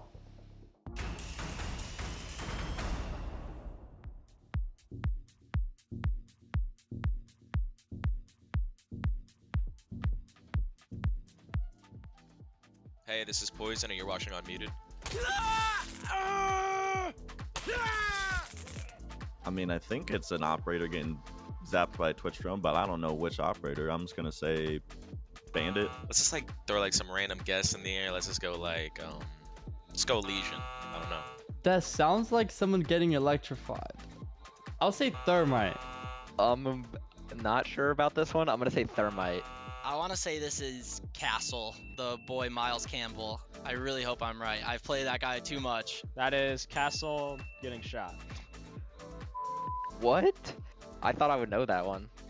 Honey, I'm home. Concentrate on one thing at a time or you will achieve nothing. Okay. Oh, I don't know. What is this? I don't know. Shoot, I know that, but I don't know it. I have like 2 ops, and I want to say it's Cav, just by how she sounds. Whose voice is that, man? Zofia? I'll lock in Twitch. I'm gonna be wrong. I'm gonna say that was Dokkaebi. But I think that's Nook. Knock! I should have known that, man. I play Nog. Same as a heist. I just have to wait. If you don't like my methods, you can tell me later. I don't think I've ever heard any of these voice lines ever. Dude, whose voice is that, man? I feel like this is Vigil. I'll say Grim. I want to say that's Cade. I think that's Maestro. That's like a Spanish accent. Okay, I think it's Flores. Awesome. It's probably the only one I'm gonna get. That does not sound like Flores, man. I understand why people are missing these, because, Let yourself adjust to the dark, and you see the monsters before they see you. Don't try anything cute. Is it Glaz? Because, I mean, I'm just guessing off, like, what the operator does. I don't know if like the voice lines have anything to do with the actual operator, but like, is it Warden? I want to say that's Thatcher. Okay, the last one's gotta be 0, right? Okay, awesome. Who is this guy? 0. How did Ashton get this? Like, it makes no sense. Yeah, it's kind of easy to tell.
A lot of teams in the North American League are focused on rebuilding, but our last match of the day is all about reunions. Space Station and Luminosity have decided that the key to their success is to get a bunch of old cores back together again in the hopes of pushing them to the next level. SSG and LG are in very different situations in the NAL. One of them wasn't even at any of the events from last year, and one of them was, but now it's time to see which reunion actually holds true. I'm Jacob, he's Laxi, he's Foxay. Last game of the day, we're getting an old LG core back together again, and we're getting the old Astralis core back together again. So this game should be pretty fun. Yeah, they're slowly getting like all the players from the old team. Like, what if that was their plan the whole year, just slowly getting one by one, rebuilding the roster? All we need Shuttle now coming is back? DP Fire and Shuttle. Is that it? I mean, in some might ways, be. it's also kind of the Luminosity situation. It's a lot of players from a T2 league now coming back together, finding their footing here, and seeing if they can get a better start than what they had in the previous season. What are you thinking about? I mean, obviously, we'll get to Iconic finally jumping back on Space Station. Let's talk about Luminosity's SI points. They had 534. I would say that seems like a little bit too many points for LG that didn't actually qualify.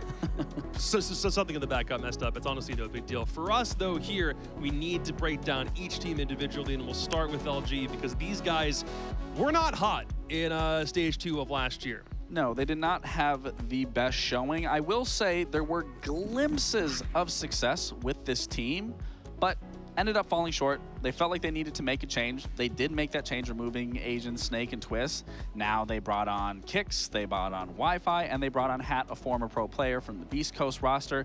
And 4 of these players, Silent, Eddie, Kix, and Wi-Fi, have teamed together to some extent, have some history together. So there is a history with this team. So they should be able to get this foundation started and be able to go off of that. And now it's just adding a pro player such as Hat onto this roster. I mean, of all the players you could have added, there's a far worse that you could have gone with. You went with somebody who won Element 1 and was a runner-up in Element 2. You went with somebody who's teamed with those guys before on the old LG, and you went with somebody who had a phenomenal stage with Beast Coast in Stage 1 of last year. You could have done way worse, Fox. You definitely could have done way worse. All 3 of these players have actually trialed with some other Pro League teams, and I only heard positive things about all of them, especially Kixro and Julian, obviously grinding through E2, both amazing performers in the T2 scene. Yeah. And they've just been able to put up amazing numbers and proven themselves, and so I'm happy they're finally getting their show. Same with Hat. He was a great player. Thank God he's on another team.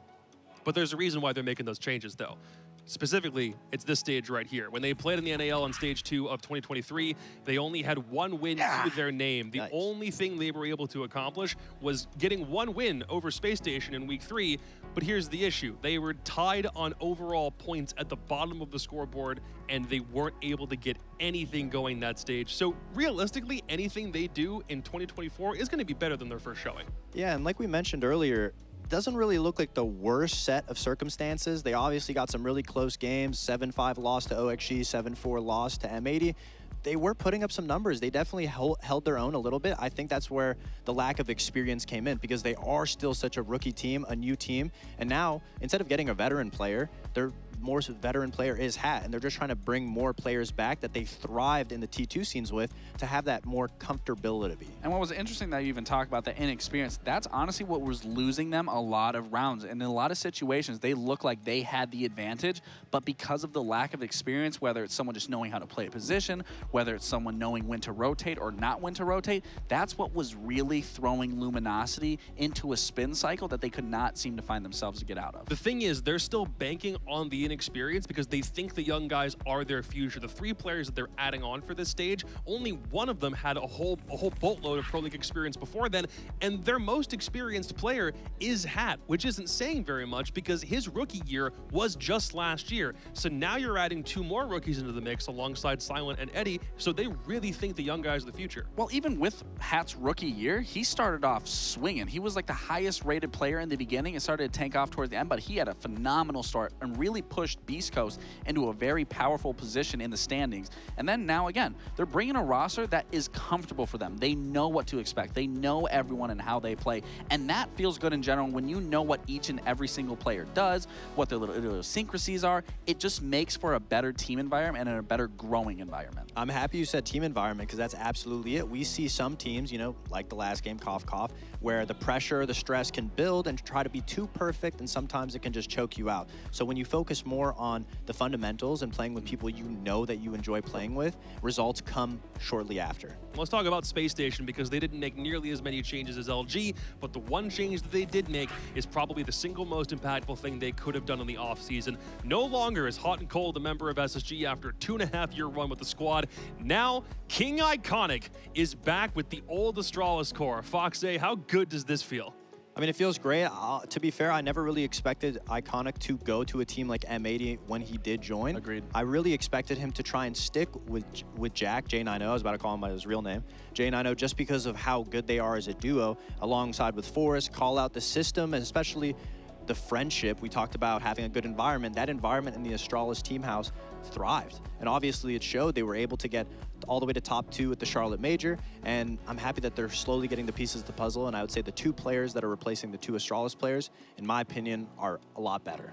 No, and you look at this SSG roster, that is literally practically the Astralis roster, minus Fultz, minus Ashen, but that team environment that we were just talking about, if you think of any team and how a team environment is, SSG is like the pinnacle of that. You don't see any other team environment the way that they are. They're waking up at 5 a.m., doing cold plunges, getting in a workout, then doing practices. Now you're bringing Iconic back onto the roster where they already found success with that Astralis roster. I mean, it's got to feel good when you have those 3 or those 4 core members now bringing in an Iconic, that it's setting the team up for a lot of success. I mean, look at LeBronic right there. He certainly sets the vibe for every team that he's in, but we should talk about Hot and Cold briefly because he's a legend. He's a fan favorite out of this team. Fox, what are they losing by Hot and Cold no longer being on this roster? I think they just lose a little bit of consistency. You know what you're getting when you get a player like Hot and Cold on your team. You know what he's going to bring, and you know what he's going to be able to accomplish. You know exactly where he's at. But I think SSG obviously is looking for a little bit more. They're trying to transition into having obviously a little bit more late game direction. They're a team that they love exposing gaps. When they see a play, they make a play.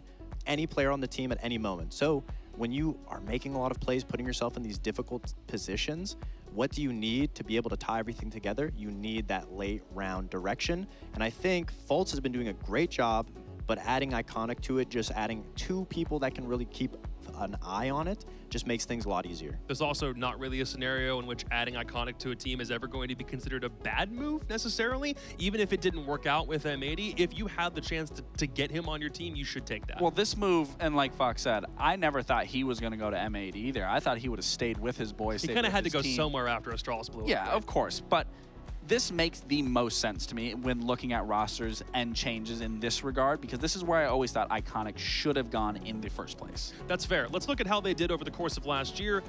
In some cases, really good. In others, you could see the places where they could have soared even higher at some point. They went to Copenhagen and had more wins than losses, but still went out early. Actually, every single tournament they went to last year, they were plus in the win column compared to the losses and still weren't able to get any higher than top 8. I don't want to say this. I want to Copenhagen, whatever. The Atlanta Major, that's where they really were bringing to a proving ground to see what this new variation of SSG could really look like. Then you went into the Invitational, and sure, those are both top 8 finishes, but the difference between the top 8 finish at Invite versus Atlanta, they had way stronger opponents, and they still managed to place top 8. Yeah, it was about that consistency. I mean, clearly Hot and Cold brought a level of consistency. Obviously, they found consistency in the way that they want to play. A lot of people questioned it when they saw how fast and aggressive they wanted to play. Obviously, they found a good groove, and I think now they're in a similar boat to some of the other North American teams where they want to be able to cross that finish line, get into the upper echelon of teams at events. They're making events, they just want that extra push, and I think Iconic honestly is a good extra push because he was so strong on M80, and he was the main leadership on that team. So adding him for Hot and Cold, of course you're losing consistency, but Dave is also very consistent. Iconic brings so much to a team, and he's also going to bring now a different style of play from M80 coming onto this team. And he's grown so much as a player. He has. And the confidence, I mean, you got to say, you can't underestimate how important the hype and the vibes is of having a team like that. And you have Ashen, who's on one side of the spectrum, who's just screaming, getting hype all the time. And then you have Dave on the other side that's very calm, cool, and collected. So it's a nice middle ground with both of them together. It certainly makes me wonder what the chemistry on that team is like, if they're such polar opposites from one another personality-wise. Will they gel on the server? We are about to find out. they're also coming into this game with some momentum, this season with some momentum, because when they were at the 6th Invitational, they posted a really good win-loss record. They were top 8, and then they had a couple players who we need to specifically highlight because we're hopeful that they'll be able to carry that same performance into this season. It's Ashen and J9O, both of which were stars, even though Space Station couldn't climb as high as we wanted them to. Yeah, I know last game, I don't want to jinx J9O. Last game I was like, oh, and JR is the best, one of the best players, top 5. I would argue that J9O is also a top 5 player in the NAL right now. I think he's consistent, always putting up numbers. And ever since they've got Ashen, I haven't seen Ashen slip. I haven't seen him make a mistake. More or less, he's very consistent, and his confidence is guiding him through a lot of these situations. To be such a young player and to come onto a team and they just feed you the energy and all you have to do is just focus on yourself. I mean, you couldn't imagine a better fulfilling experience for a rookie. Well, even being that rookie and coming into an already established team with lots of history behind these players, he leads the forefront of that team in terms of ultimate energy and yelling and getting everyone going. And being the rookie and being the player doing that, and you're setting the tempo for the team. Yeah. I mean, Ashen is quite the pickup, and I have been so impressed with the way that he's played and the consistency that he's shown. Because I'm a big player on consistency. I don't care how good you were the last game. I don't care how good you were last stage. If you aren't consistent, it's irrelevant to me. And Ashen is the pure definition of consistency. If he had been on SSG in stage 1, maybe they make a further Copenhagen run. Maybe it means they go further at the Invitational. If there was any NA Rookie of the Year award that we could have given out, Ashen was 100% in that conversation. But let's get into who they're going to be, or they're going to be playing LG, but on what map are we going to? Again, you don't really need to worry about what they did at SI too much. It's a brand new league year. We're going to see Clubhouse for the 2nd consecutive game of the night to end things off.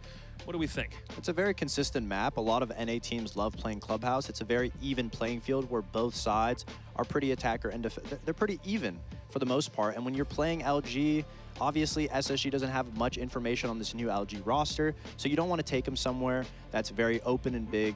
You would take them to, let's say, an Oregon or a Clubhouse, and so it makes perfect sense why they would go there. And then, of course, it's a map that lets the players on SSG be able to have fast entries. If you have a fast entry with Ashen or J9O, they're able to walk down the main stairs, walk up the main stairs. They're able to capitalize on these plays. If you can just play the basic fundamentals of these maps and then have those adaptations, which again, SSG is going to have with not only Iconic and Fultz, that's something that I don't see Luminosity has just yet. So those mid to late round adaptations, I'm really going to be seeing SSG shine specifically in these moments. So I know you're going to ask what the predictions are, and I'm just going to say, SSG. I mean, dude, he read me like an actual book. Okay, yours is spoken for.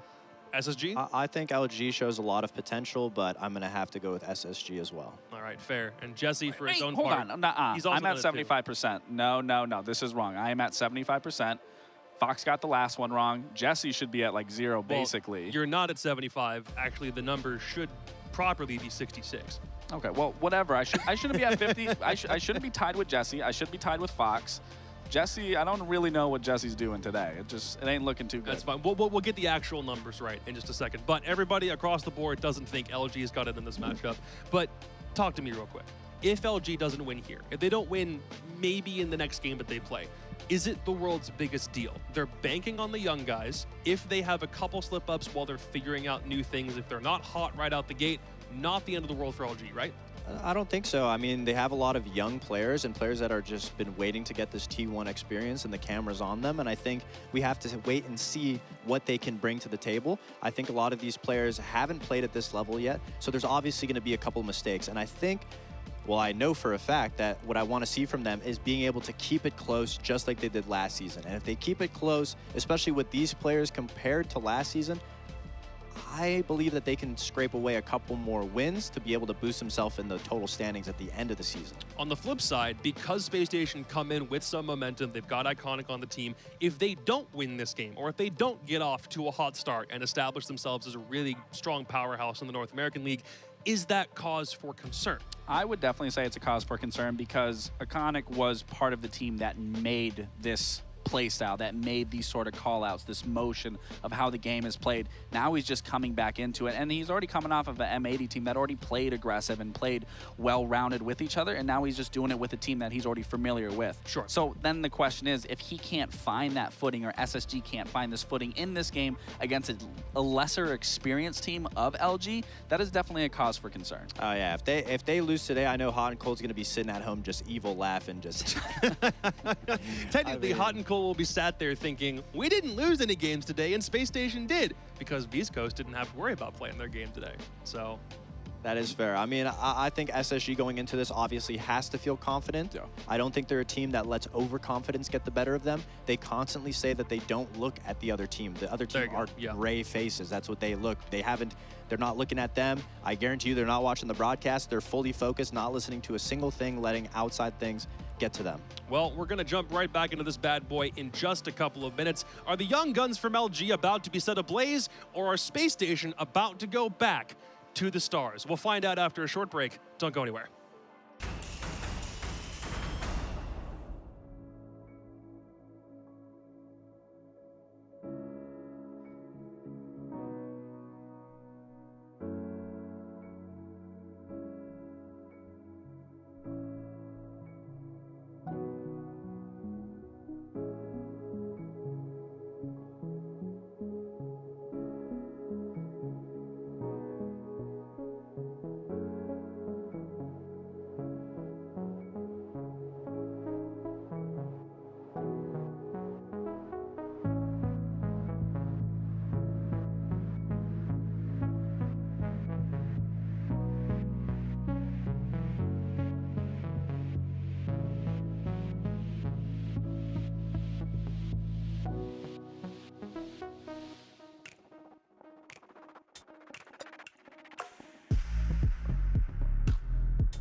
Here a bit quicker than we expected, Sam, not just because of the Beast Coast Mirage game, but the 7-2 the Sonics achieved over Dark Zero has put us at the final game of the day in relatively quick fashion. Yeah, absolutely. You know, pretty interesting circumstances, but hey, it is what it is. You know, I'm not going to sit here and complain about an early day. All right, Lynx. I mean, hey, come on. I've only had this champ before I go to bed. Like, that's a good deal. Hey, wait. Yo, we'll talk to Lax after this. Maybe we get a stack going or something. I don't know. Maybe he's got a PC over there. Anyways, whoa. We're getting way too far ahead of ourselves here. We got LG up against a retooled space station with one of my, I'll just call myself out here, personal favorite players in North America. Iconic. Now added back into what was at one moment Astralis' core, right? But now under the SSG banner. So pretty cool. That's what I was going to say. Retooled space station isn't retooled if it's just the spiritual successor to Astralis. Is that a retooled space station, or is it just kind of a technically a by core? Definition? Okay. Yes, but I'm in firm agreement with all of you that this is not something that should be like, oh my gosh, this is brand new. No. SSG is definitely going to feel right at home with Iconic working his way, and that's all we heard from the analyst desk is just this game right here should go swimmingly for SSG, and if it doesn't, there is definitely something going wrong. So we'll have to see what happens. But I do have one question for you, buddy, before we get too far. We saw SSG getting all excited, all pumped up in the house, right?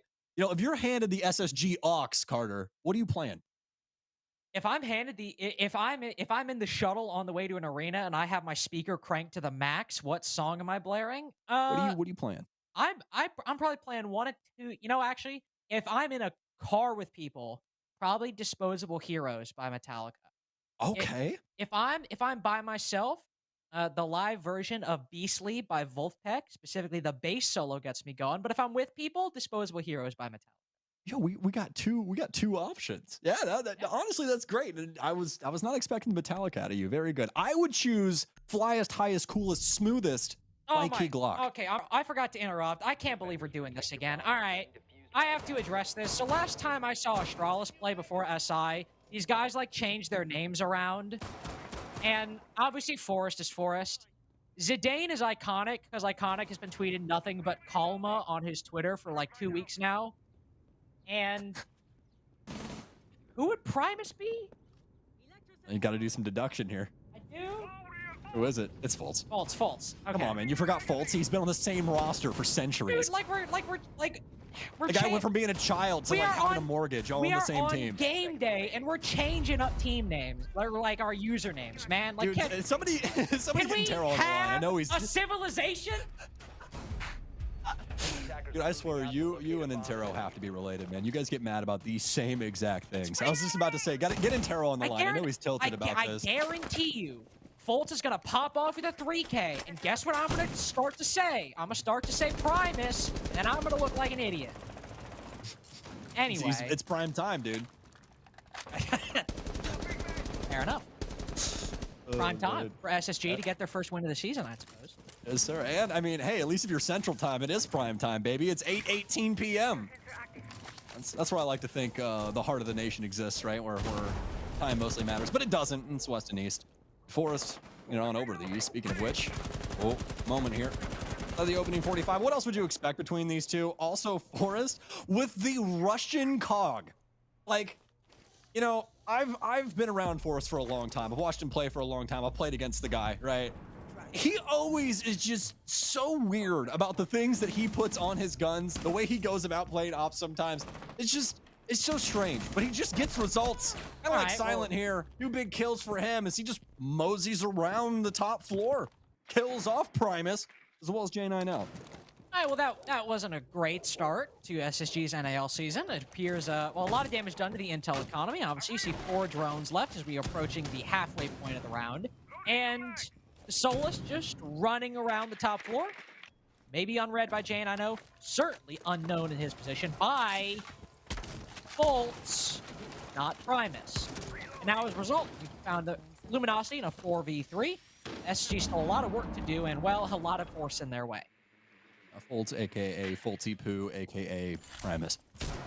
I don't know if he's got a PhD or anything else, but I'm sure we'll get a list for production at some moment in time. Zidane, though, or Iconic, that's going to mess with me too. He's going to go for the hatch here. Ashen going to try and assist with this as well, so just trying to occupy the space here that's been implemented for the impacts. I don't know if we'll have another set stuff up. We will. Kix will be able to try and deal with this. And this is the most straightforward way that you can deal with anybody trying to go for your kitchen hatch. Eventually, just with the way that utility now works for our hard breacher over here, things aren't going to work out the best up against the X-Gyros of Habana, just because she does have so many of those things. Yeah, I'm down to that format of 2 now. But either way, this is going to force SSG into a pretty precarious scenario. They got 3 people remaining. They're going to have to try and force themselves in through a few of these angles now. It's going to be difficult, especially down blue, even with the death mark tracker finding that lesion. So active intel, at least for Deimos, on this defender's position, even a Z ping on the player A case, but Forrest immediately dies. The kitchen player immediately dies as well, and Ashen only gets 1 first troubles before being finished off by Luminosity. Definitely probably one of the worst starts you could have potentially foreseen for SSG that round, as the roam clear collapses in spectacular fashion, and then the utility clear on site fails similarly. Yeah, not exactly the best way to start things off. Wow, Foltz's plan? I had no idea. Anyways, yeah, so Space Station just right off rip, just completely losing the plot, especially on the positioning from what I believe was Silent over there on the master side, able to get 2 quick, clean kills. And that's what set the precedent for round 1. SSG didn't really have the ability to try and put it all on black again and try and make a bet and see what they can get out of it. They're not in a scenario to try and go for any of that. So instead, they have to try and be very safe, very precautionary moving into the last half of the round. And that makes to where Luminosity can just rest on their earlier success. They don't really have to do all that much, Carter. SSG has to come to them. That's the beauty of the defense. They peel things back in an appropriate manner, force SSG into a terrible scenario, and find success because of that.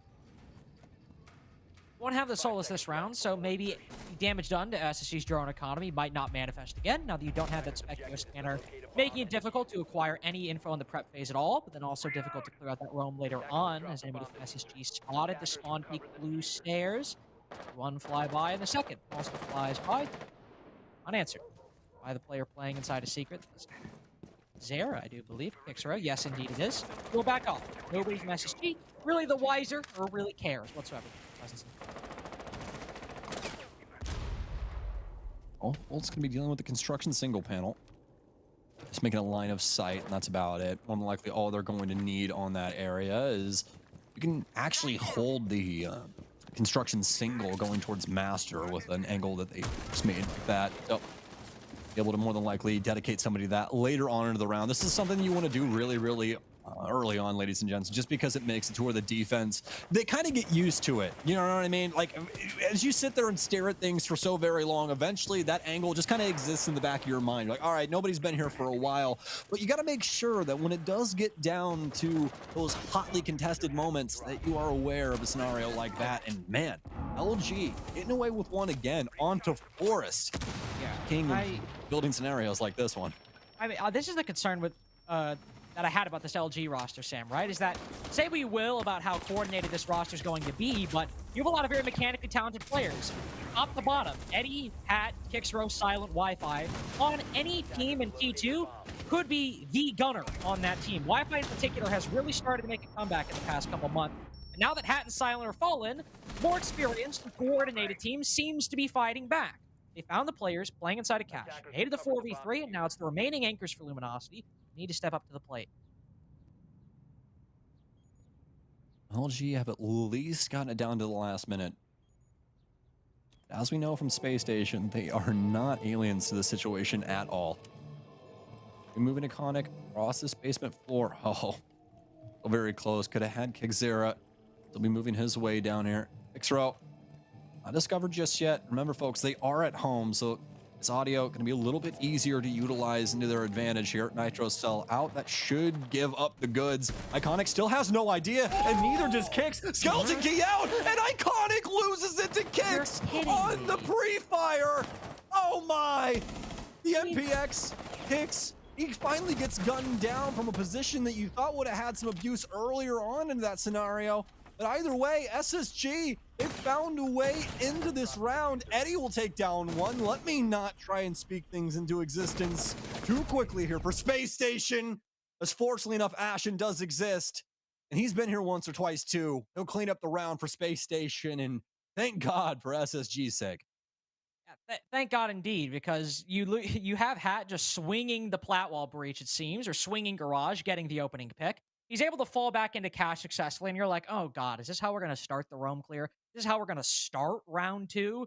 But then they have the crossfires they need to get that advantage back, because there are two players cashing construction. They're able to open up a hole from the construction window into cash itself, and they still have the player Garage. So if he tries to rotate through the condor, there's two different angles set up to deal with that position, and also to deal with the player next to him inside of Cash and Con as well. So SG can get the 4v3 back, and then one of the rounds of all time happens there afterwards, especially with that unfortunate mishap with Iconic inside a bathroom, but that happens, and even though it gets down to a 1v1, SSG still has some good coordination to bring that man advantage back, and creating enough of a buffer that when it gets to a 1v1, or in the advantage, it can close out their first attacking moment. Well, depending on how this goes, Iconic might have his tag back next season, or rather next game. It's like, I think it was a little bit of miscalculation, a little lucky scenario there, maybe a Horcrux or something that he's bringing to bear. But I mean, as of right now, 0-2, not exactly the greatest start, but I mean, at the end of the day, who the hell cares? It's 1-1. You don't really pay attention to stat lines like that when you're in game anyways. It's like, two scenarios that didn't really work out for me. We're just going to continue keeping on. So we'll see what they can do with round 3. They've at least gotten one over on Luminosity's defense here, but so far these defenses have not exactly looked hot. No, I mean, what's looked hot is Luminosity. Like the player, the gunfights they're taking, they're looking confident, they're hitting their shots. Even though they lost that round, it was still very close, and they were able to get aggressive and catch SSG off guard. And if SSG, like maybe DZ, are coming into this a little cold, a little under the weather in terms of their play, that can be enough to win in the best of one. That could be enough to get you the W, especially when Hat literally had success swinging this very position, flat wall, the round prior. Maybe he's able to pull it off again. Maybe it also will be boosted by Kixro, bringing back that Solus from round 1 that did such damage to SSG's drone economy. There are a lot of bright points for Luminosity that are made even better by the fact that in the past 2 rounds, these players are playing confidently, and they're hitting their shots. Space Station, gonna give the respect that's due over to Luminosity. Scar's been touching on very mechanically gifted squad. And I mean, you can see that from every single POV that we skip across for LG. They're constantly checking these angles, just constant shoulder work as well. Very good stuff. This is the kind of stuff that you want to try and implement into your own play when it comes to Siege. Maybe not as, frantically, some of these players, as they more likely have a little bit more in the tank than some of us nowadays, eh? But either way, X, making the most of this situation, kind of shows face over here towards the bar side, looking like he wants to try and play around with the player in stock. A couple extra shots headed that way, but gonna get Ashen to try and sweep in just yet. They know there's a player in construction. A beautiful moment there from Eddie. Catches Ashen on timing, and not only that, but Wi-Fi finds a kill of his own as Luminosity looks to take round 3. This is what I mean. Luminosity just swing the Condor, take down the Capitao, swinging that very position. Same with Forest. Luminosity just aren't afraid of taking fights, aren't afraid of being in that position where you might take a gunfight, you could lose. They don't have that in their minds. They feel that they can win it. And as Iconic has to fight back in the 5v3, does find a player inside of the site, it's something about these con pushes today, man. Nobody wants to take Garage, even with the Capitao on the board. And it's the same reality we've seen every time it's happened. Garage is still a factor. It gets 2 kills. Luminosity get their second round on the board. It's only a 2-1, but the way these rounds are going, it could very well be 3-0 for LG. Most definitely. And I think the thing that is befuddling SSG right now is just this pacing out of the defense, right? They're catching them off guard at some very pivotal moments where Space Station are practically caught with their pants down, Carter. I mean, we got utility in hand, we got people sprinting. I just think it's a respect that SSG is expecting out of LG isn't there. And they're using that to its fullest advantage as they're able to swing through on multiple different instances and get a whole swath of kills. And that's not something that you expect, especially out of this SSG roster. I mean, yeah, obviously it's their first game with Iconic. Don't get us wrong. But, I mean, you look across the names on this team and you're just like, all right, shooter after shooter after shooter. Just stack them, you know, head height. But LG, so far, they have done a great job of lopping these heads off the Space Station. Hat especially able to get aggressive so consistently, but Violent leading the way for. Doesn't even have the shiesty on and he's that aggressive, man. It's crazy. He's got the facial hair now, actually. He's a grown boy. Grown man. Got the goatee. I saw it. I saw the player photo. He's trying to feel a bit more mature, I suppose, but Luminosity keeping the young guns and the youth alive. Hopefully we'll do the same going into round 4. It's a mirror setup on the site, and actually a lot of operators and utility mainly focused at anchoring, instead of necessarily going for these crazy roams. SSG. Gotta put their foot in round 4. All extra spice from them. Gonna have Ashen moving in on this top floor. Got the skeleton key too. I'm likely gonna be trying to deal with some solid damage to the flooring in the kitchen hallway, as well as kitchen in general. Have the secondary hard breach as well, so I'm likely going to be the man dedicated to at least get one hatch. We have on it too. A lot of redundancy here for Space Station, but you can do that in the modern day of Siege.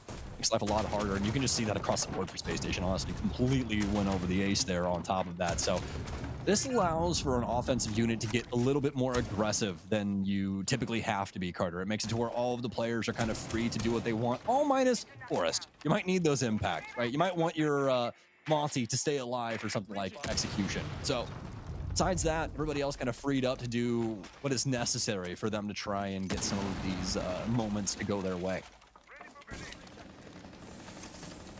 A lot of moments that could be found, especially right here. You can see Revolt's almost finding the right angle.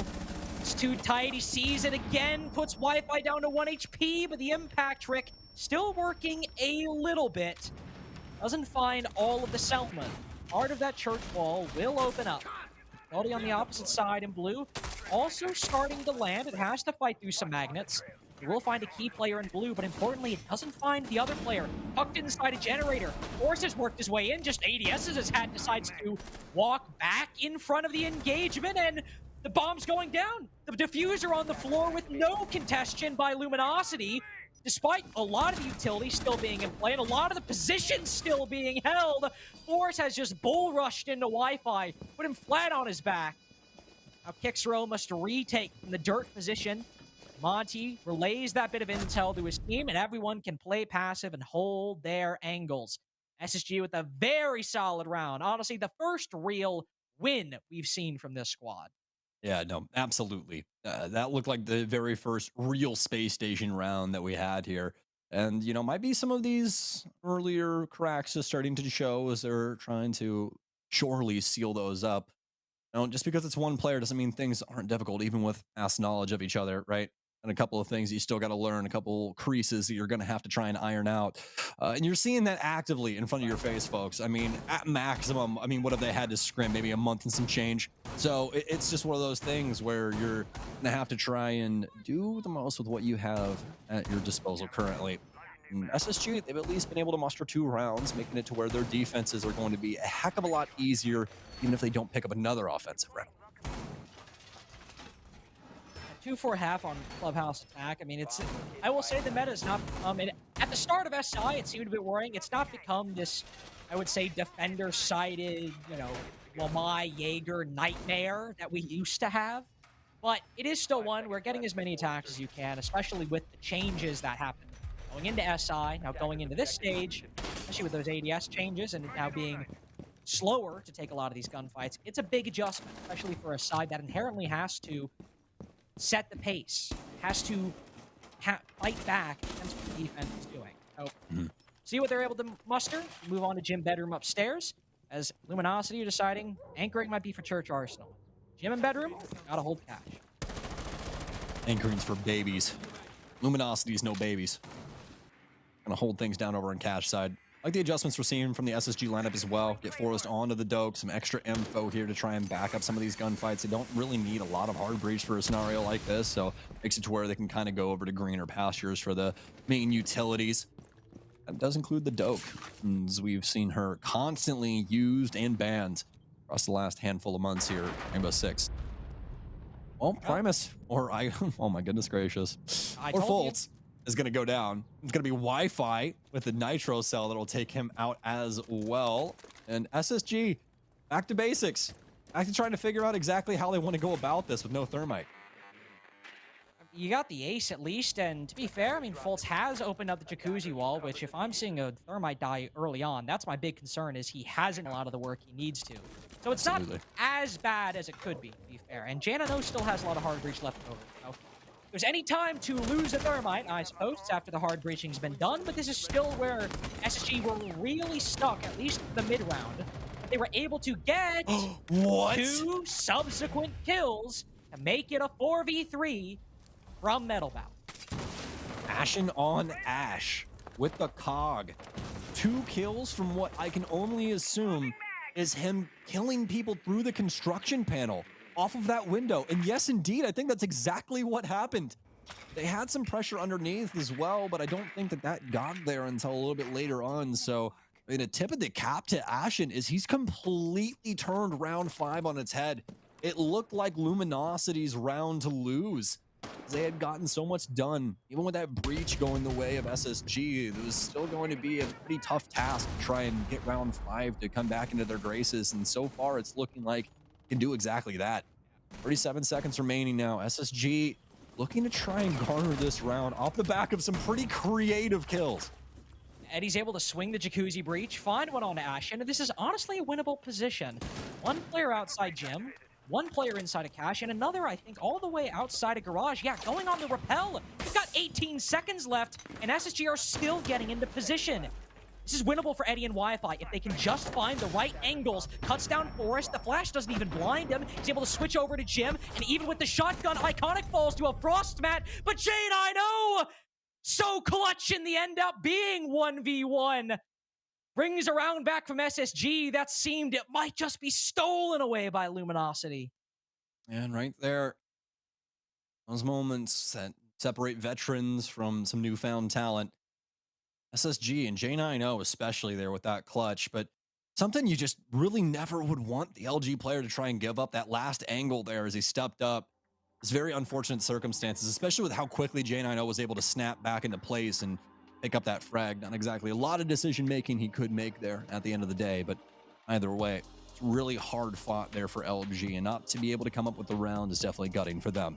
Space Station, although, you know, in the lead right now, it's not exactly great, is it? Space Station not looking like their exact selves from what we saw with Hot and Cold implemented, but what else would you expect? Again, we do have a new player coming in the likes of Iconic. But, you know, even with that being said, just a couple of things that you would expect to kind of go their way. Some of these earlier clear moments, some of these moments of teamwork that just aren't exactly bringing any fruit to bear. I gotta say, a bit of a curious timeout from LG. Last round of their defenses before we get to the attacking half, and I mean, the worst they can get at this point is a 4-2, and they decide to burn the timeout in round 6. Now, this isn't me saying that there aren't issues worth talking about, because I'm sure there are. Can't hear the comms, but Wafer can.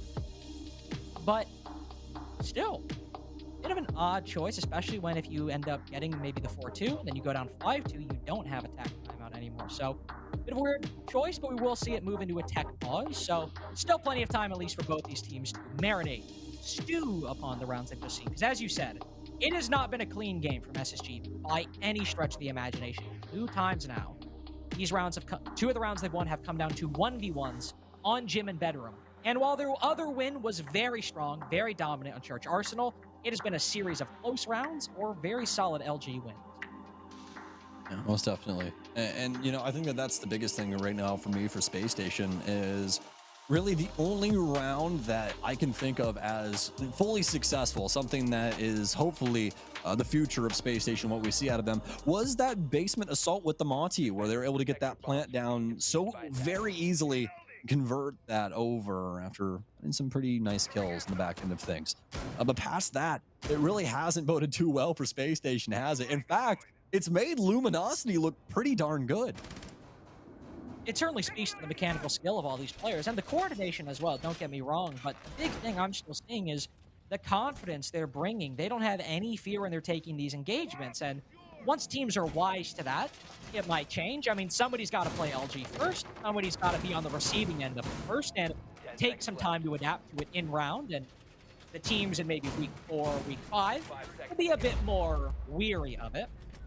But it's still something that you have to worry about at peaking Silent or you're peaking Wi-Fi, really anybody on this roster.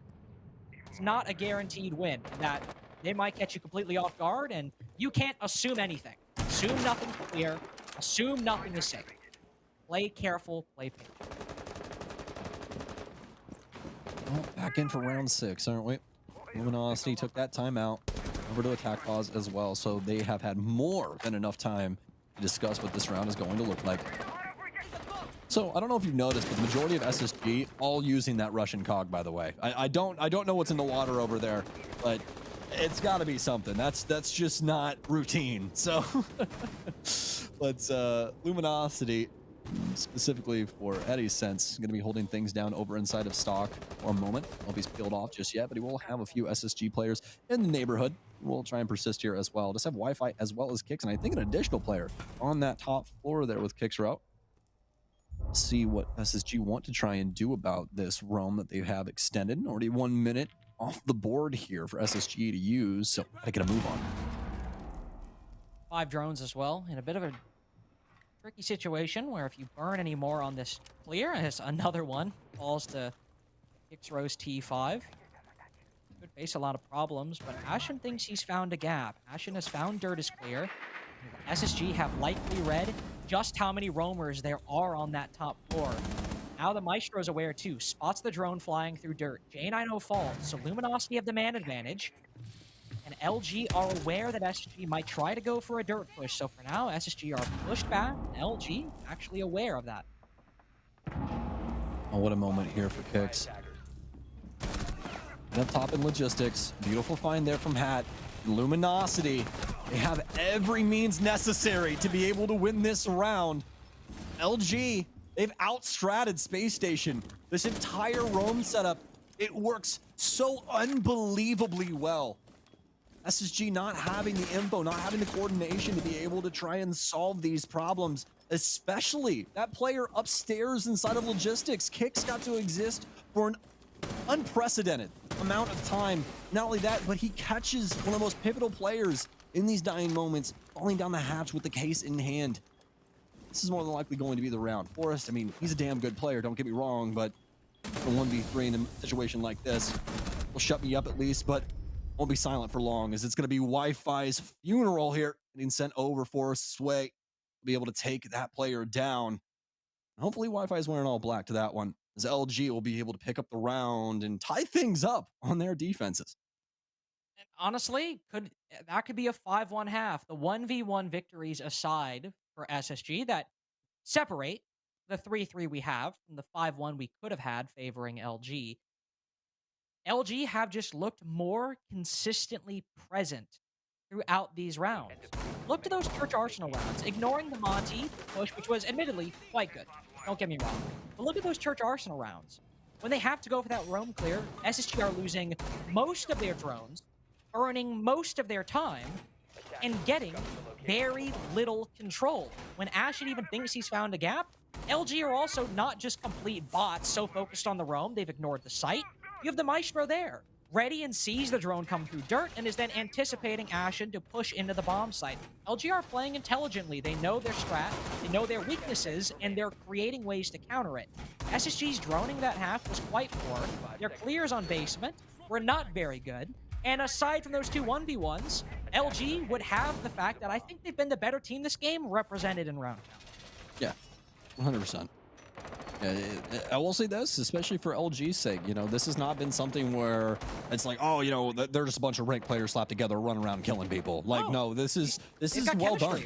Yeah, this is well done. They've got chemistry. They have a great understanding of what fundamentally you want control of, what you want to try and do to the map here on Clubhouse. And they're able to use that to the nth degree and really make some of these moments shine through for themselves as they're able to catch SSG off guard. And honestly, some moments where you might not see aggression out of a lot of other teams. And once again, we're going to have Luminosity, of all people, leading this off. It's going to be Ashen to go down. The saving grace, you could say, for Space Station on that offensive side. Saving grace 10-6 so far. I mean, single-handedly opening up pushes out for that second gym bedroom attack. Losing him, I mean, his utility, as often is the case on Fenrir, will still do a lot of the talking. Depending on how many codes he's used, a lot of those F-Nauts could still be activated, and that'll be a big problem for LG as they try to push in through doorways. There is also a solid setup for SSG to still fall back on. They've got this con shield. The con wall is fully reinforced and electrified, so there is work that Luminosity has to do before they make it. Selma's now on, so that work has basically been accomplished in the time it took me to talk about it, and now Fultz's position, excuse me, is a bit more difficult. Halfway through the round, LG, solid consideration over towards the construction side, which makes a question. When are we working things into the balcony? Wi-Fi's going to answer that immediately. Going to attend a few more funerals and see if he can line those up. And, well, it's going to be forced to go down first, and actually it'll be, I almost said iconic. It's going to be Fultz that gets that kill there instead. To see if he can try and assist his teammate. We'll at least find one.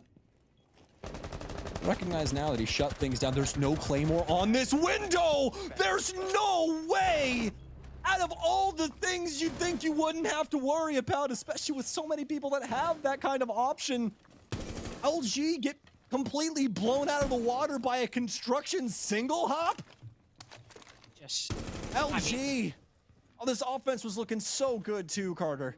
It was looking quite good, but now maybe he can bring it back, checking Logi, but there's no intel. Spots one beautiful flick, a quad kill, but no, nothing to accomplish. LG so close to bringing that back, but no Claymore and nobody watching con window despite 2 people on metal balcony. Gives the round to Space Station. Again, a round that started off so good for LG with that opening pick, but somehow SSG find a way back in. That's just so unfortunate.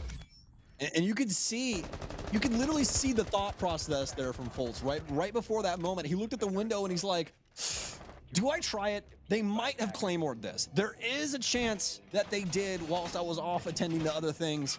And, you know, I'm just going to risk it for the biscuit. And instead, he gets 2 biscuits, which is like, you never really expect that one, do you? No, you don't expect 2 biscuits. I'm a 1 biscuit kind of guy, so I was surprised by it as well, and Fultz clearly will take it and move on. Nice 3K, I think quad K, or quad K. I mean, hey, fair enough. 4K for Fultz in round 7. I like quad K. We're actually working that one in. I'll take it. You know, we'll make it work. After that gym bedroom win, they'll move down to Church Arsenal. It seems with that Valkyrie, we'll see a bit of a loose roam, especially with the barricades over in bathroom and billiards. Yeah, they're gonna at least hold the bar position, not necessarily for long, because all we've got is 2 barricades and some bout cams, but still, might try to play around here for maybe the first.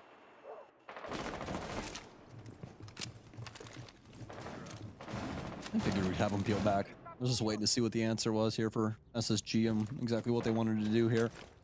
Just didn't really have anything going on the mid floor or the upper level. And, I mean, especially in competitive play when you're playing against players as lethal as these LG players, you do not want to give them something as simple as just roamer off on their own with really no utility to lean on. It'll likely just be a free kill for them at the end of the day. Not something that SSG wants to give over. And Luminosity, look at how quick they're processing this, Carter. All these drones, all this early info making its way in so very swimmingly. I mean, not even a minute off the board, Kix is already setting up angles for main stairs. This is beautiful. I mean, if you're the coach of LG right now, you got a tear in your eye. Except for that. There's a black eye cam staring you in the face. There's a mole, and it's staring me in the face. Well, I mean, you know, it can't be perfect. We're not supposed to talk about the mole, Carter, but it's... Did he get it? Is it still there? Am I also blind? No, it's on the sign. I see it. I see it with my eyes. Well, unfortunately, he doesn't. So he'll just have to sit in bar, not knowing that there's direct intel on him. But there's not much, I mean, there's not much SCP can do about it right now. Hatch is reinforced. They're opening it up. They can continuously relay intel here, but, like, I mean, what are they going to do? Well, I already stole something earlier. I'm stealing that one too. That's also robbed. Just straight up, verbatim, bar for bar, do not care. That's insane. And the craziest thing about that too is that Valcam, I even knew it was there. I still didn't see it. And it's as clear as day. It's just sitting out on this sign. But I mean, it's very, very difficult to actually try and get a read on that dang thing. So what a camera there from Space Station. They got a whole read on what Luminosity is doing on this mid-level. Yeah, you can't really see what's obviously happening over at the kitchen end of things, but great audio going over for main too. So they more than likely know that Kix is down here. Do they? Ooh. Well, you have to hope they do, especially now that he's starting to flirt with an engagement down the long main hallway. A couple direct intel on players playing behind the mirror window, so we'll see how the blue push works out. Forrest at least gets the first pick, and as the C4 flies out, it lands right at Kixro's feet, cuts him down. Kitchen hatch drop? Yeah, not today, unfortunately. Blue push? Not a big fan of it either. Kitchen Hat somehow recover the round in what was a 1v5, basically, when he got that kill. On 1 HP? No, I don't think so, especially as Janino is waiting for him to open up Ashwall and sever his head the moment it occurs. 5-3 in favor of Space Station. And I mean, ever since we've swapped sides, completely different game. But what else can you expect? It is Clubhouse at the end of the day. Fox said something earlier, and I think it's a great, great way to think about things, especially when maps are so unbelievably defensive oriented, right? It's not how great you play defense on a map like Clubhouse, on a map like Oregon. It's how good can you attack? How good are you at offense in these rounds that are so unbelievably pivotal to your success, where you need, at a bare minimum, 2 rounds? It might seem like the easiest thing ever, but I can, assure you, friend, rest assured, it most definitely is not, especially when a team is very solid on their defenses, like we're seeing out of SSG right here. The beauty of a situation like this, especially when you're a roster that is going through some changes, right, and trying out some new things, I'm sure. The beauty of a scenario like that is when you're on defense, you know the game plan, Carter. You're the one setting the damn thing up. The offense is the one that's got to figure it out, drone things out, try and figure out exactly what you've implemented. Space Station knows what routinely happens when they go for a setup like this. You're just much more at home. And so far, that's exactly what SSG's looked like on Dub House. Also comes down to, I think, inexperience. You see, okay, how are we going to convert this advantage we've gained, at least in terms of control? Sure, there's the cam on them and bar, whatever. It is important, but we talked about it. How are they going to convert it? LG starts struggling there, which is often to get that hurdle from rookie to experience, newbie to veteran. That's often where those problems happen, is that late round. CCTV and Cash, maybe the problems won't be as big here. I mean, I say that, but then again, I've always talked about, all right, we just saw a con push, but it won't happen again, and it's the only push you've actually seen on this Tom side. But look at that. I can't believe it. We've opened up flat wall, and we got a Capitao in bottom garage. We are so back. LG doing it too. Something you He's really just shot wouldn't iconic. expect. And it's successful. Mind blown here. Is Ashen 3.0 KD trying to add to it too? He knows that everybody and their brother is inside of garage right now. He's a little worried about it. Nice angles added here from J90, but this is usual suspect when it comes down to things. So more likely going to be sussed out by LG. We'll have to see how it goes. It's going to be J90 that actually takes down Silent. He doesn't check for that top angle. He's immediately punished for it. Ashen's worked his way back into the tail end of sight.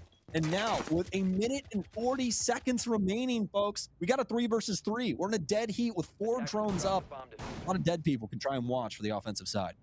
This is the problem, though, is that LG still have garage control. Like, great, it's a 3v3, That's got a chance for SG to come back. They've got 3 toxic canisters in the C4. But LG, on paper, have 1 minute and 20 seconds to bait out that utility. And also, if they send someone down to deny lounge control, it'll be difficult, but you could maybe get away with having somebody solo cover inside a garage.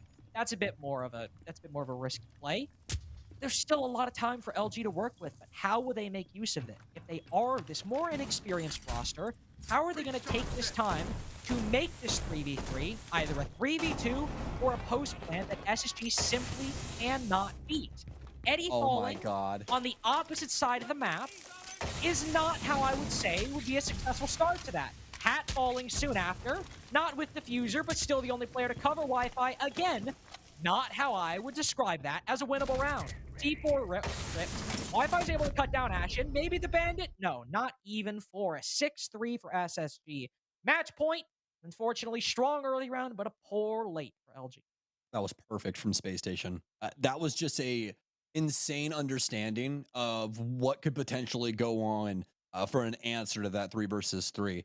SSG don't turtle up on site in a way that makes it to where they can't try and capitalize on what Luminosity is going to do next. Instead, they keep 2 players around that area, both of the players, mind you, that had great stoppage utility. You've got Smoke, you've got Bandit with that Nitro cell. What do they do with the oddball, though, Carter? They push them on over to the master side. You want to know why? Well, because there's some potential that Luminosity tries to either A, work in a construction take, because that whole other area could just be pseudo pressure at the end of the day. You really don't know. They've gotten the default. The camera really isn't there. You're kind of just flying by the seat of your pants in a situation like this, right? Or they could just try and have that cloak and dagger play, get some things going on that front side, get something like a plant with somebody holding plat wall, right? And then have the thermite work their way in. As that's going down, everybody's distracted, and he gets those big kills inside of Cash. SSG thought of absolutely every scenario that could have taken place, and they did the simple thing of just making sure that somebody was over there to play off of the info. They didn't even have to get the kill, Carter. They just had to know that the guy was coming, and he went that extra mile, and he was able to take down Eddie, making it to where they have had a perfect set of defenses so far ever since switching sides. And this is where I think, I criticized SSG's attack perhaps. It was very imperfect that LG could have got a 5-1. Most definitely. I will stand right there 10 toes with you. Yeah, but, I mean, right there, SSG know how to play that 3v3. They know what to anticipate. They know how to make those adaptations, and we see that experience, see that knowledge, and that forethought really setting those defenses apart from Luminosity's attacks. And in a best of 1, you can get that 3-3, that can matter. That can be the difference maker by the end of the day. Luminosity has started well in a lot of these, though, to be fair. And it's no different here. Flat wall opened very early on a gym bedroom attack. You want to see this. You don't want to see them stall out right at the beginning. But 2 different players at the moment, all inside of Cash or on top of red stairs, to stop this very push. How are LG going to coordinate and clear this position and find these players?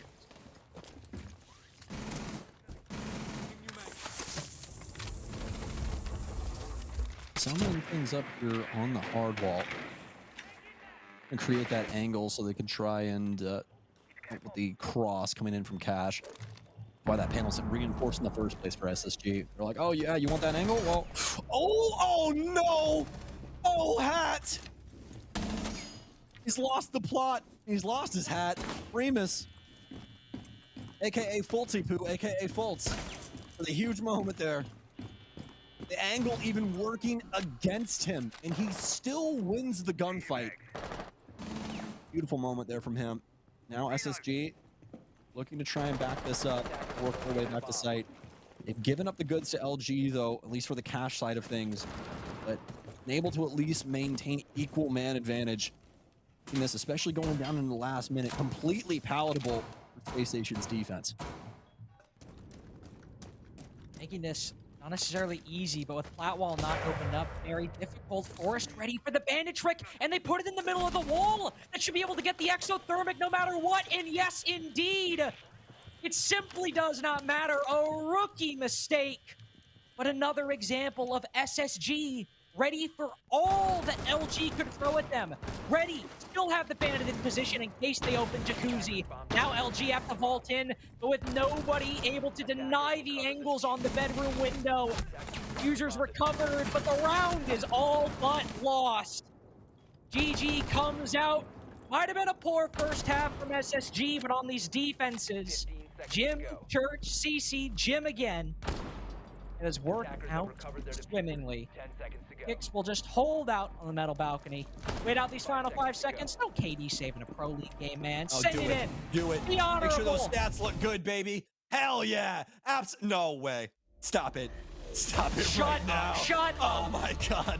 Yo, somebody's got to hit the blue steel. If I don't see a blue steel out of these 3 people, I'm over it. If you didn't notice it, Iconic, Forest, and False had all put on the same sunglasses. I thought that's what it was. Yeah, no, most definitely. Oh, wait, hold on. We got one that's late to the party. Ashen's already wearing glasses. I don't know if he's about to double up or not, but I mean, hey, great stuff, and specifically a great game out of Ashen. Yeah, he wasn't lighting up the scoreboard as much when we got over to the defensive end of things, but my God, man, he put them well within the ballpark on offense, didn't he? He did, and honestly, for SSG, That's not exactly what I expected. I was honestly hoping for maybe a bit closer of a game, given what LG shown on their defensive half. But like, that's not unexpected, that kind of end result. You know, we see LG, the newer team, you know, at least for Wi-Fi, for example, first game in Pro League, the defense is where they're confident, right? You don't have to make opportunities. The attack telegraphs their position a bit. You can swing, you can get aggressive. That's where we see a lot of those younger teams make these huge, crazy starts. Then when you get to the attack and you have to have that coordination, you have to have that consistency, that's where the younger teams struggle and where the big dogs tend to.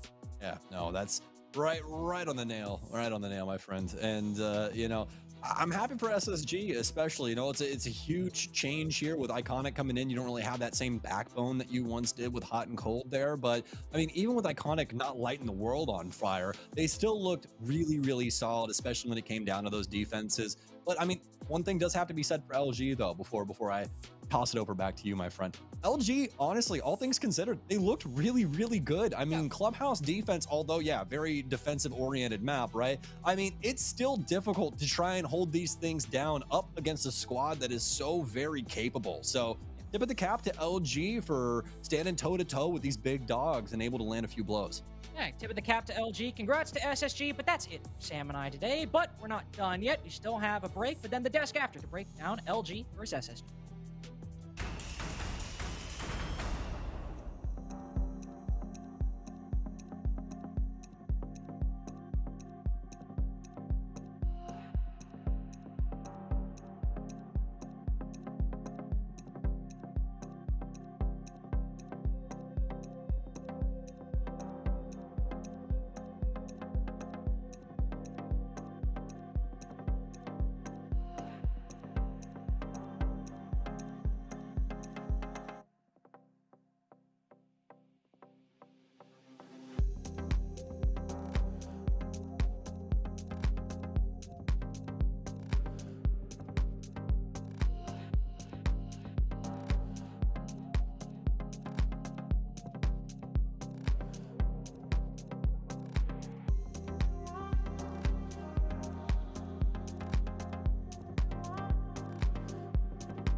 As it turns out, if you get the boys back together, sometimes magic does occur. It happens at all stages of life, but when you know what that one core group of friends means to you and how well you do when you're all together in the same place, then everything just seems like it falls into place. Space Station defeat LG in our final game of day number 1 by a 7-3 scoreline on Clubhouse, and even though LG gave them a really good fight in that first half, they didn't win a single round in that second half of that game. I mean, the boys are back in town. That's the best way to put it. It looked like a pretty solid performance, but that's nothing to take away from LG, though. I mean, this is a roster that we said they're familiar with each other. They know what it's like, and they were displaying that. Me and you were talking about back there.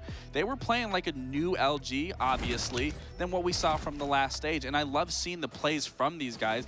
And Vox was specifically, I mean, I'll let you take this because you were making the point that they were playing that trade game. Yeah, the trade game was really good. Every round, besides this one right here with Forrest on Monty, every round, LG kept it very close, and that's what we wanted to see. We wanted to see them bringing the rounds back. Obviously, every round was coming to a 3v3, even a 1v1. There were so many 1v1s that we saw. We saw an amazing J90 2v1. And that leads me into my next point, that SSG, regardless of how the rounds ended or how they kept in the round, I felt like were kept getting bailed out by amazing individual big plays. And I don't want to say that was just luck. They were playing late game because they knew that LG lacked experience, and SSG wanted to focus on forcing them to have the pressure of the time against them. And that's when the big plays was able to come out. We saw so many individual big plays from every single player on SSG. And obviously, one side swapped. That's when we saw everything take a turn for the worse when it came to LG. SSG just ran away with it. So LG can play trades really well. That's a plus, and we can take that little nugget of knowledge with us through the rest of the season.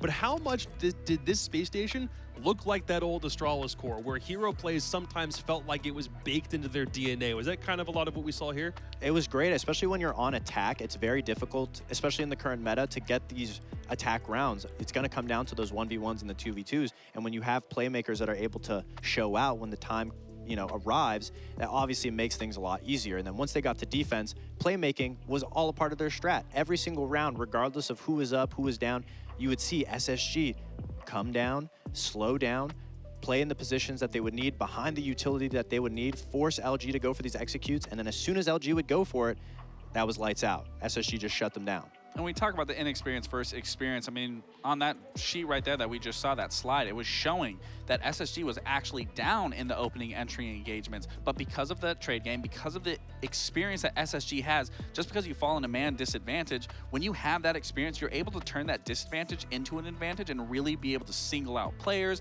single out positions, and really turn a lot of those rounds more into your favor. And a round specifically it was round 8, that server cache where SSG, all of LG took everything they needed. They took Garage, they took the balcony control, but then they immediately fell off of it. You saw, I believe it was Ashen, you saw J9, and I believe Forrest just holding down the site, and they were using the util, they were using the smokes, they were using the C4s, and forcing LG out of every possible position, and that's where it comes into the inexperience versus experience. Is SSG wasn't in the best position, but they were able to work with the map and force LG into non-winnable positions. SSG always had an answer, and you could argue that even with the lack of information that they had on LG, it was all about what the execute was coming.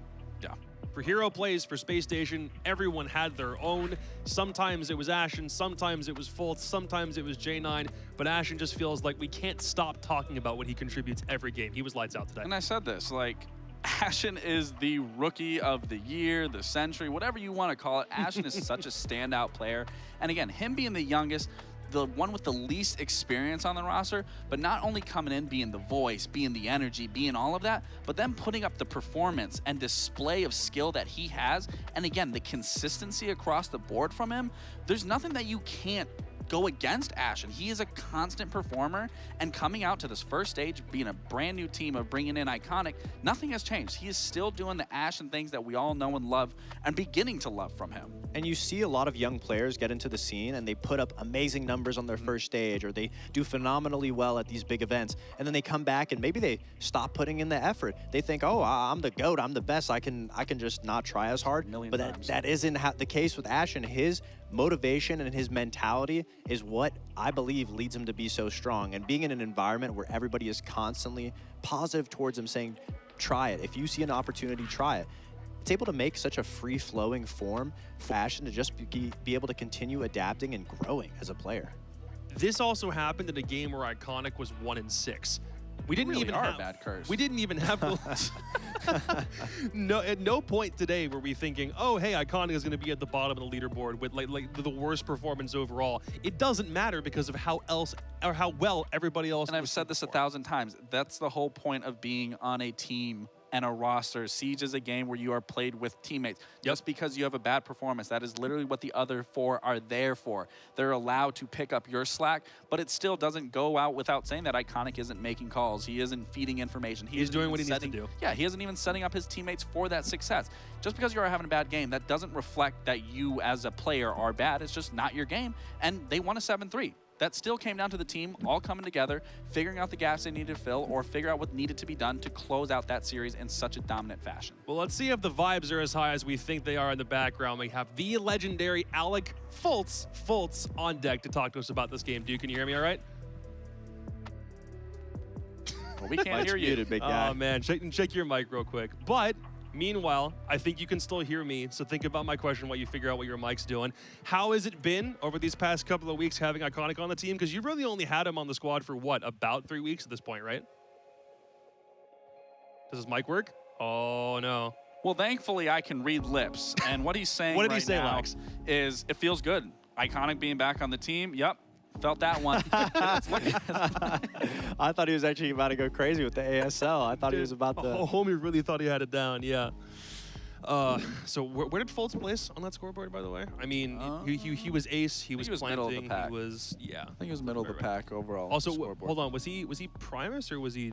He was Primus, yeah, he was Primus. He had a huge 4K on the Frost, one round jumping out. That one I remember. That comes with inexperience then, because there wasn't a Claymore there. Exactly. I mean, that was one of those big plays that we see SSG make, and just Fultz in general, his whole career story being where Ashen was at a certain point. He was that main entry. He was that star player. They won an invitational, and now seeing him evolve into a smarter player, a slower player, almost as a leader that SSG back then and the current SSG now needs. And obviously, when you have Iconic alongside of him, it's just that much easier to put the pieces of the puzzle together. They always had an answer. They always had a response for what LG was showing. And it's not always about the numbers, because if you looked at LG, a lot of their numbers were close together, but they just couldn't close out those rounds, especially when it came down to these 1v1s, 2v2s. But again, like we said at the beginning of the game, if they were to lose today, which they did, if they lose maybe another game after this, will they still figure out all of the minutiae of what their identity is?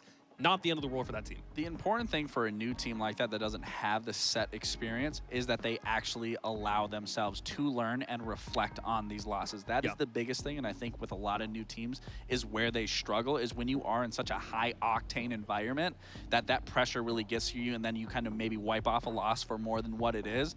But you really need to be able to dig down and realize where those mistakes are and implement those fixes and changes going into the next game, because that's what's really going to set LG from a bottom team to a top team. Let's get the guy with the shades back on screen real quick. Alec, can you hear me now? Yeah, you hear me? Hey, we finally hear you, there we dude. go. Congrats on the dub. I'll ask you that question one more time. You've only been scrimming with Iconic for what, about 2.5 weeks at this point? What's it like having his energy on the team? Yeah, it was a big turnaround, obviously, from Invite, and one of the things that we actually had to work on that was a problem initially is we have so many voices on this team, so comms were kind of just flying, so we made it a goal pretty early to kind of identify who calls what, who has the ball in certain scenarios, and kind of just getting the voices in order, because we have so many now with him. But no, it's been great. Yeah. To jump off that question, I mean, since getting Iconic, obviously you guys have a lot of voices, but did he take a majority of that, I guess, leadership role, or is it still kind of a bounce of all of you guys together? Yeah, so I mean, the way it works is he pretty much has the final say on both attack and defense, what we do, and then me and Forrest kind of just iron out the details or things we think are not a good call or whatever, but he pretty much has the keys, and me and the other guys just kind of optimize it, essentially. Well, I don't really have like a super crazy in-depth question, because you guys, your performance from Atlanta and performance from Invite changed drastically in a big matter. Are you guys now going into this season kind of still with that same mindset of what Invite was? Like, are you changing anything different, or are you still keeping the same pace and now just bringing Iconic into that mix and finding that rhythm again, just again with adding Iconic? Yeah, you're gonna see pretty much the same SSG. I think our performance in Invite, like I think we were very close to having a great performance. Absolutely. We had a decent performance, but we didn't have a great one. And I think with the addition of Iconic, hopefully we can kind of reach that that spot that we want to. But nothing too drastic is really going to change from us. I remember what your guys' antics were like at the Atlanta Major, because I'm pretty sure my room is right next to your guys' prac room about 4 or 5 months ago. And I remember what I was hearing through the walls. What was your favorite moment from the Invitational in Brazil? Even if you guys didn't go very far, was there any core memory that unlocked for you when you were there in Sao Paulo? Goodness, there are too many. Pick a good one. I mean, probably the best one, looking back, is like just Ashen standing on business with Troy, just giving it to him right to his face. That was pretty funny. It wasn't very funny in the moment, obviously, because I was razzed up. We just lost, but like it was a pretty iconic moment. I could say that. I do have one more question, Fold. Sorry to keep you here longer. How impactful is it for you, obviously being the statue player that you are, the history that you have, of again bringing Ashen onto this roster and him performing the way that he is and constantly improving? Like, what does that do for your mental? Yeah, I mean it's very motivating to have young blood like that, and he's not like you know, a young mechanical just kind of just weirdo. Like he's an actual like beast out of the game. He's a cool dude. He gets after it, and like he lets it hang, which is cool to see from a rookie.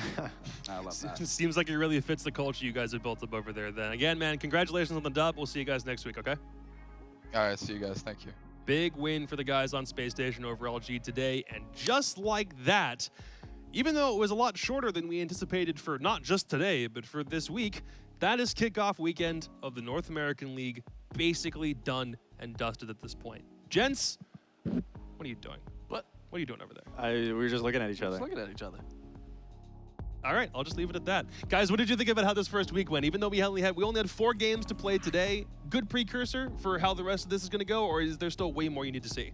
It was great. Yeah, I think it was overall a good day. We want to specifically take away from one game. Like I said, the OXG Los game, that being an Oregon game, I think there's still a lot that needs to be shown from both these teams outside of an Oregon map. But outside of that, I mean, every other game, sure there was that 7-2, and, you know, we don't want to. I'm going to skip over that one. Skip over that one. The LG. But I think this was a really good day to see how some of these teams are going to turn out. But there still needs to be some areas for me that there's going to be a need to be a little more proof shown in that pudding.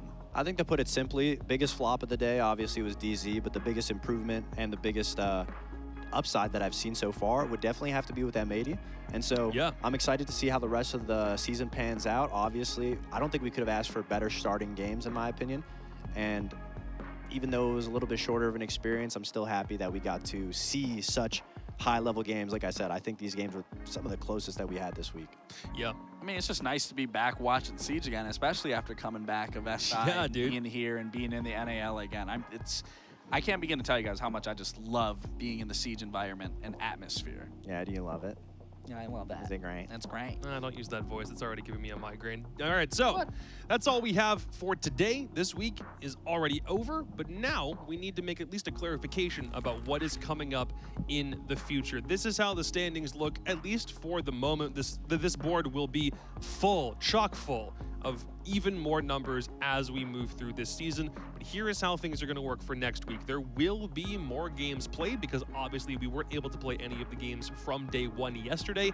Those are going to be interspersed throughout the rest of the season. We may have more of them than regularly scheduled played as early as next week. Again, Thursday and Friday is where we will see these games happen. But for right now, that's basically all she wrote for week number 1. Gentlemen, thank you guys very much for joining me for this first week. Thank you. I appreciate you guys. Hopefully, we'll get our own Jesse J. Chick on the desk here with us at some point very soon. Visa pending. Jesse, we obviously miss you, and we hope that we can get you here soon. But for right now, that's all she wrote for week 1. Thank you guys very much for joining us, and we will see you for week 2 of the NAL next Thursday. Have a good night.